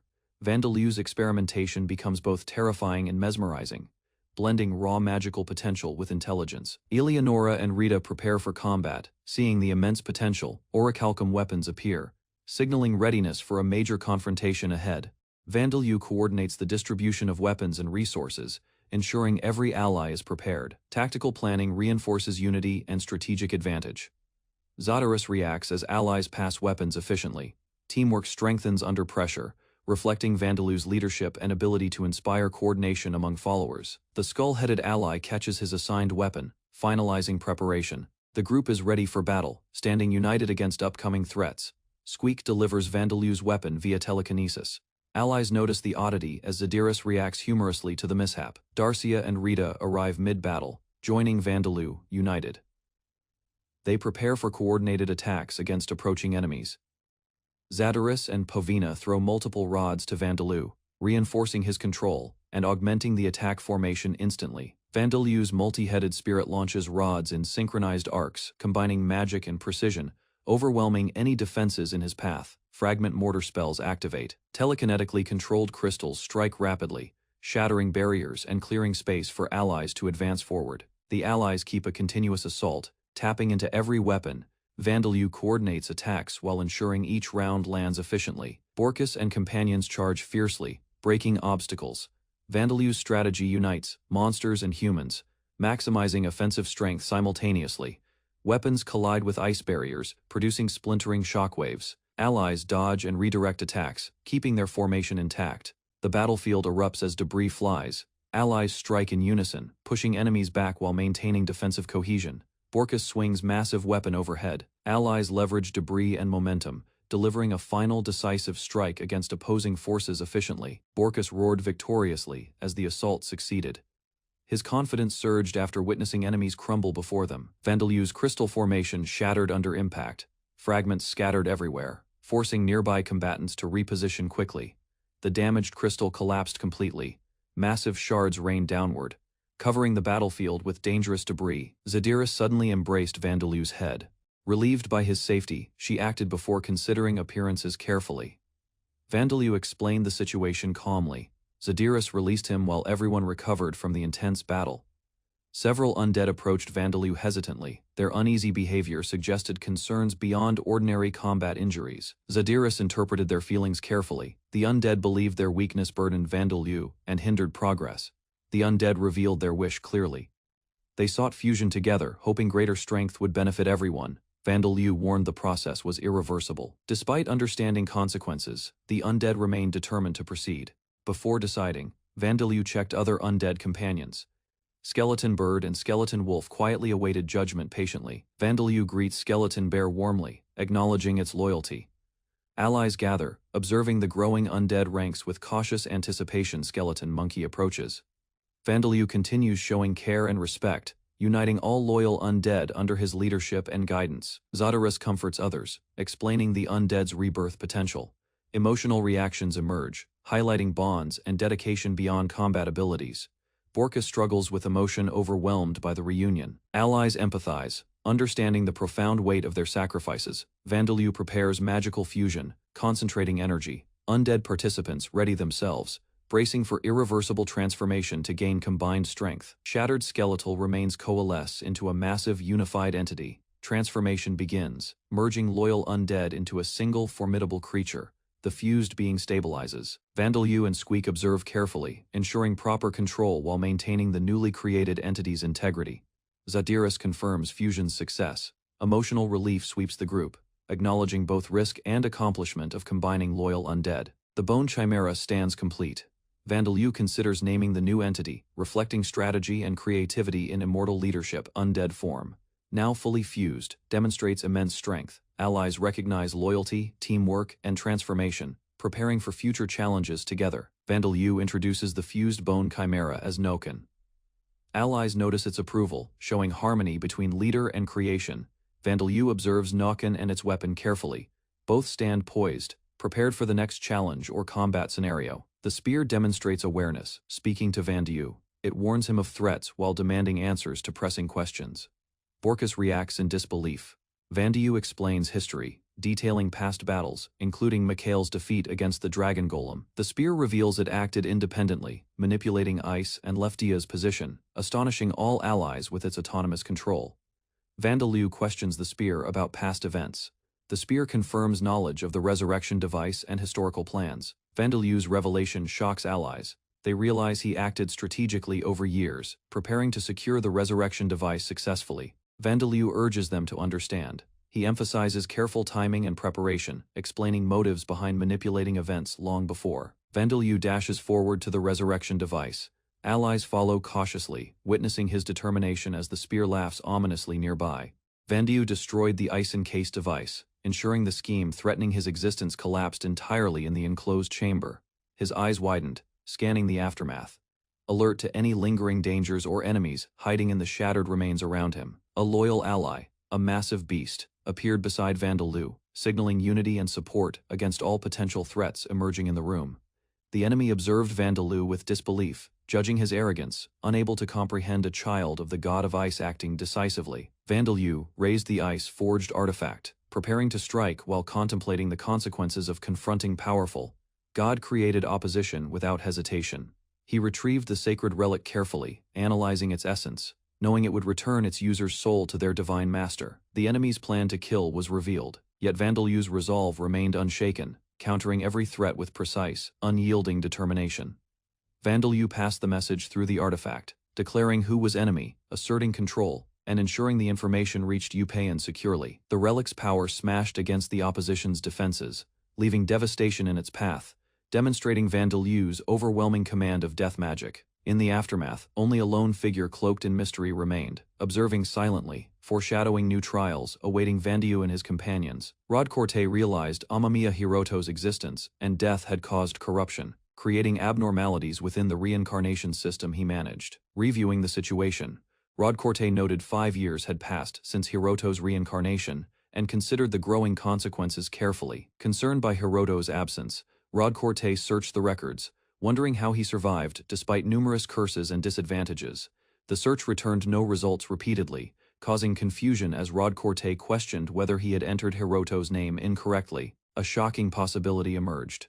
Hiroto was missing entirely from the system, suggesting his soul existed somewhere unexpected. Rodcorte examined unlikely explanations involving undead, monsters, and Vita's descendants, though the probability seemed unimaginably small, searching by soul signature instead. Rodcorte finally discovered 2 results and immediately understood the source of confusion. One result revealed a Dampier named Vandeleu. Rodcorte learned Hiroto's soul had reached Lambda years earlier. Further investigation showed Vandeleu remembered previous lives, something Rodcorte considered impossible under normal reincarnation circumstances. Realizing extreme misfortune caused this anomaly, Rodcorte reflected on his mistakes and resolved to monitor Vandeleu carefully. Rodcorte considered sending assassination requests, observing Vandeleu's survival through taming undead and relying on immense mana despite lacking special abilities. A human recalled past events with chills, reflecting on a terrifying experience that had haunted him for 2 years. The man walked the city cautiously, encountering statues of god Yupion, recognizing divine presence influencing the world silently and powerfully. A panic-stricken witness experienced the god's terrifying presence firsthand, collapsing in shock as the divine energy overwhelmed ordinary humans. A dragon golem emerged, roaring, showcasing its might, signaling ongoing battles and the continued influence of supernatural forces in the region. A young woman observed her companions, noting their growth and rank increase from previous challenges, reflecting on lessons from the dragon golem. Vigaro, the lion-like figure, considered approaching the young master, hesitating due to difficulty communicating, showing patience despite his strength and size. Vigaro and his allies remained alert, ensuring their young master's safety, balancing vigilance with observation of the surrounding environment carefully. The young master prepared to act alongside companions, ready to face emerging threats, learning strategy, and accumulating experience from previous encounters. All parties paused, reflecting on recent battles, growth, and the influence of divine and magical entities shaping their ongoing journey. The companions discussed Vandeleu's past, focusing on his mother's death, reflecting how trauma shaped his determination to continue living. They acknowledged the young master's resilience, emphasizing that his power made the revival of the dead feasible, despite difficult circumstances. A witness questioned whether following his mother's wishes caused suffering, recognizing the emotional weight still affecting Vandeleu deeply in present. The companions concluded Vandeleu's hope was inseparable from his mother's soul, and abandoning it could cause emotional collapse or despair. Eleonora apologized for her previous words, showing understanding and empathy toward the young master's complex emotional state and ongoing struggles. The others agreed that Vandeleu must decide for himself, highlighting the importance of personal choice, despite external guidance from allies. Rodcorte recalled first encountering Vandeleu, resisting the death attribute charm. Noting the boy's resistance, despite divine and magical influence, companions analyzed Vandeleu's behavior, comparing it to others, realizing his unusual composure and determination set him apart from ordinary mortals. Vigaro reflected on past failures and debts, understanding that Vandeleu's actions inadvertently magnified consequences, requiring careful observation and adjustment. Vandeleu confronted old mistakes, realizing the long-term consequences of earlier actions, emphasizing the ongoing struggle to rectify the effects of history. Bone Man approached Vandeleu, asking about the young master, noting concern for his well-being and observing the surrounding situation. Vandalew's allies learned he had sent a message, demonstrating his communication skills and maintaining control over ongoing activities.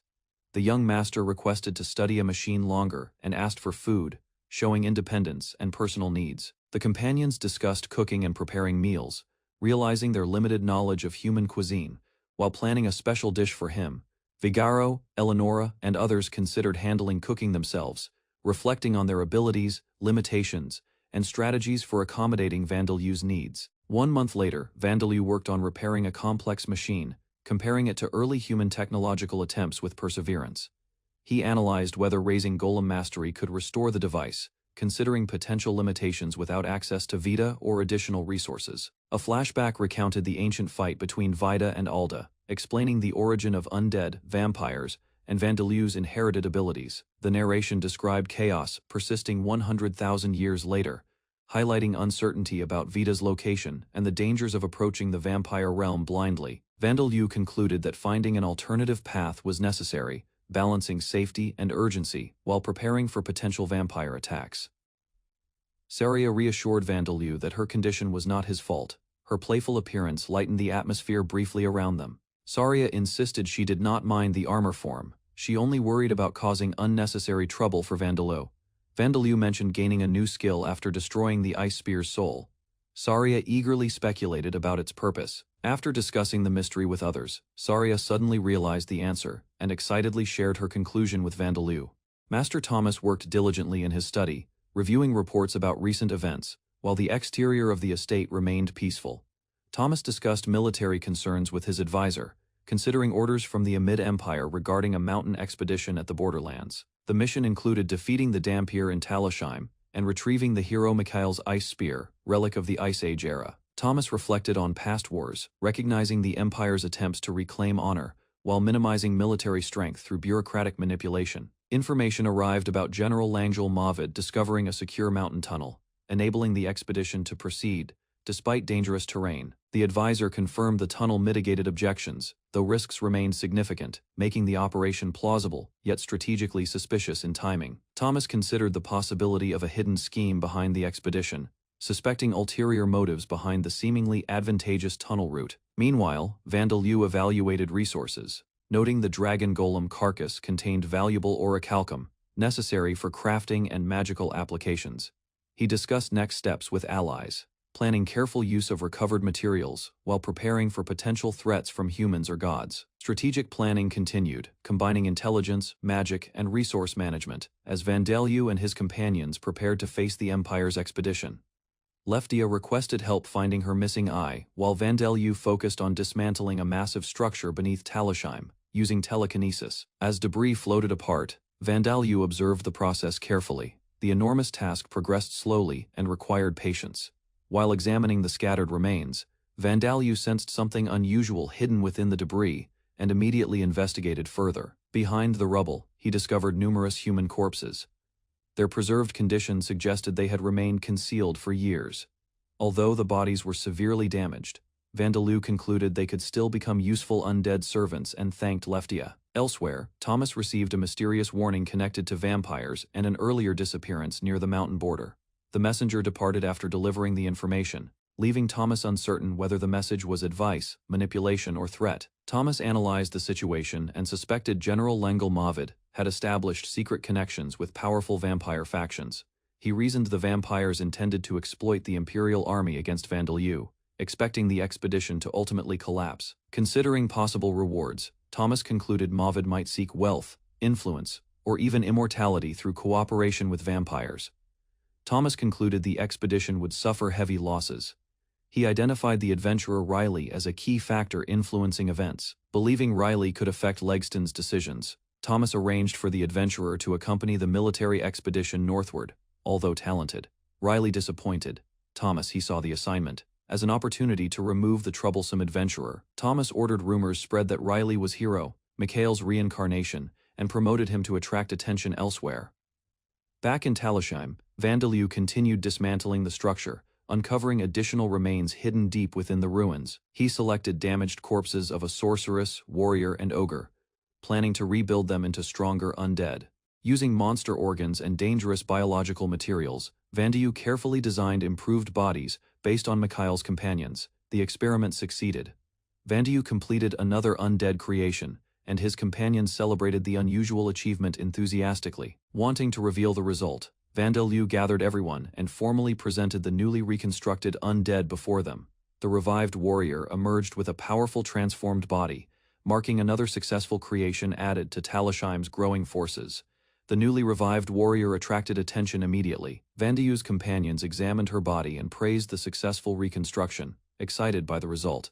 Eleonora rushed toward Vandeyu and admired how he preserved the warrior's abilities. The group wondered whether the revived warrior could speak. Vandeyu explained her mind had greatly deteriorated. Although cautious, Vandeyu assured everyone she would remain harmless because a Talishheim spirit guided her actions. When the warrior affectionately bit Vandeyu, his companions panicked, fearing an attack before learning she sought attention. Even Nokken reacted dramatically, but Vandeyu remained calm and explained the warrior simply enjoyed staying close. Several days later, children discovered an unusual tree. Vandeyu recognized it as a rare kobold fruit tree. The kobolds gathered around the tree curiously. Since no kobolds lived nearby, its appearance seemed mysterious. After inspecting the fruit, Vandeyu decided to supply mana to the tree and observe the results.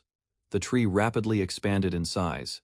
The children watched in amazement as it transformed into a giant tree. Braga happily climbed the enormous fruit tree, collecting kobold fruits while celebrating the unexpected abundance around him. Vandeyu watched Braga leap through the branches, when called a ninja. Braga remained confused by the unfamiliar term. Another fruit tree suddenly appeared nearby. Vandeyu realized the phenomenon could become something valuable if managed carefully. 2 days later, multiple fruit trees covered the area, transforming the once barren land into a thriving grove. Nulaza praised Vandeyu enthusiastically, comparing the achievement to Vita's legends and calling the forest a miracle. Curious about the process, everyone asked Vandeyu how he created the forest from empty land so quickly. Vandeyu explained that gathering seeds, adding fertilizer, and pouring massive amounts of mana into the soil caused growth. When he revealed the amount of mana used, even experienced spellcasters were shocked by the unbelievable figure. As the grove matured, Vandeyu considered future uses for the plants, including producing ingredients and cooking oil. Soon afterward, one tree appeared to move on its own. The group suspected a treant had awakened. The treant's movement became more noticeable as they shifted. Vandeyu observed the forest behaving as a collective of living trees. Suddenly, one treant stepped forward aggressively, testing Vandelyu's group while assessing the newcomer's reactions and strength. The treants dashed forward in unison, creating the illusion of the forest itself moving rapidly across the landscape. Vandeyu realized the entire grove consisted of sentient treants. Their coordinated motion astonished him and revealed their defensive instincts. Riley effortlessly neutralized the threatening treant with a single strike, displaying his extraordinary skill to the watching group. At the same time, mysterious cloaked figures appeared, capturing attention and introducing a new layer of intrigue to the scene. Riley trained fiercely in the dungeon, defeating weak monsters effortlessly, showing everyone that rank A adventurers could handle anything effortlessly without struggle. Despite ease, Riley remembered Earl Malvid's request and reflected on how even historical heroes rarely performed courageous acts daily. Thanks to connections, Riley met military officer Legston, who introduced the group to Earl Malvid, solidifying their destiny beyond simple service.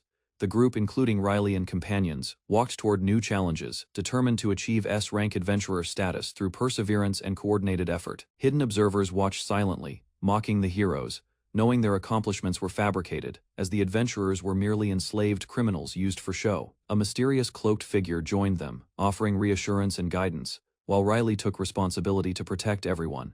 Confident in his growing strength, Riley declared determination, emphasizing personal growth since past failures, and vowed to achieve hero status through courage, training, and careful planning. Preparation continued with meticulous planning, including administrative tasks like filling forms and assignments, ensuring that every necessary step was completed efficiently and correctly. Riley encountered a new young aspirant, sharing inspiration and realizing that dreams of heroism could spark across generations, encouraging others silently. The aspirant revealed a desire to become a respected adventurer and hero, mirroring legendary characters from childhood stories filled with hope. Heinz accidentally laughed at the boy's sincere dream. Embarrassed by his reaction, he quickly apologized. After noticing the boy's expression, wanting to encourage him, Heinz immediately invited the boy into his party, surprising him with an unexpected opportunity and trust. The boy realized Heinz shared the same dream. Both were beginners chasing heroism, rather than fame, status, or wealth. Hearing the boy's conviction reminded Heinz of his childhood. Inspired again, he decided to pursue becoming a true hero. As time passed, their party expanded. New companions joined, strengthening their bonds and creating a reliable team together. Deliza, a dwarf warrior, became the frontline fighter. Her toughness allowed the group to survive increasingly dangerous adventures.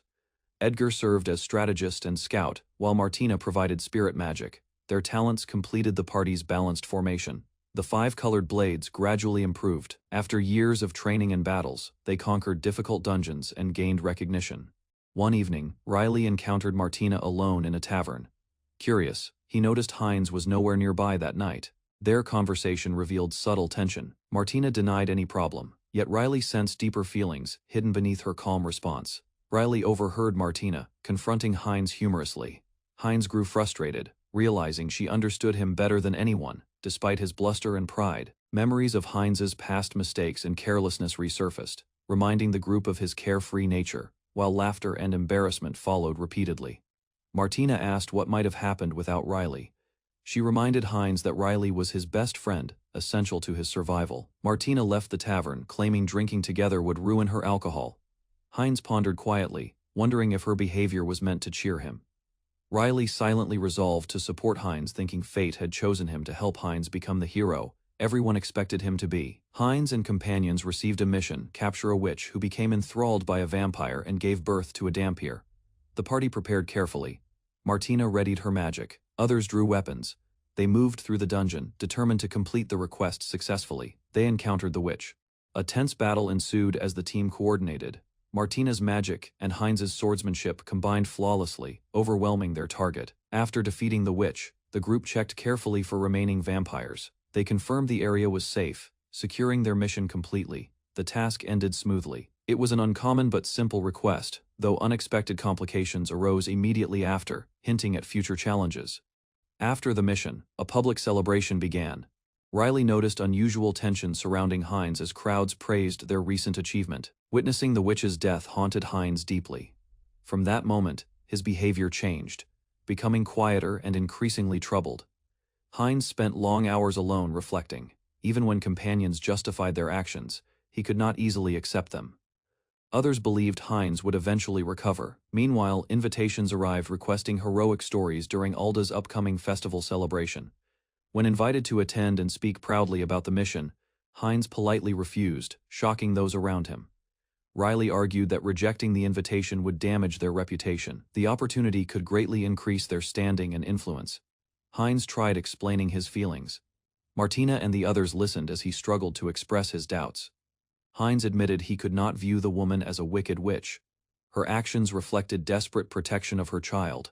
His words stunned the party. Heinz questioned whether their nation's beliefs and judgments were truly correct, and just unable to understand Heinz's reasoning, Riley became frustrated.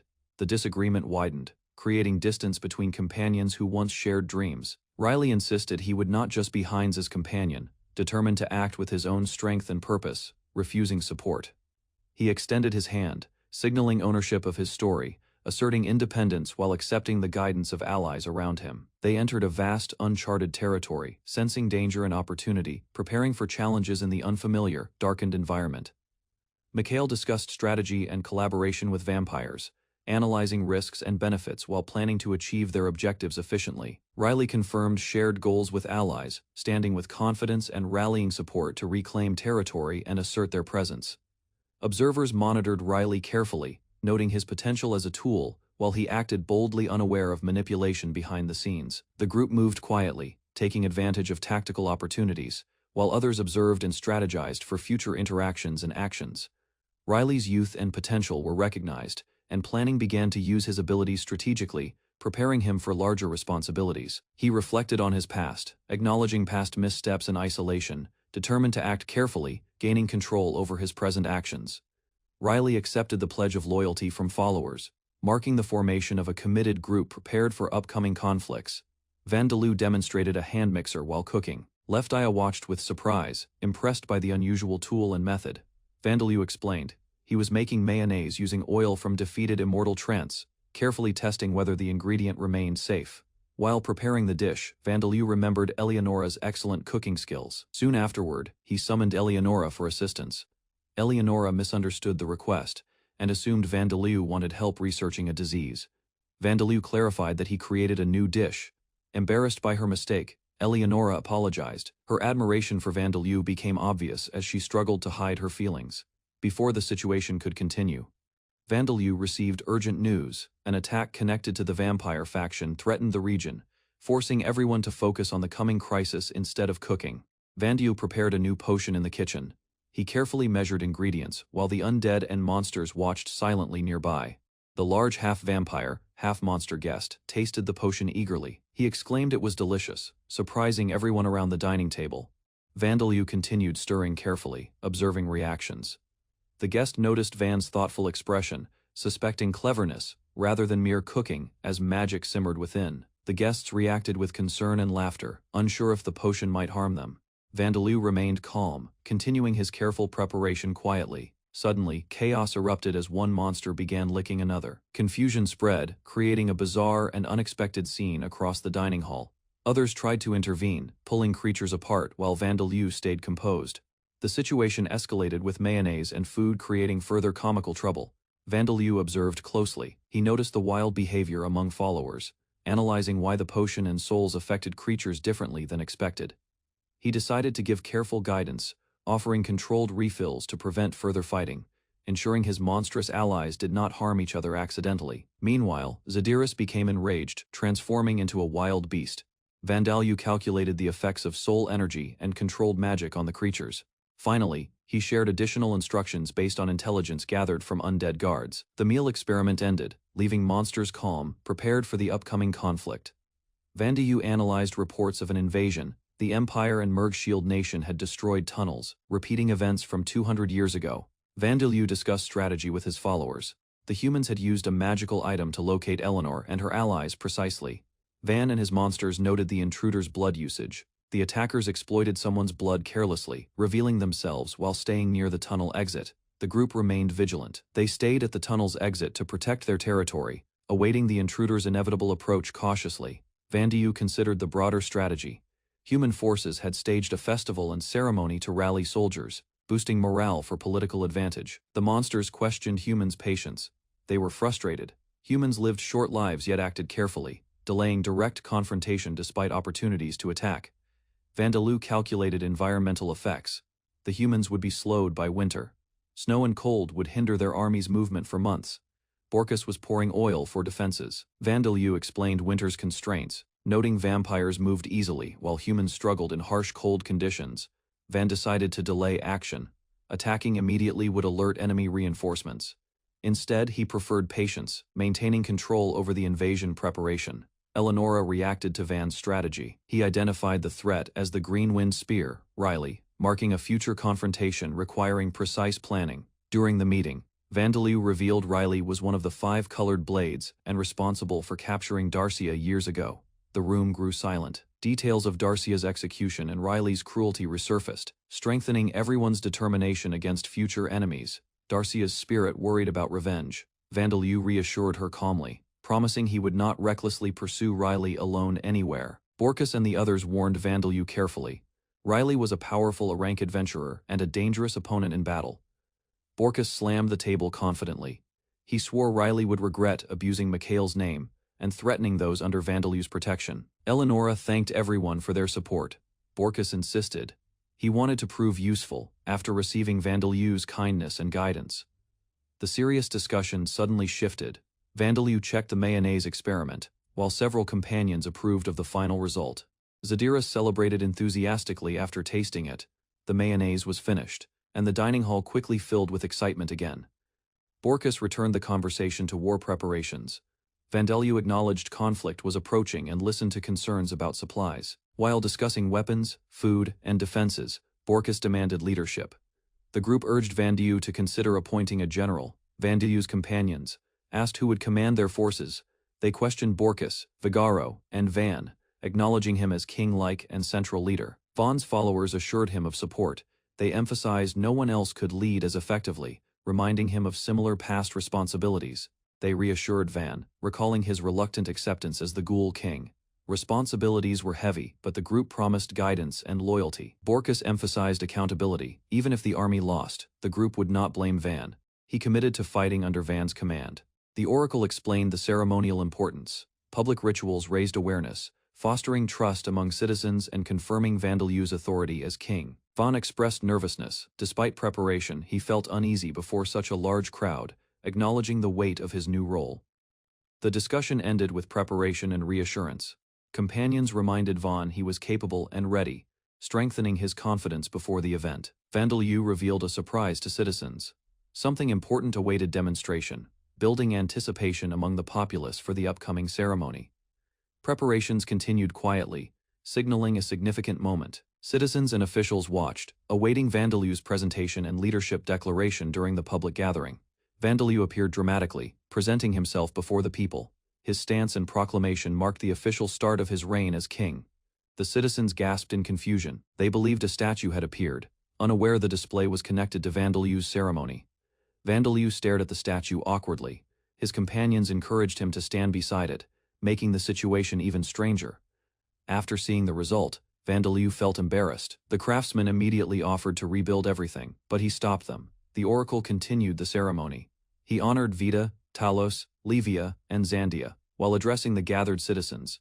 Several officials resisted new responsibilities. Vandalu firmly assigned positions, insisting everyone accept roles needed for Talosheim's future. The discussion shifted toward a royal title. Citizens considered options while the oracle prepared an important announcement. The oracle declared a new era. He requested Vandalu govern Talosheim as the Eclipse King, successor to Linnea Vandalu, reflected on his past lives. He remembered surviving alone and gradually learning to trust companions in Talosheim. He recalled loneliness on Earth and exploitation in Origin. Those painful experiences shaped his cautious view of others. Looking at the citizens and followers before him, Vandalu accepted their trust and vowed his life to Talosheim. The coronation concluded with thunderous cheers. Citizens celebrated Vandalu's ascension, proudly shouting his title, while the hall erupted with excitement. As the festivities began, Eleonora imagined a glorious future beside Vandalu. Meanwhile, the oracle announced a grand feast. The celebration continued late into the day. Citizens praised the food enthusiastically, declaring their new king unmatched in skill. Far away, a young priest questioned the ongoing expedition. He argued protecting the city was more important than reckless attacks. At the same time, Gordon reflected on recent events. He realized his obsession with Vandalu had clouded judgment. A divine message suddenly descended. Alda commanded his followers to seek out and destroy the Demon King's shadow once again. Receiving the order eagerly, Gordon accepted his mission. He departed through the church, determined to hunt and kill Vandalu. A massive crowd gathered in the city square as banners fluttered above, signaling the arrival of the military elite. General Langel Mavid led his cavalry, followed closely by Marshal Cesar Legston, both projecting authority and command over the soldiers. High Priest, Bormac Gordon, a renowned vampire hunter, appeared beside Sir Riley, the reincarnated hero wielding the green wind spear. Viscount Balchesi observed the assembly of elite troops, noting the enormous scale of the expedition and the dedication of the soldiers. Plans for the mobilization had been altered after Sir Riley's participation was confirmed, reducing the originally planned number of troops. The king commanded that only elite soldiers be deployed, emphasizing the nation's strength and secret weapon against threats or invasion. Observers expressed hopes that the soldiers would return safely, acknowledging the expedition's significance for the nation's survival and strategic needs. Concern remained over the Dampier's involvement, though the presence of trusted adventurers like Thunderclap Schneider offered reassurance during the mission. Reports reached the officials describing Sir Riley's legendary feats, including defeating a general of an evil god and destroying a massive monster swarm. Despite his notorious vices, Sir Riley's skills were unmatched, leaving leaders frustrated yet dependent on him to ensure victory and survival. Vandalu sat with Bosdia and Zadiris, studying a shogi board carefully. He realized the game's simple rules concealed surprisingly deep strategies. The match continued as Vandalu played against both women simultaneously. Their attention sharpened while he calmly considered multiple possibilities. Bastia learned Vandalu used parallel thought processing and simultaneous casting. His ability allowed several thoughts and actions together efficiently. Despite Vandalu's unusual skills, Bastia successfully cornered his king. She proudly secured victory and declared checkmate before him. After the game ended, Bastia noticed Vandiu seemed distracted. His recent success researching disease treatments failed to cheer him. Bastia questioned whether losing caused his mood. Vandiu denied it and prepared to reveal another troubling concern instead. Remembering the previous day, Vandiu recalled a discussion with Povina. She reacted immediately after hearing she could not participate. Povina strongly objected to being left behind. She wanted to join the coming war, despite repeated warnings about danger. Vandiu explained that children could not accompany soldiers. Povina argued that size and age should not decide capability. Povina proudly displayed her club fighting skill and insisted she qualified. Vandiu remained unconvinced, despite her determination and enthusiasm. Vandiu explained to Povina why Isekai'd could accompany him. He could repair her body if wounded, yet couldn't do the same for Povina frustrated. Povina ran after him, declaring she would no longer follow his instructions. Vandiu watched silently, realizing her anger. Bastia and Zadiris explained to Vandiu that Povina viewed him as a close older brother. His protective actions felt like sibling care. Vandiu recalled he had revealed his reincarnation status publicly during the crowning ceremony. Povina did not seem to fully understand its meaning. Vandiu worried whether special treatment for him angered Povina. Bastia noted that although he acted right, perception and context mattered more. Bastia advised him to understand the heart of a woman. Sometimes correct reasoning was insufficient, empathy and communication were necessary. Bastia suggested speaking to Povina on her level, rather than denying her feelings. Miscommunication only worsened her confusion and frustration. Vandiu resolved to make amends, thinking carefully about what actions might earn Povina's trust and cooperation once more. He admitted he had never argued with anyone before. Povina's emotions presented him with a new challenge in understanding personal relationships. Vandiu reflected on his previous life. He had no siblings or equals in age, so handling Povina's feelings was a completely new experience. Vandiu reflected on his past life. Though despised by many, he never formed bonds with those who hated him, leaving a cold memory. Bastia reassured him, saying Povina wanted to quickly reconcile. Vandiu excused himself politely, warning others not to follow as he had plans. Darcia and Zadiris watched him leave. They discussed how Vandiu often faced high demand and never acted selfishly, surprising them by sudden behavior. The group paused in contemplation. The landscape and distant mountains created shadows, emphasizing the somber atmosphere around the city and its unusual daylight. Vandiu considered the area's geography. Mountains around the city of the Sunday reflected light to maintain fertility, creating a unique environment for humans and vampires alike. He recalled reading that Mercury mirrors once reflected daylight. They had been destroyed by Nuaza centuries earlier, protecting vampires from harmful exposure. Vandiu planned training to increase Eleanor's daylight resistance, taking advantage of the city's natural conditions, while ensuring safety during the process. He observed how dangerous the daylight remained despite the city's layout, making careful preparation essential for safe vampire training exercises. Povina ran, startling him. Her unexpected movement showed her heightened awareness and impatience to resolve previous misunderstandings. Darcia noted that Povina might have misunderstood previous events as bullying. Vandiu acknowledged he needed to reconcile with her and restore normal relations. Bastia scolded Vandiu for overthinking a simple quarrel. She insisted he cared too much and should approach the matter naturally. Wanting to help, the women taught Vandiu how to smile properly. His awkward attempt only made everyone react unexpectedly. The lesson quickly became chaotic as Vandiu experimented with expressions. Before long, Darcia arrived and found the unusual gathering. Darcia encouraged him to stop hesitating. She advised him to be honest, apologize sincerely, and trust Povina's understanding. Vandiu quietly accepted the advice. After thinking carefully, he finally understood what everyone had been trying to tell him. As Vandiu departed, the others agreed that Darcia's guidance was invaluable. They watched him leave with renewed determination. Soon he found Povina sitting alone. He called her name and politely asked her to wait and listen. Vandiu apologized for ignoring her feelings. However, he still refused to allow her participation in the coming war. Povina complained that he always treated her like a child. Vandiu firmly explained that he never considered her weak. Vandiu praised Povina's strength and revealed his true feelings. He saw her as a younger sister and wanted to protect her. As her brother, he believed it was his responsibility to help her grow stronger before facing real battlefields. Hearing those honest words, Povina finally understood the reason behind his actions and began calming down. Vandiu promised Povina they would fight together someday. Until then, she needed more training, so he gifted her a new iron mace. Povina happily accepted the weapon and thanked him. Vandalue explained it was a belated present for her second birthday. The argument finally disappeared. Povina excitedly tested her new mace while Darcia watched with relief and a gentle smile. Elsewhere, a group arrived before an ancient entrance covered by roots. One member asked if they had reached the destination. Bormac Gordon stepped forward confidently, while Riley and other expedition members followed behind. The veteran hunter dismissed doubts and prepared to advance. Hines led a military meeting, reviewing records from 200 years ago. The commanders discussed routes and objectives carefully.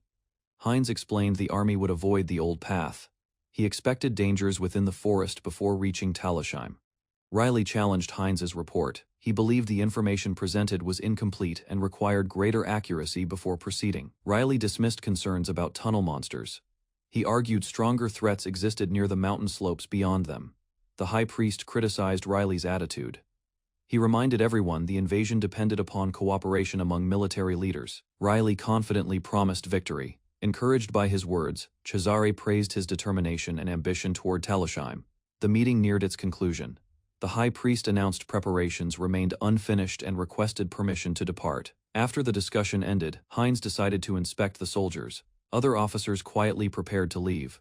Riley approached Cesare privately. He questioned when certain influential figures would finally be removed from power. Cesare laughed at the suggestion. He explained succession plans existed already and dismissed concerns about leadership changes. Riley remarked on complex society structures. He reflected on former adventures, while soldiers listened quietly in the background. Isla considered the human and Dampier differences. She found their current situation difficult to fully comprehend in aspects. Cesare discussed military collaboration. Isla, sent by Mistress Ternesia, confirmed her involvement as one of her top 5 servants. Cesare noted the vampire's power. The group counted 30 rank 7 vampires, and a rank 10 elite vampire in alliance. Riley volunteered to fight the Dampier. Cesare advised caution, ensuring allies survived while handling daylight vulnerabilities.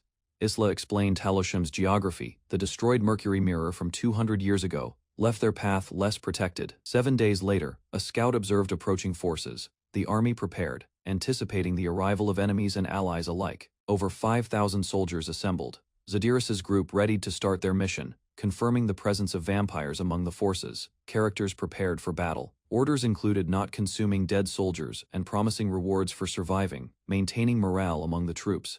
Evacuation of civilians proceeded smoothly. Everyone remained calm, understanding the situation, with non-combatants in better spirits than expected. Vandalue discussed handling captured enemies. Considering Talishheim's limited population, he concluded managing prisoners would be impractical and difficult. An ally questioned the harsh decision. Vandalue explained some death attribute skills required intense suffering before producing results. The group debated alternatives. Vandalue acknowledged explanations might work, yet outside reincarnated individuals could interfere unexpectedly later. Meanwhile, the invading army finally arrived before Talishheim. Officers examined the city walls and assessed defenses. Hines noticed unusual details. The wall lacked expected damage from ancient records, raising doubts about appearances. High Priest Gordon identified the cause. He declared the repaired structure was Vandalue's work rather than chance. Hines struggled to understand. Gordon explained Vandalue's ghoul followers possessed knowledge and abilities beyond ordinary expectations. The explanation convinced Hines. If untouched for centuries, the wall would have collapsed long before the invasion. Cesare interpreted the repairs differently. He suspected Vandalue deliberately rebuilt the wall to support a hidden strategy. Despite suspicions, Gordon chose direct assault. The commanders accepted that breaching the wall remained necessary before advancing. Gordon organized the assault carefully. Heavy infantry advanced first, while archers and mages prepared support behind them. The battering ram approached the wall. As sunset neared, soldiers worried prolonged fighting would favor monsters greatly. Suddenly, Vandalue appeared atop the wall. He carried a spear and announced plans involving magic and enlargement. The commanders were shocked. Hines confirmed the Dampier's presence, while Gordon immediately rushed forward toward the wall. Enemy soldiers noticed Vandalue held Isekai'd, a treasured weapon. Confusion spread throughout the invading ranks instantly. Standing calmly, Vandalue gripped the spear. The army watched closely, uncertain about his strange intentions and actions. With a sudden motion, Vandalue snapped Isekai'd apart. The treasured weapon shattered completely before everyone's eyes. Riley cried out in disbelief. Gordon and Hines stared as the destruction of the national treasure sank in. Vandalue smiled mischievously. He casually dropped the broken spear pieces from the wall. further provoking the invaders. Outrage exploded throughout the army. Soldiers cursed Vandiyu while lamenting the destruction of their treasured weapon, Ice Edge. Soldiers erupted in anger over the broken Ice Edge. Riley tried to calm them, warning not to lose their formation. Vandaloo's insult caused chaos. Knights shouted about national honor, rushing forward with weapons, disregarding commands from generals. Chaos spread across the ranks. Hines attempted to maintain order while soldiers ignored instructions. Motivated by insulted pride, Chazar issued orders. He positioned Black Bull Knights and light cavalry strategically, attempting to retain some control over the army. Hines warned maintaining links was critical. Half the army was now a disorderly crowd, reacting solely to Vandalu's actions. Isla considered acting independently. She observed the army's chaos, wondering if intervention should be done without guidance. Vandalu remained calm. He emphasized that numbers still offered an advantage, choosing to proceed according to his plan. The army surged forward. Vandalu anticipated their movement, preparing his strategy as the invaders advanced toward the city. Vandalu began flying. Soldiers shouted in alarm, struggling to react to his unexpected movement and aerial advantage over the wall. Vandalu landed safely inside Talosheim. He explained his training for effective battle and reflected on how his replica Ice Edge succeeded. Vandalu advised evacuation preparations. Meanwhile, Bastia and the others eagerly anticipated battle. Confident enemies would never reach them. Vandalu confirmed the attack would begin soon. His companions immediately asked whether the defenses behind the third wall were prepared. Outside, the invading army launched its assault. Soldiers pushed the battering ram forward as the first wall collapsed. The attackers were stunned. The wall crumbled before impact, leaving soldiers confused as debris suddenly crashed downward. Gordon quickly recognized a trap, refusing hesitation. He ordered troops to advance through the wreckage into Talosheim. As dust cleared, another fortress wall appeared. Gordon stared in disbelief at an unexpected second defensive barrier. Hines protested immediately. Historical records mention nothing about another wall, and he demanded soldiers retreat and regroup. The ground began shaking violently. Rubble scattered across the battlefield as massive stone golems emerged from debris. Hines watched in horror as countless golems formed. Nearby, Vandalu calmly prepared himself and decided the real battle began. Vandalu unleashed a devastating blow against the stone golems, shattering them instantly, while soldiers scattered under the crushing impact and chaos erupted. High Priest Gordon raised his weapon, preparing to strike another massive golem, his cloak fluttering behind as his expression hardened in determination. He swung his mace with overwhelming force, sending chunks of rock flying, scolding frightened soldiers for their hesitation against lifeless foes. The soldiers rallied under Gordon's command, charging forward in disciplined formation, bolstered by his strength and courage, despite the looming threat. Archers and catapults waited behind the front line, ready to fire at the enemy as signals passed down through the ranks for coordinated attack. The castle walls loomed ahead while soldiers were pummeled by projectiles. Confusion spread as arrows and stones rained upon them from above. One soldier narrowly avoided a massive rock, shock overtaking him as he realized the enemy possessed archers and catapults, drastically shifting the battle. Generals and captains struggled to understand the unexpected assault, questioning the information hidden by the Empire and scrambling to respond. Lily and other archers atop the walls took aim, adjusting crossbows and coordinating with artillery, while rock golems continued their relentless assault below. The enemy cheered as they fired continuously, determined to break through, while defenders braced for impact, the siege escalating into chaos and destruction. A general stepped forward, urging the hesitant soldiers to press forward, preparing to confront the chaotic battlefield with resolve and courage. Soldiers protested, pointing at the armored warriors, questioning the strategy while the generals maintained their composed stance, ignoring their complaints. The general instructed them to disregard dissenters, focusing on the armored leader's guidance, who readied herself for decisive action in battle. The armored leader analyzed the battlefield, warning that retreat was impossible, while soldiers panicked, explaining that catapults would lose effectiveness if enemies advanced further. The general hesitated, considering the risk of defying the agreement with the armored leader, uncertain about pushing forward into overwhelming odds. Reluctantly, he commanded the army to march on, while his officers warned him of unknown dangers beyond the golems and obstacles ahead. The armored leader reminded them to fulfill their role in the pact, emphasizing teamwork and coordinated efforts to survive the siege. A soldier launched a piercing wind vortex against a rock golem, clearing the immediate threat and demonstrating skillful combat intervention under pressure. Other adventurers acknowledged the feat, noting Riley's effectiveness in destroying hybrid rock golem projectiles used by enemy catapults with precise, calculated strikes. The wizard encouraged her allies, pushing them to work harder despite the chaos, while observers realized that the enemy golems remained unrecognized yet dangerous. Mistress Ternesia led her armored soldiers forward, instructing them to avoid unnecessary fights while humans destroyed the wall. Barrels were thrown recklessly by the enemy. Officers watched nervously, sweating as the objects shattered violently on impact. The soldiers coughed and hesitated, unsure why their own defenses seemed compromised, scanning the battlefield for any unusual threat signs. The human soldiers collapsed one by one, coughing uncontrollably. Commanders panicked, fearing poison might have infiltrated their ranks unexpectedly. Elder soldiers and adventurers coughed heavily, covering their mouths, bewildered by the sudden incapacitation of their allies, unable to understand what occurred.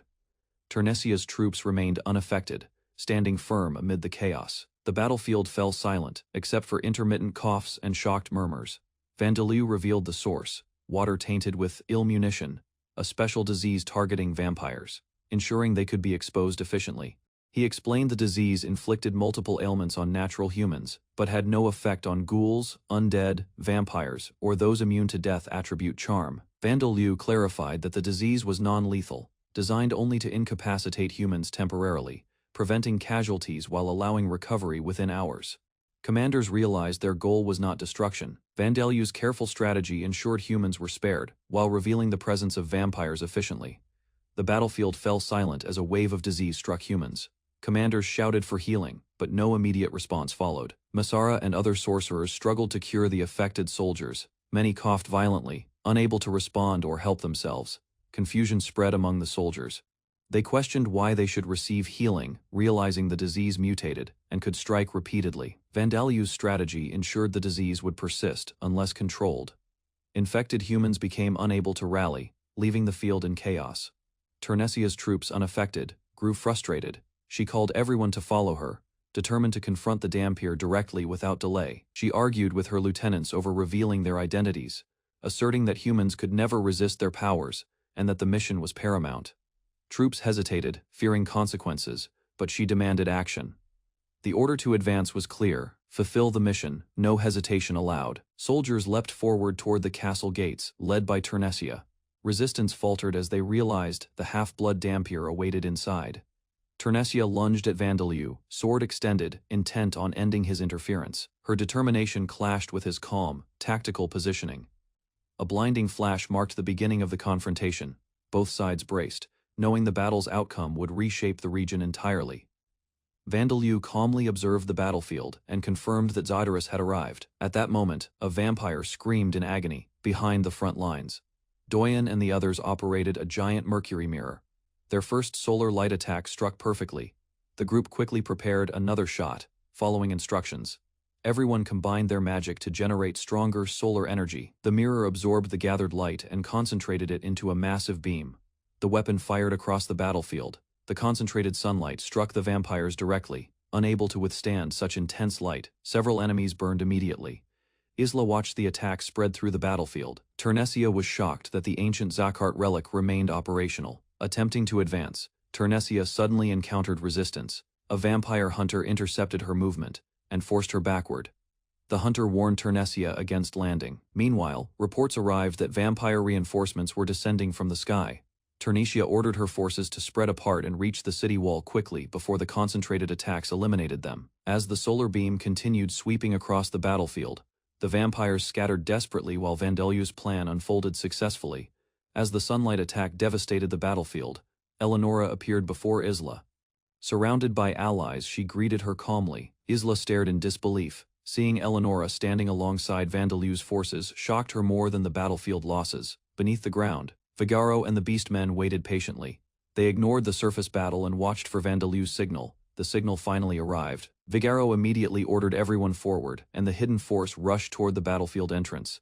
Human soldiers were caught completely off guard when warriors suddenly emerged from underground passages beneath their positions. Despite their illness, the soldiers attempted to regroup. Officers shouted desperate orders as enemy forces charged directly at them. Vigaro smashed through the front lines with overwhelming strength. Human formations collapsed as his warriors pushed deeper into the battlefield. When a soldier called them inhuman, Vigaro dismissed the accusation. He focused only on protecting his people and completing Vandalieu's plan. On the battlefield, armored soldiers struggled as massive stone golems advanced, shrugging off attacks and crushing anything in their path. Fear spread quickly. A soldier observed the chaos, realizing a strange disease weakened humans while golems regenerated endlessly. The undead and ghouls suddenly emerged, complicating the fight. From the shadows, a massive lion-like warrior, orichalcum, roared, gripping twin swords. His arrival shifted the battlefield's focus toward a new terrifying threat. The beast lunged at soldiers, scattering ranks with brutal swings. Armored defenders tried to hold formation, but many fell beneath the powerful strikes. Vandelu's strategic influence became apparent as elite forces were cut down. The lion warrior advanced, sparking panic and opening gaps in human lines. Blades clashed violently as soldiers attempted to intercept the enormous foe. Even coordinated attacks barely slowed the powerful creature's momentum. The lion warrior turned, facing the front lines directly. Its massive frame dwarfed human opponents, forcing them to retreat and regroup under heavy assault. Orichalcum acknowledged the soldiers' bravery, silently, pounding the ground with fists and shields. The battlefield trembled with each strike, instilling dread. Chaos spread as the beast's assault continued. Undead units followed the lion warrior's lead, cutting through elite forces, fulfilling Vandelu's plan methodically and efficiently. The battlefield erupted in carnage. Soldiers struggled against relentless attacks from both undead and orichalcum, leaving destruction across the plains as human defenses collapsed. A skeletal warrior swung a massive weapon, effortlessly dispatching human soldiers. The battlefield echoed with screams as opponents were crushed, like clay dolls. Undead forces advanced behind the skeletal fighter. Bones and remnants of past enemies were used to strengthen the ranks, terrifying remaining soldiers. Armored soldiers panicked, fleeing as a heavily armored chariot barreled forward, drawn by 4 powerful horses, threatening to break their formation entirely. A monstrous entity appeared, laughing maniacally while tossing bodies aside. Fireballs erupted from the surrounding chaos, striking soldiers and causing further destruction. The chariot surged forward with speed, unleashing a barrage of deadly attacks. Soldiers attempted spells, but the driver skillfully evaded each strike. The spear-wielding chariot driver revealed mastery, guiding the vehicle with precision. Soldiers recognized the weapon's origin, understanding its power immediately. The driver smiled, appreciating the weapon's effectiveness. Reinforcements had been prepared, and each strike amplified the impact on the enemy lines. Confusion spread among the soldiers. They could scarcely comprehend the combined threat of skeletal warriors, magical chariots, and undead forces moving as one. 2 female warriors appeared, clad in magical armor, joining the front line. Their presence bolstered the undead's advance and intimidated the human troops further. The soldiers struggled desperately, realizing these new warriors were as deadly as monsters. Every attack was countered with lethal efficiency, leaving destruction behind. 2 armored women appeared suddenly, surprising human soldiers. Their sudden presence left the troops shouting in disbelief and confusion at the unexpected arrival. The women, partially invisible, mocked the soldiers' reactions. Their appearances seemed impossible to the humans, who could only watch and wonder at the phenomenon. The soldiers realized the women's bodies had vanished entirely. Panic spread as it became unclear how to attack or even defend against them. Despite invisibility, the women remained fully human. Soldiers attempted to aim, reassured only that the enemies were mortal, but still found targeting them nearly impossible. Archers tried piercing attacks from a distance. The women's speed and unpredictability caused frustration, as their extended reach made them impossible to pin down. One soldier exclaimed at the length of the women's attacks. Their extraordinary reach left the front lines in chaos, cutting off coordinated defenses. The invisible attackers laughed while tossing humans aside effortlessly. Each strike disoriented soldiers, leaving the battlefield open for further domination. The women moved gracefully, evading attacks while maintaining offensive pressure. The humans could barely track their movements, unable to counter effectively. Screams filled the air as the women struck repeatedly, their spears clashing with armor, showing both precision and relentless power in combat. A massive skeletal monster appeared in the rear, roaring and sending shockwaves. The soldiers faced combined threats, invisible warriors and an enormous undead force. Hooded soldiers faced overwhelming fear. Even noble-born troops realized they could be defeated by undead and monstrous forces. Determination kept them standing. A massive skeletal dragon appeared, jaws snapping. Soldiers prepared for combat, wielding swords and shields, determined not to surrender despite their fear. The dragon unleashed chaotic attacks, combining multiple sword strikes in rapid succession. Bones shattered as soldiers struggled to defend themselves against relentless assaults. Fragments of shattered bones and debris rained down as the dragon struck again. The battlefield trembled, and soldiers' morale began to crumble. Invisible warriors moved across the front lines, avoiding detection while striking with deadly precision. The soldiers couldn't anticipate where attacks would come from next. Two figures moved swiftly, one kicking, one slashing. Their coordinated assault left soldiers reeling, unable to mount an effective counterattack against their speed and power. Aerial movements were added to the mix as the invisible fighters leapt across walls and rooftops, keeping pressure on all human positions simultaneously. A female warrior wielded an executioner's sword, striking with deadly accuracy. Her attacks challenged even elite soldiers, forcing them into defensive stances constantly. The soldiers attempted to resist, but the combined strength and skill of the invisible and skeletal forces kept them on the back foot, bleeding heavily. A final flurry of strikes saw the elite fighters coordinating defenses and counterattacks. Despite exhaustion, they tried to protect each other and hold the line. Eleonora blocked a deadly strike and forced her opponent backward. The clash echoed across the battlefield as both fighters struggled. The noblewoman felt her body becoming strangely heavy. She reached toward the light, realizing something had disrupted her movements. Eleonora revealed her time magic. Protected by Vandelu's blessing, she remained active in sunlight and seized complete control. Defeated and exhausted, the noblewoman admitted her loss. Even while surrendering, she cursed her enemies and predicted future tragedy. Eleonora refused every request for mercy or alliance. Her cold smile showed she had already decided the outcome. Without hesitation, Eleonora swung her blade. A swift strike ended the confrontation before the enemy could react. Nearby, another servant offered blood to Vandelu. The unusual scene contrasted sharply with the violence surrounding them. The defeated noblewoman quickly changed her attitude. Fear vanished, replaced by complete obedience after realizing resistance was pointless. Zadorus watched calmly as the enemy's spirit collapsed. Seeing the situation settled, she stepped forward to begin her task. Vandelu observed the army confrontation from the outskirts. Soldiers accused their commander of siding with vampires, tensions escalating across the battlefield. The commander protested innocence, claiming vampires had infiltrated his ranks. Sweat dripped from his brow as accusations intensified. Soldiers surrounded the commander, shouting and pressing him, unsure of loyalties. The tension strained every man's resolve. Vandelu analyzed the chaos, aware of the opportunity. The commander, panicked, ordered his forces despite uncertainty about the general's commands. The troops hesitated. Chezarfei's voice carried through the ranks, warning that reckless retreat would leave them defenseless. Despite warnings, the commander insisted no soldier would move. Vandelu's presence remained calm, observing as the situation teetered on collapse. A sudden flash caught the commander's attention. Soldiers noticed the last vampire falling, light signaling its destruction. The vampire's death stunned the army. Vandelu's intervention became apparent, changing the battlefield's momentum. Panic overtook the commander. The commander ordered retreat, begging protection from his soldiers. Chaos spread as men ran, abandoning positions and structure. Vandelu and Chezarfei witnessed the general's collapse. His authority shattered, and the army followed in disarray, signaling a decisive shift of control. Chezarfei suddenly coughed blood while issuing orders. He commanded the archers to aim, but his body weakened rapidly. The fleeing general collapsed nearby. Chezarfei struggled to breathe while a hidden enemy watched the confusion unfold. A masked warrior emerged carrying an infected soldier. Behind him, battle continued as his forces advanced confidently.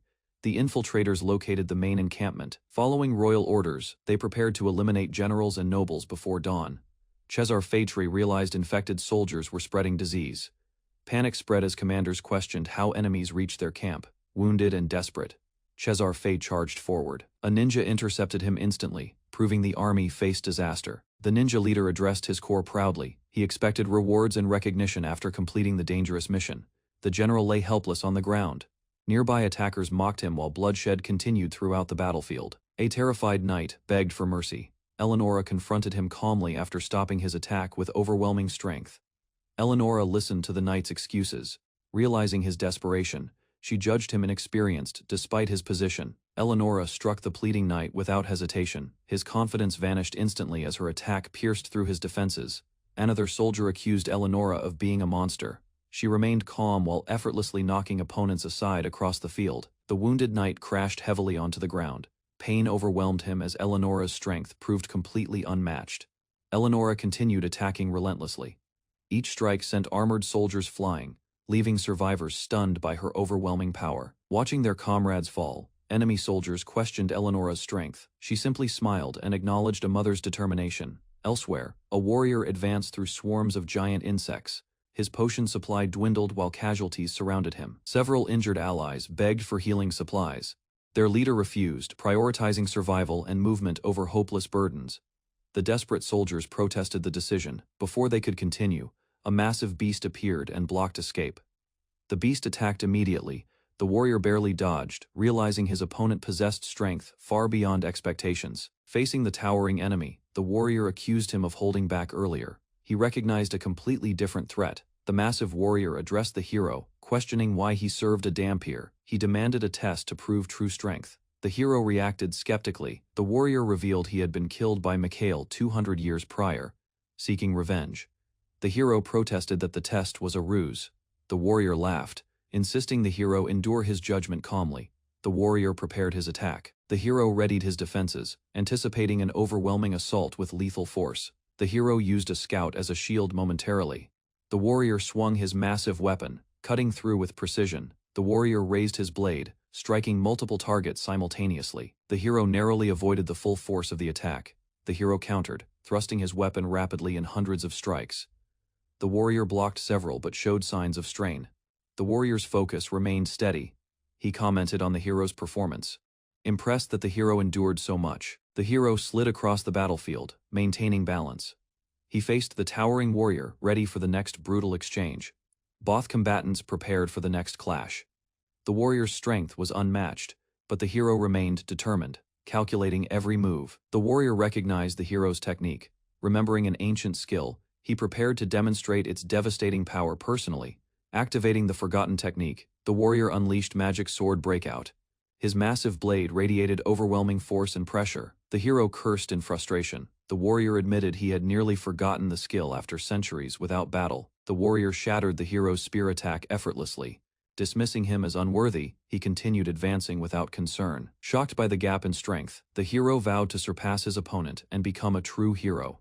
The warrior crushed forward mercilessly. His attack connected directly, sending the hero flying across the battlefield. The warrior reminded the hero the battle was not finished. Bloodied and wounded, the hero struggled to recover. Nearby captives watched anxiously. Leftaya and others remained restrained, exhausted, and unable to intervene in the fight. A companion fought to remain calm despite the situation.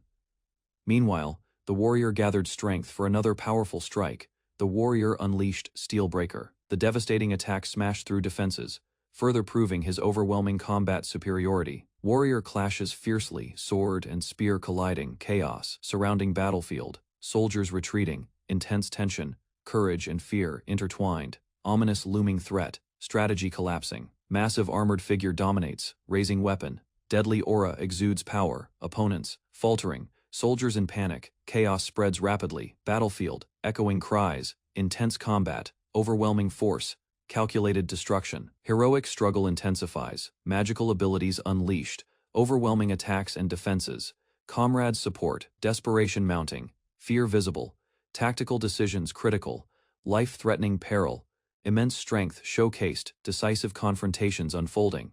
Vandelyu noticed an enemy commander preparing a powerful attack. The old warrior raised his weapon and launched a deadly bullet. The attack rushed across the battlefield at high speed. Soldiers advanced behind it, expecting the strike to break defenses. Vandelyu quickly moved aside and observed the projectile. He calmly analyzed its path while preparing a counterattack. Using death attribute magic, Vandelyu released several death bullets. The dark projectiles spread outward and targeted multiple enemies. The enemy knights formed a defensive line. They strengthened themselves and raised barriers to stop Vandelyu's attack. The death bullets pierced through the defenses. The knights collapsed immediately, unable to resist the fatal magic. The commander stared in disbelief at the fallen soldiers. Vandelyu remained calm after eliminating them with ease. Vigaro called out to Vandelyu during the battle. Vandelyu apologized and chose to handle the commander personally. The remaining knights prepared another assault. Vandelyu moved forward alone, determined to finish the confrontation himself. As the enemies charged, Vandelyu advanced without hesitation. The battlefield grew tense before the decisive clash began. Vandelyu's attacks continued cutting through the front line. The commander desperately warned his soldiers not to block the strikes. Vigaro stopped his allies from interfering. He understood Vandelyu was seeking justice for Darcia and needed no assistance. As soldiers retreated, High Priest, Gordon stepped forward. He decided to personally confront Vandalu on the battlefield. Gordon prayed to Alda and summoned divine power. A massive pillar of holy light descended around him. The holy energy exploded outward across the battlefield. Nearby warriors watched in shock as the power expanded. Observers realized Gordon had activated a sacred ability. By hosting divine power, his strength increased dramatically. Gordon floated above the ground with shining wings. He appeared like a heavenly warrior preparing divine judgment. Confident in his enhanced abilities, Gordon reinforced himself further. Powerful defensive spells covered his armored body. After strengthening his defenses, Gordon launched a giant light blade. The holy attack descended toward Vandalu. Vandalu remained calm before the incoming strike. Using an absorption barrier, he effortlessly neutralized the holy attack. High Priest Gordon swung his golden mace furiously at Vandalu. Soldiers watched in shock at his aggressive holy attack. Vandalu blocked the assault with minimal effort. Vigaro and other allies looked surprised, realizing the attack caused no damage. He fired a death bullet toward Gordon. The projectile aimed precisely at the High Priest, cutting through the air effortlessly. Gordon attempted to defend himself but suffered impact. He staggered back, wounded. Despite his massive holy power protection, Vandalu's technique confused the enemy. Gordon's head appeared severed, but Vandalu had converted it into a spirit for deception. Vigaro observed calmly. He explained Gordon's head trick, and how Vandalu's death bullet resisted the Soul Shatter spell. Vandalu elaborated on Soul Shatter's effects. Even reduced mana and vitality from enemies couldn't stop him from using it effectively. Gordon's vitality and mana were drained but replenished through Angel's advent. Vandalu remained strategic, controlling the fight patiently. The High Priest realized Vandalu had borrowed immense angelic strength. Despite the stolen mana, Gordon's power was still formidable. Vandalu maintained a calm stance. Gordon acknowledged he had underestimated the Dhampir, as Vandalu skillfully managed energy and attack simultaneously. Gordon complained that the battle was unfair. Vandalu pointed out they were finally fighting directly and continued calmly. The High Priest mocked undead power and divine strength. Vandalu compared his angelic support to his own spirit allies. Realizing discussion was pointless, Vandalu prepared another attack. Multiple spirit arms appeared behind him, gathering overwhelming power. The spirits unleashed countless attacks simultaneously. Their strikes rushed toward Gordon from every direction without leaving openings. Gordon trusted his steel wall defense. However, the relentless attacks surrounded him and began breaking through his protection. The High Priest became confused by the endless abilities. He could not understand how Vandalu maintained such control. A massive cluster of spirits gathered around Vandalu. The terrifying sight made Gordon view him as a monster. The spirits continued attacking without pause. Gordon suffered repeated impacts while Vandalu watched the battle with confidence. Seeing the High Priest struggling, nearby soldiers tried to intervene. Vigaro and his warriors immediately blocked their advance. The barrage finally overwhelmed Gordon. As Angel's advent faded, his borrowed divine power disappeared, and his defeat approached. The spirits completely surrounded Gordon. Countless ghostly faces gathered around him while Vandalu watched from the center. After losing consciousness, Gordon's soul arrived in a strange place. He wondered where he was and what happened. A divine figure appeared before Gordon. The High Priest immediately recognized his god and listened carefully. The god informed Gordon that he had failed his mission. However, he was offered another opportunity to continue fighting. Filled with joy, Gordon accepted the offer without hesitation. He swore to continue serving his god faithfully. Gordon suddenly opened his eyes on the battlefield. Nearby soldiers celebrated, believing their leader had returned safely. Instead of thanking them, Gordon immediately attacked one of his own followers. The shocked soldiers could not understand. When questioned, Gordon revealed his intention. He declared that he would kill everyone around him. The terrified followers begged him to stop. Gordon laughed wildly while calling them enemies of his god. As soldiers fled in panic, Gordon continued his madness. Vandalu calmly observed the chaos from a distance. Rita and Saria enjoy a meal of fried dragon eggs, laughing, while Vandalu observes new undead soldiers, appreciating their effort after recent battles. Vandalu declines more blood, feeling satisfied from his earlier intake, showing his restraint and self-control, despite the ongoing need for sustenance. Rita and Saria discuss eating freely as ghosts, without gaining weight, celebrating their ethereal forms while maintaining loyalty to Vandalu's leadership. The transformation of Rita and Saria surprises their father, who reflects on how drastically their appearances have changed from their human lives.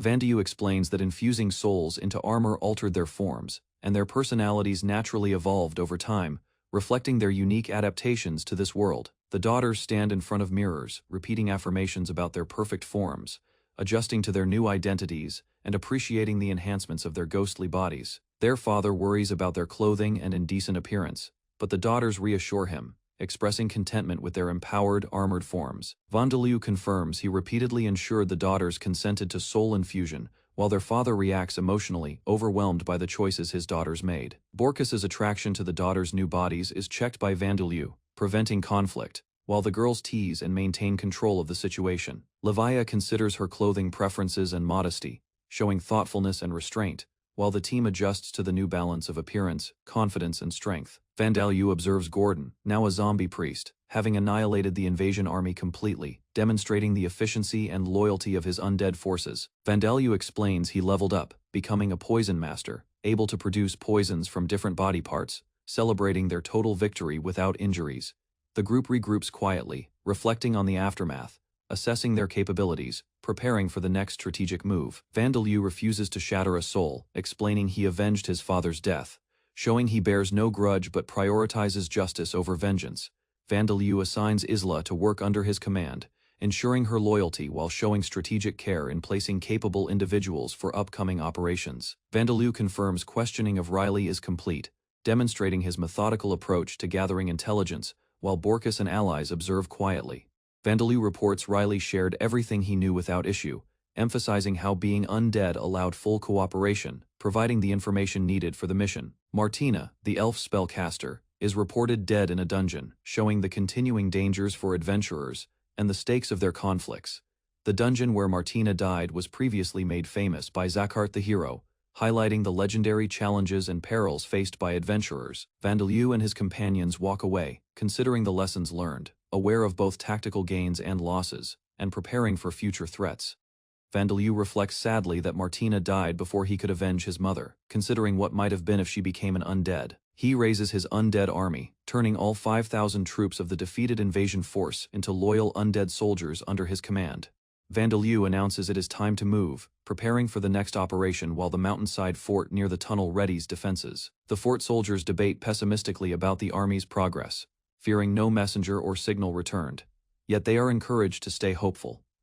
A soldier spots light in the distance, realizing danger may approach, but others worry it is merely monsters, highlighting tension and uncertainty. The undead army advances, causing panic among defenders, who witness the shocking scale of Vandeleu's forces, fearing their inability to resist effectively. Soldiers confirm the main army has returned as zombies, causing alarm and disbelief. The fort's leadership struggles to accept that thousands have died. A captain orders immediate action, recognizing the urgency of retreat or defense, as the undead forces approach closer and the situation worsens. Troops discuss their doom if they fight back, realizing the low-rank zombies cannot speak, yet higher undead could overwhelm them completely. Fort defenses brace for impact as panic spreads among soldiers, emphasizing the overwhelming power and tactical advantage Vandeleu now wields with his undead army. The fort commanders abandon hope of holding their position, ordering a retreat while undead soldiers rapidly close the distance behind them. As defenders flee through the tunnel, mages launch spells and order its destruction, hoping collapsing passages will stop pursuit. The tunnel collapses successfully, blocking the route.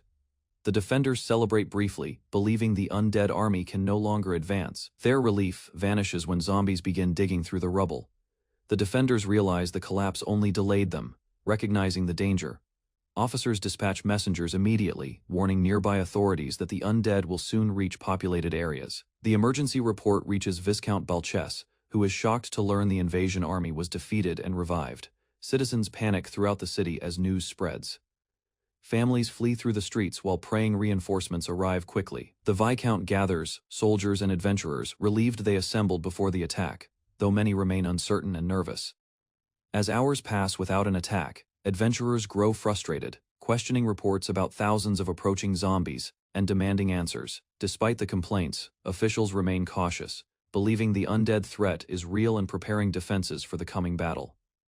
As hours pass without any attack, adventurers become impatient and frustrated, questioning whether the reported zombie army truly exists. The Viscount reassures everyone the threat remains real, while surviving soldiers insist the tireless zombies should have arrived already. Some adventurers decide to leave, believing the warnings were exaggerated, but guards continue monitoring the city from watchtowers. A lookout suddenly spots thousands of approaching figures. Panic spreads instantly as the long-awaited zombie army finally appears. Gordon rides forward and loudly announces his return, mockingly presenting himself as a hero while terrifying the city's defenders. The defenders finally accept reality. The invasion army truly returned as zombies, forcing everyone to prepare for battle. The zombie soldiers attack relentlessly. Although weaker individually, their appearance devastates morale and creates confusion among Balkaburg's defenders. After fierce fighting and heavy casualties, the city survives. Officials then investigate what happened to the spirits of the dead. A spirit explains that none of the zombies' souls remain nearby, deepening the mystery surrounding the disaster and deaths. The story shifts backward in time, revealing Vandelou's plan. While zombies attacked the fort, villagers quietly evacuated toward safety. Vandeleu watched the battlefield. Gordon, now a zombie priest, had killed the invading army entirely. Peace settled briefly over the corpses. Vandeleu explained he had leveled up to Poison Master, now capable of producing poison from multiple body parts, securing total victory efficiently. Vandeleu and his daughters, now ghostly armored warriors, approached Isla. Their transformation surprised everyone who once knew them alive and human. He clarified why he hadn't destroyed a soul like Serkrant. Vengeance for his father guided his careful decision, showing no personal grudge. Vandeleu expressed neutrality. He neither hated nor loved enemies. His detached kindness clashed with Isla's cautious concern over resurrected spirits' obedience. The father worried about indecent clothing and their undead bodies. Daughters reassured him, content with their new forms, calming his anxious mind. Vandeleu's undead army caused chaos. His allies and father panicked, as hundreds of zombies advanced without warning, demonstrating the terror of the young master. The invasion army, now undead, charged the fort. Soldiers fled, lighting fires and destroying parts of the stronghold to escape the relentless horde. Vandeleu and companions observed the destruction. The fort collapsed. He remained strategic, ensuring zombies could not harm the city's civilians. The zombies pursued tirelessly. Vandeleu ensured the army would intimidate and control the area, forcing evacuation while preparing the land for looting. After reaching the colonies, the group looted crops and resources. Vandeleu created golems to gather wheat and livestock, ensuring efficiency and complete control. Turnesia slammed her fist repeatedly, screaming in fury, unable to contain her rage over the events unfolding against her allies. She stormed forward through debris, her breaths heavy, determined to confront the destruction left behind in the wake of the conflict. Berkheim stood calmly nearby, observing Turnesia, warning that uncontrolled anger would not help them capture Talashim as planned. Turnesia shouted against his advice, insisting on discussing the Dampier's threat, while Berkheim questioned the purpose of her outburst. Turnesia reported the Empire's movements, noting losses of humans cooperating with them, while Berkheim dismissed her worries as minor compared to her own setbacks. The council discussed the Dampier's abilities, frustrated by his survival and the failure of their schemes, noting the significant losses they endured. They realized the Dampier could command undead on a scale they could not match, raising thousands effortlessly, far beyond their capability. Turnesia worried he might have learned their secrets, recognizing Isla and her group were not part of the undead forces under his command. They debated the timing of a response, acknowledging the Dampier's temporary retreat south allowed them a brief window to plan strategically. Berkheim contemplated using this opportunity to act, believing the situation was finally becoming interesting and potentially decisive against Gubamon and Turnesia. Soldiers and nobles gathered in the Talashheim Castle audience room, tense and quiet, awaiting the arrival of the king and his presence. Chazar observed the concentration of souls, noting it was miraculous that they remained coherent after 4 months, far fewer than before. The king praised Chazar's efforts in the Balkaburg invasion and formally entrusted him with leadership over the remaining troops. The audience reacted in surprise and awe, some shocked by the king's unexpected trust in a relatively new commander. A former supreme commander appeared, greeting Chazar with recognition, highlighting his reputation and the unexpected encounter in the hall. Chazar acknowledged the king's insight, understanding why the Eclipse King chose him despite being an enemy's former subordinate, shocking many observers. Chazar demonstrated exceptional knowledge in military strategy, citadel structures and trade, earning recognition as both strong and capable administratively. Soldiers cheered, raising their hands, proclaiming loyalty and celebrating the appointment of Chazar under the king's name and authority. Opponents expressed frustration and defiance, declaring they would not accept the new command or decisions, resisting the sudden change of leadership. Chazar faced the challenge firmly, questioning any dissenters and asserting authority, ensuring the troops' obedience while maintaining calm command over the hall. Cesar questioned the challenge ahead, noting it would be difficult to gain the support of a particular man among the troops. The subordinate apologized to the king for any rudeness, acknowledging his position and showing humility before the court. The subordinate was instructed to start over as a foot soldier, willingly pledging loyalty and ready to serve faithfully. Cesar reflected on the necessity of the situation, though he did not enjoy the display of forced obedience among soldiers. He considered the potential for faction rivalries between the former empire and the Merg Shield soldiers, ensuring unity remained intact. Two summoned veterans approached, confident in their abilities, asserting they could not lose as long as they had their weapons. The king invited them closer, intending to ask a question, establishing a direct connection between leaders and experienced soldiers. The characters prepared for the forthcoming command, moving forward to face their assigned roles and responsibilities in the hall. Tension grew as the scene escalated, signaling an imminent test or confrontation, with everyone poised for the king's directive. Vandeleur faced despair as the rope hung before him, the weight of failure and his family's ruined factory pressing heavily upon him. He stood alone in the storage room, realizing every attempt to secure financial support for the factory had failed. Despite pleading and justifying his inheritance, the businessman refused, leaving Vandeleur powerless to protect his father's legacy. In desperation, Vandeleur bowed deeply, knowing that the final, irreversible choice awaited him in silence. Suddenly, a radiant figure appeared. Vita, the goddess of life, descended, observing his attempted escape from suffering. Vita introduced herself, offering new hope and a mission that could transform his despair into purpose. As Vandeleur clung to the rope, Vita intervened, stopping him and shattering his intended end with divine force.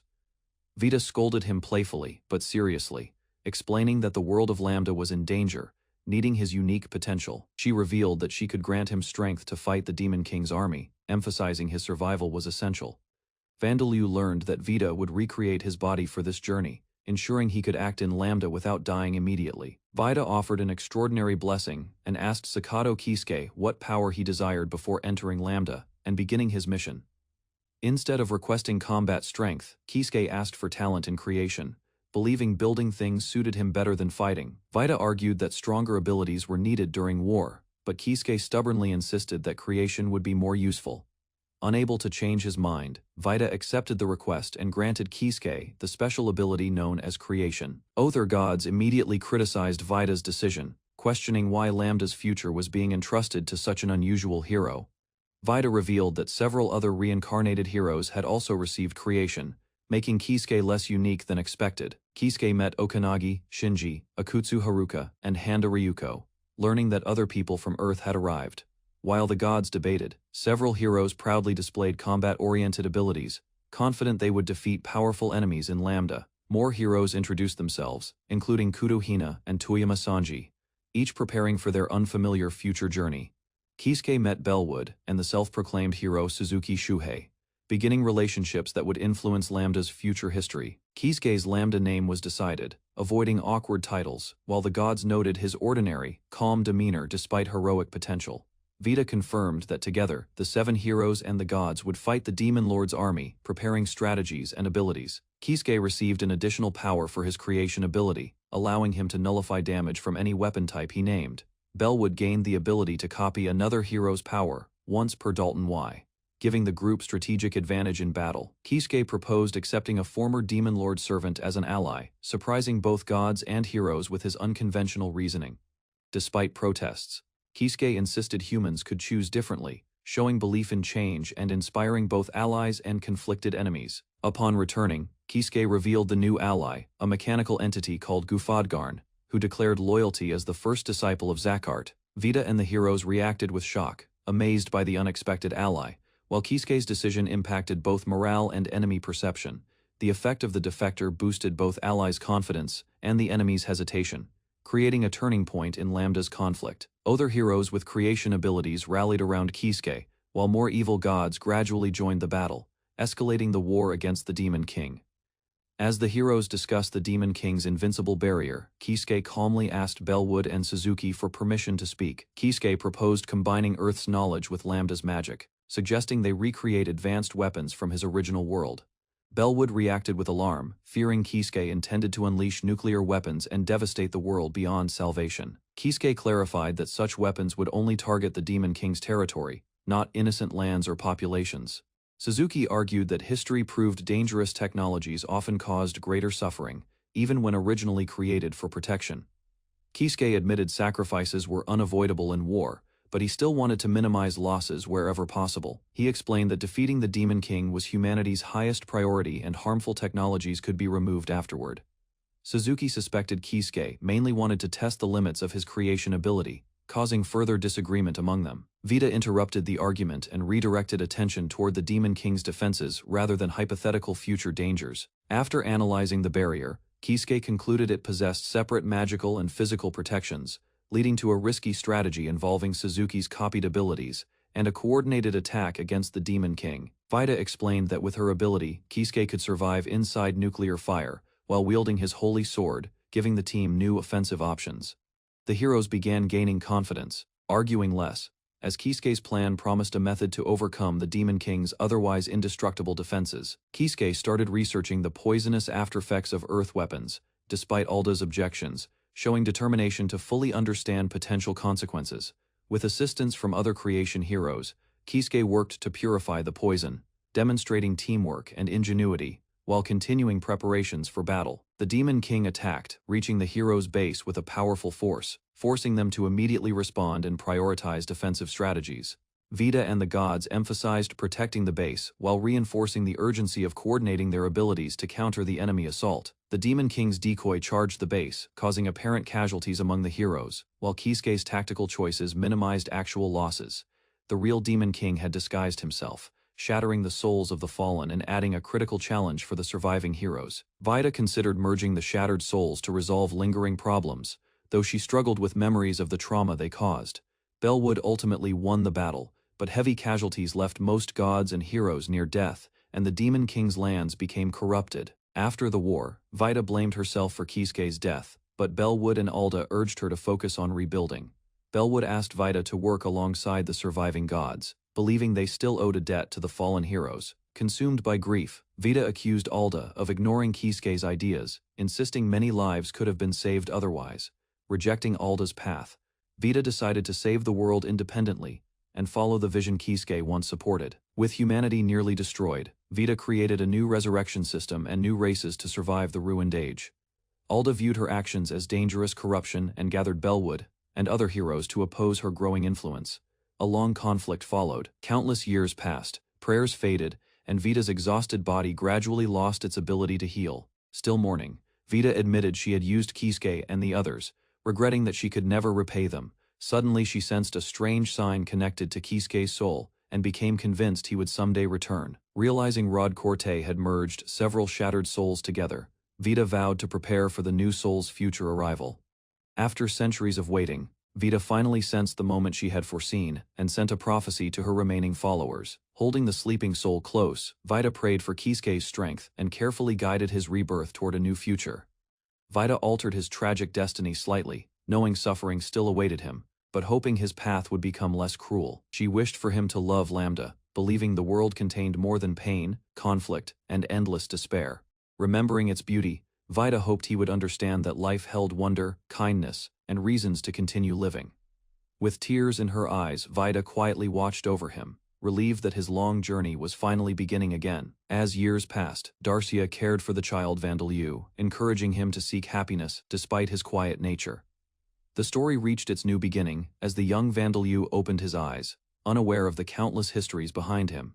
Vandaliu appeared surrounded by floating bubbles, each containing remnants of past lives, drifting silently above the assembled witnesses in awe. The crowd observed, recognizing some familiar faces trapped within the spheres, while others seemed distorted and hauntingly unrecognizable.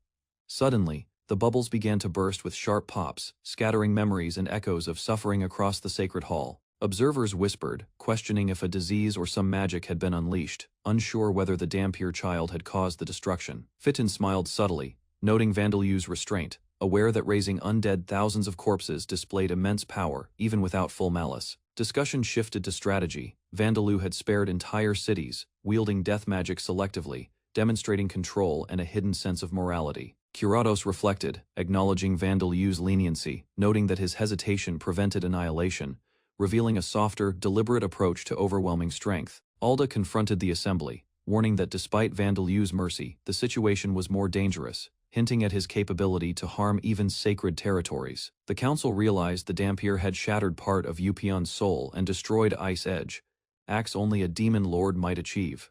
Silence fell as Alda commanded respect for Vandalue, instructing all to address him properly, recognizing the power he bore to change the world. Alda cautioned the assembly that giving Vandalue a second name could unintentionally increase his power dangerously among mortals. Curatos compared past events, recalling how S-rank adventurer Schneider had been worshipped due to misinterpretation, warning repetition could lead to disaster.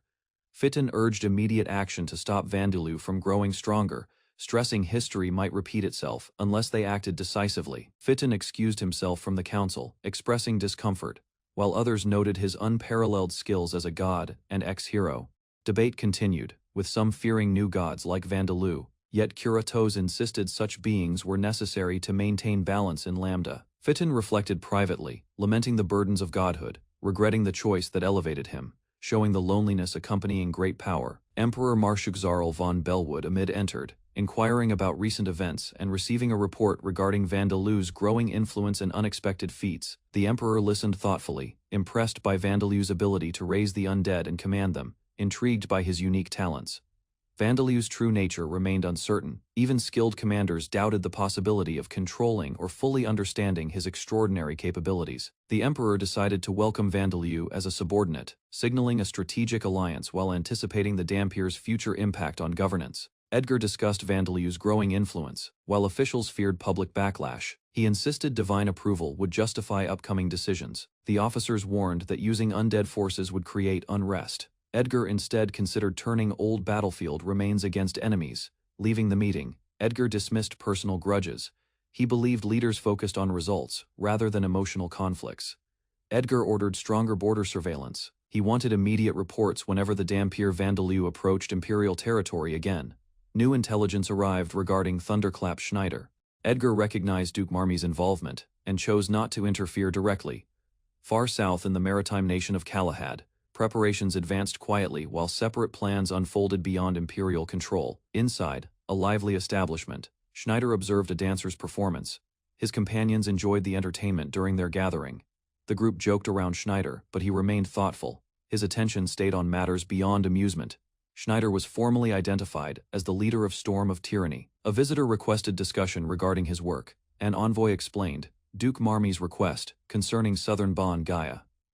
Schneider listened carefully as important details emerged. The envoy tried explaining Duke Marmy's request. Schneider listened, while a drunken customer interrupted repeatedly and demanded more alcohol. Despite the disturbance, the envoy continued. Tavern workers served drinks and tea, while Schneider calmly observed everyone. Schneider jokingly embarrassed a waitress. The envoy grew uncomfortable as the discussion drifted away from the mission. When tension rose, Schneider warned against causing trouble. His playful attitude disappeared, revealing a dangerous side. The envoy requested privacy regarding Duke Marmy's proposal. Schneider refused, prioritizing customers and openly dismissing demands. A guard suddenly attacked Schneider. Before anyone reacted, Schneider struck back and launched the attacker away. The remaining soldiers froze in fear. Schneider smiled confidently and offered assistance toward the same exit.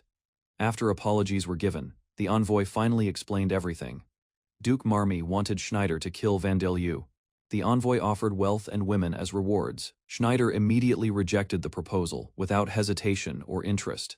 Schneider explained his refusal humorously, claiming age and discomfort with cold weather. He ended negotiations completely. Schneider remarked on aging and white hair. Lisanna and the envoy observed, noticing his consistent behavior over the past decade. The group wondered about the Duke's reaction. Lisanna asked if letting the envoys leave without issue was wise. Dalton and Zorcodrio discussed the Dampier Vandalue. They debated the divine revelation and the potential threat he represented. Schneider reassured Lisanna. After refusing Duke Marmy's request, she apologized for losing control due to past memories resurfacing. Murden commented on the useless Pope's divine revelation. Lisanna acknowledged possible danger, admitting she could have been killed. Dalton complained about traveling south. Lisanna warned him to drink responsibly, balancing his recklessness with caution. Zorcodrio explained Schneider's careful handling of the envoys. The tavern remained under control despite previous chaotic interruptions and antics. Schneider revealed his reasoning behind refusal. Even with rewards offered, he remained indifferent, focused on priorities rather than wealth or women.